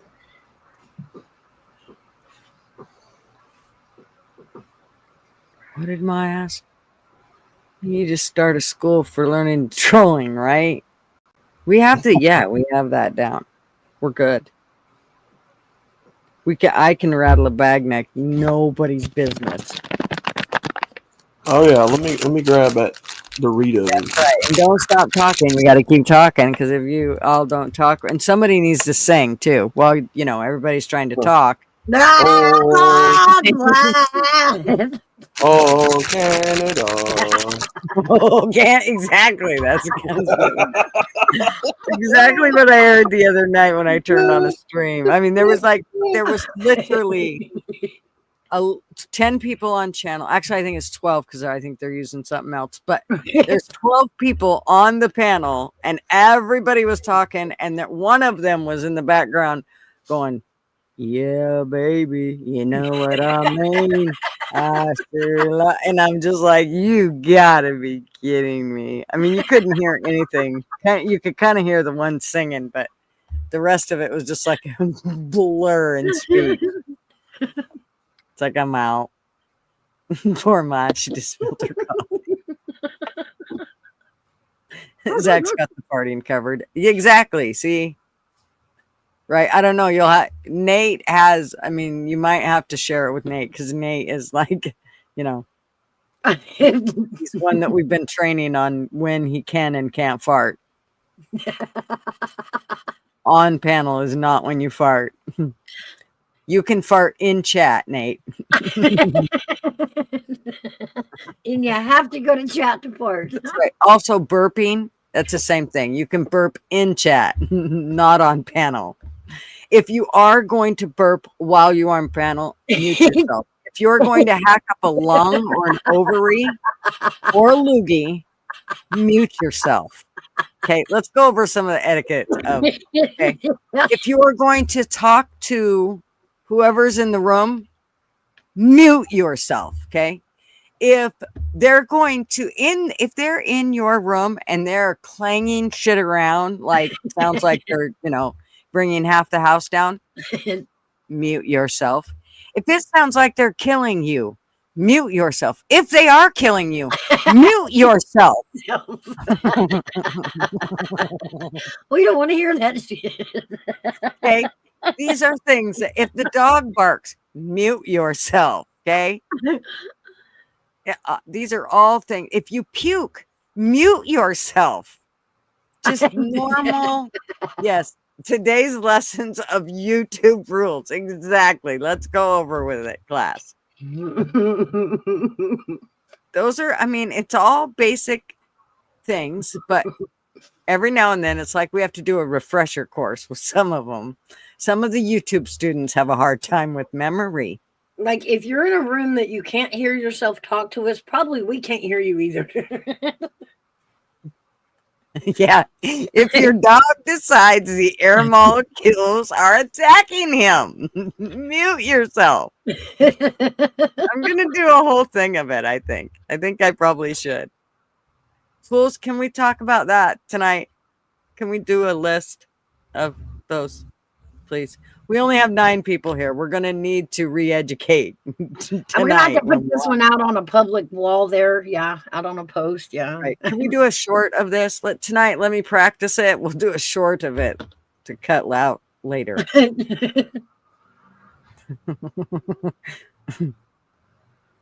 Make a list and check that shit twice. Exactly. If your dog dies in the middle of my life, don't come tell me. Right. You know what? Maybe I'll start doing shorts like that. Like,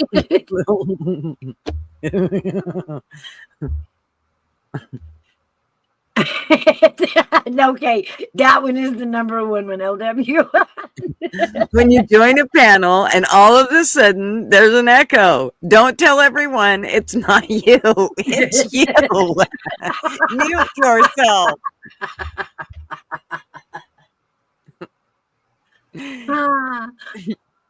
If your neighbors are playing music loud and it comes through your mic, mute yourself. Well, that was what I said. When you can't hear yourself in your room, talk to us. We probably can't hear you either. Yes. When the kids come ask you for a glass of milk, mute yourself. It's all the things. All the things. 100%.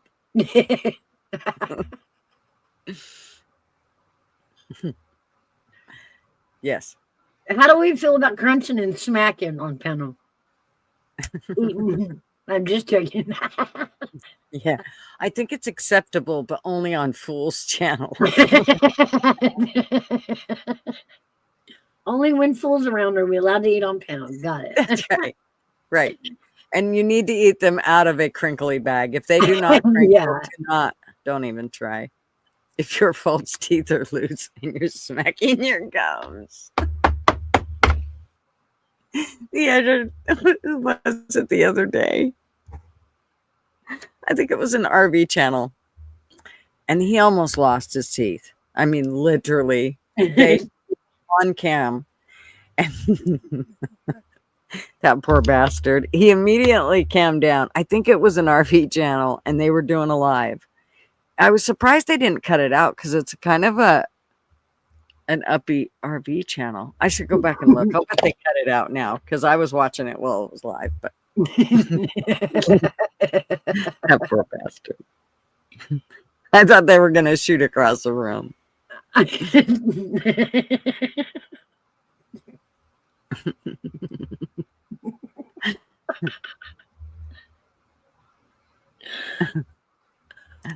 Yes, he got the memo. It's pick on fools every day. There is no mercy amongst friends. Remember this. At least over here. Yeah, there's just not. Or on Fool's Chat. You might as well just, no, LW is same way. Yeah, see, understand when we say no drama, we mean outer drama and stay out of our family drama. Like, it's our family drama. No other channels can interfere. I love the chirping smoke alarm the best. I thought you liked the Ring camera the best. Or the Ring. Yeah. I thought you liked to know when Marv was coming in and out the door, or the garbage man was dumping the garbage.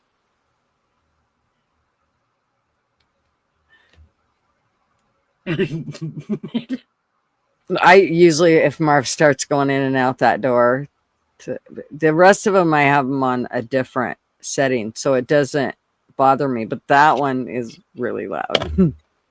And so, yeah, I have to snooze it every now and then when he's going in and out.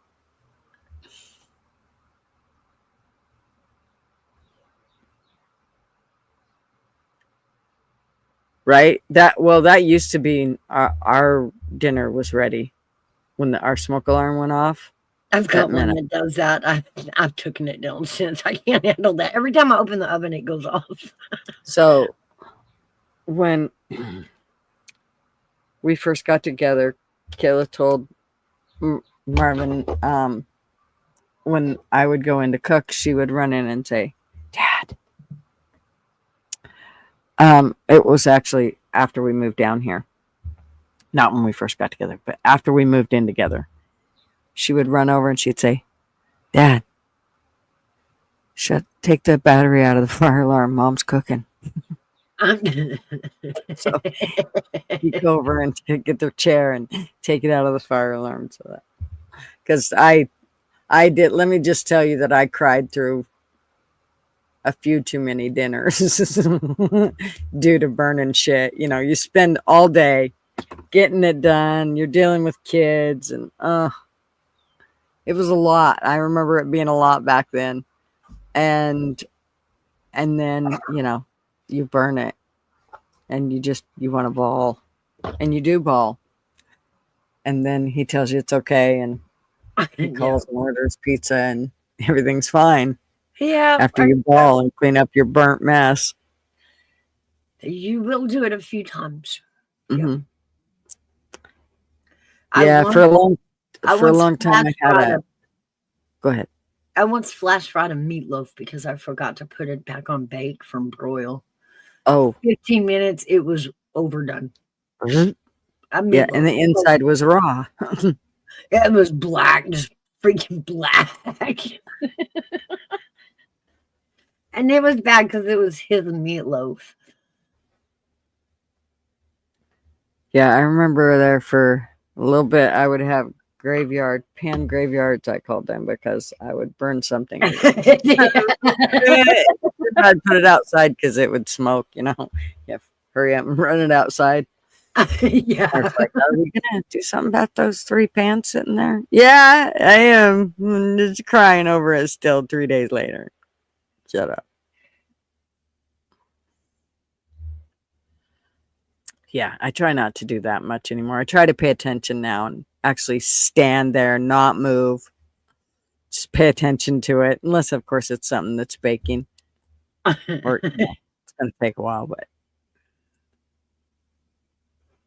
Well, I stuck it in there thinking, okay, 45 minutes to an hour, I'll check on it again. And I started to smell something burning. And then I realized what I did. And I'm like, yep, that's one for the books. I broiled a meatloaf.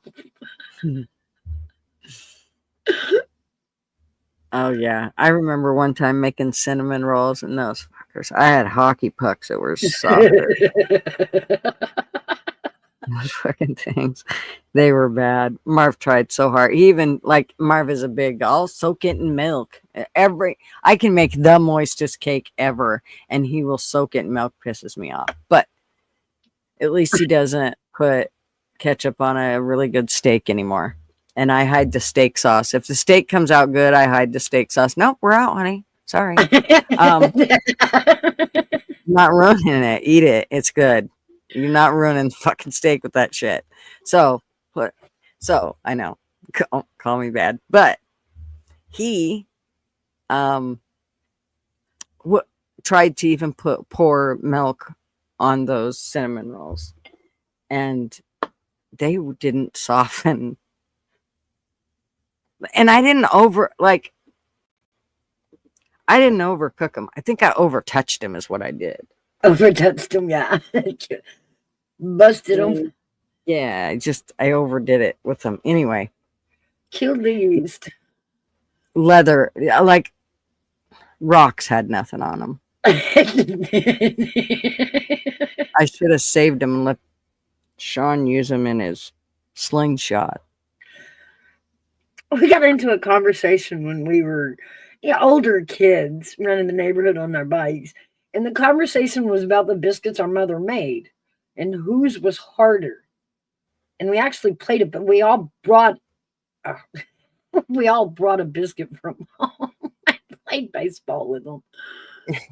There was a few mad mothers when they found out that was rude. Like, yeah.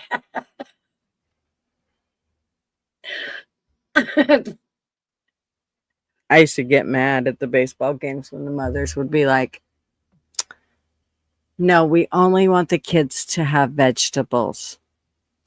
This went on for like 3 years, and it was the same moms that were just, they finally took over the food prep, but the kids were very frustrated. Most of the kids wouldn't even stay after to get their snacks. They'd just leave.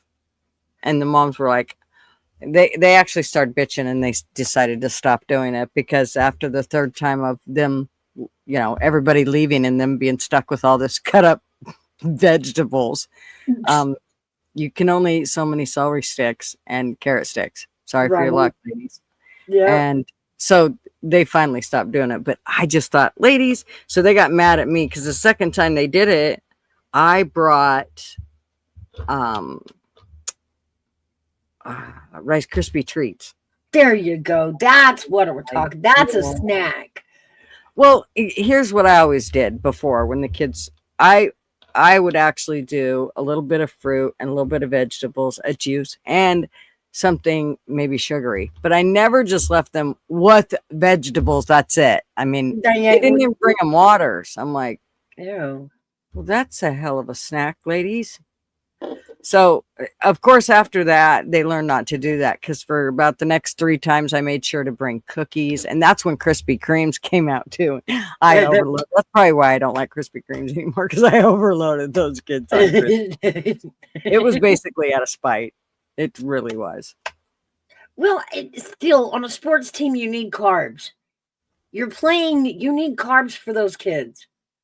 And it's, it's not about, don't feed them. So these kids need carbohydrates to get out there and play. And when they're done, they need more carbohydrates to replace the one they used up. Yeah. I remember growing up, it was tradition that when we had a game that day that mom would make spaghetti because of the noodles, because of the carbohydrates.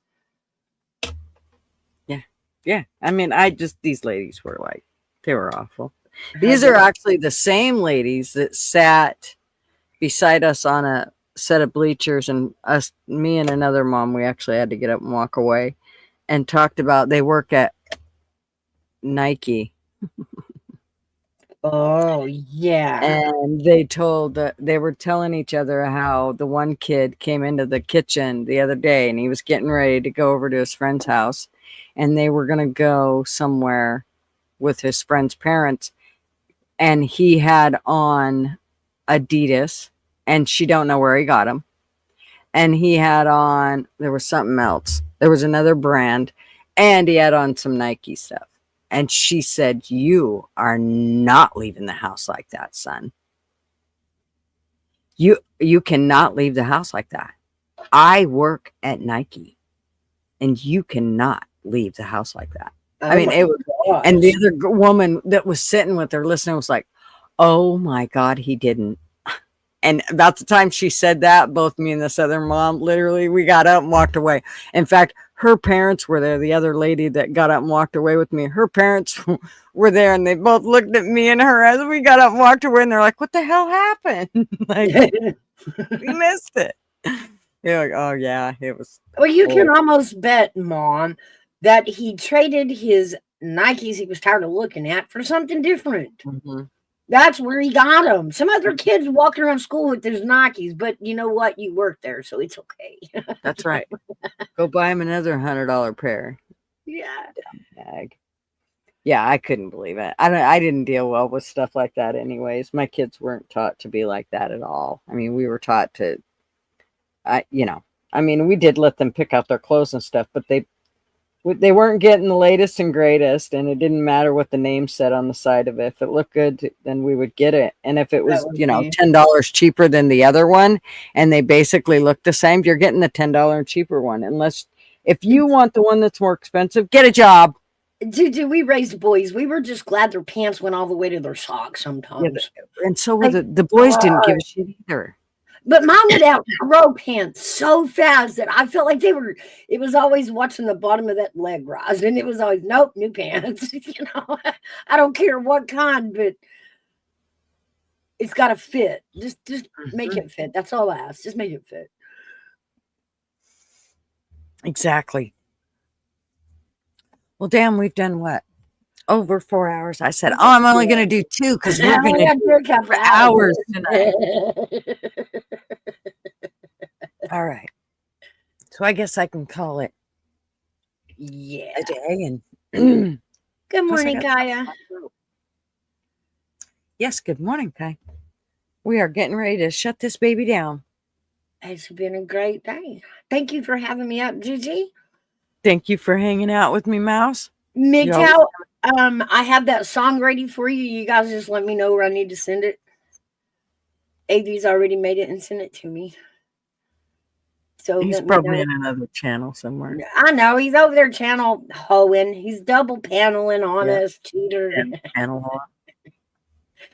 He thinks there's 2 of them. I'll see you guys later. I'll let Gigi sign this off. All right. Love you, Mouse. Bye. Bye, darling. All right. Thank you all for coming and hanging out with me. I will see you all tonight at 7:30. There will be a link posted. I don't know what TVF acts like. He has this, a job where he can't do things like get us a notification and shit ready for tonight. But anyway, as soon as he gives me that, I will post that. But make sure you guys all come and hang out. You start at my channel, and I'll kind of hopefully get you to go to the other channels too to get. LW really needs watch hours, I believe. So we definitely want to get him some watch hours. But make sure you come and say hey to mine, and drop in, and of course Fools too, and Crispy Treats. I think she has a channel too. So anyways, you guys are gonna love our layout. I can't wait. So thanks so much for hanging out with us on this FriYay, and we will see you in a few hours. I still gotta go do my stuff like for the whole day before I come back here in 5.5 hours. Oh Lord. Okay, yeah, I definitely have to not do these for so long on Fridays. Y'all got me going. Yes, there's LW's channel. Thank you, Big Dog Ma. I will see you guys later. Bye. Remember, if it wasn't for you, I would not be here. Love yas. News bulletin. Step right up, got tickets on sale. In today's episode, trains coming off the rails. Watch it all burn from the screen on your phone. But don't you worry about it, you're safe at home. Every talking head will tell you everything's fine. It's the blind leading the blind. Yeah, it's a circus out here, we're wobbling on a wire. There's a lady with a beard, clowns juggling fire.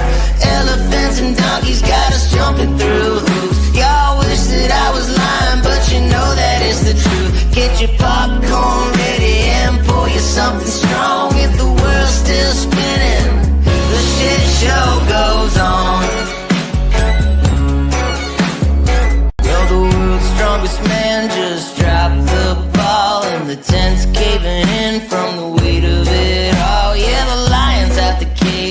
puppets in a rage, and the ringleaders on parade. It's a circus out here, we're wobbling on a wire. There's a lady with a beard, clowns juggling fire. Elephants and donkeys got us jumping through hoops. Y'all wish that I was lying, but you know that it's the truth. Get your popcorn ready and pour you something strong. If the world's still spinning, the shit show goes on. Come on! Witness the greatest show on earth! Ignore the flames! It's a circus out here, we're wobbling on a wire. There's a lady with a beard, clowns juggling fire. Elephants and donkeys got us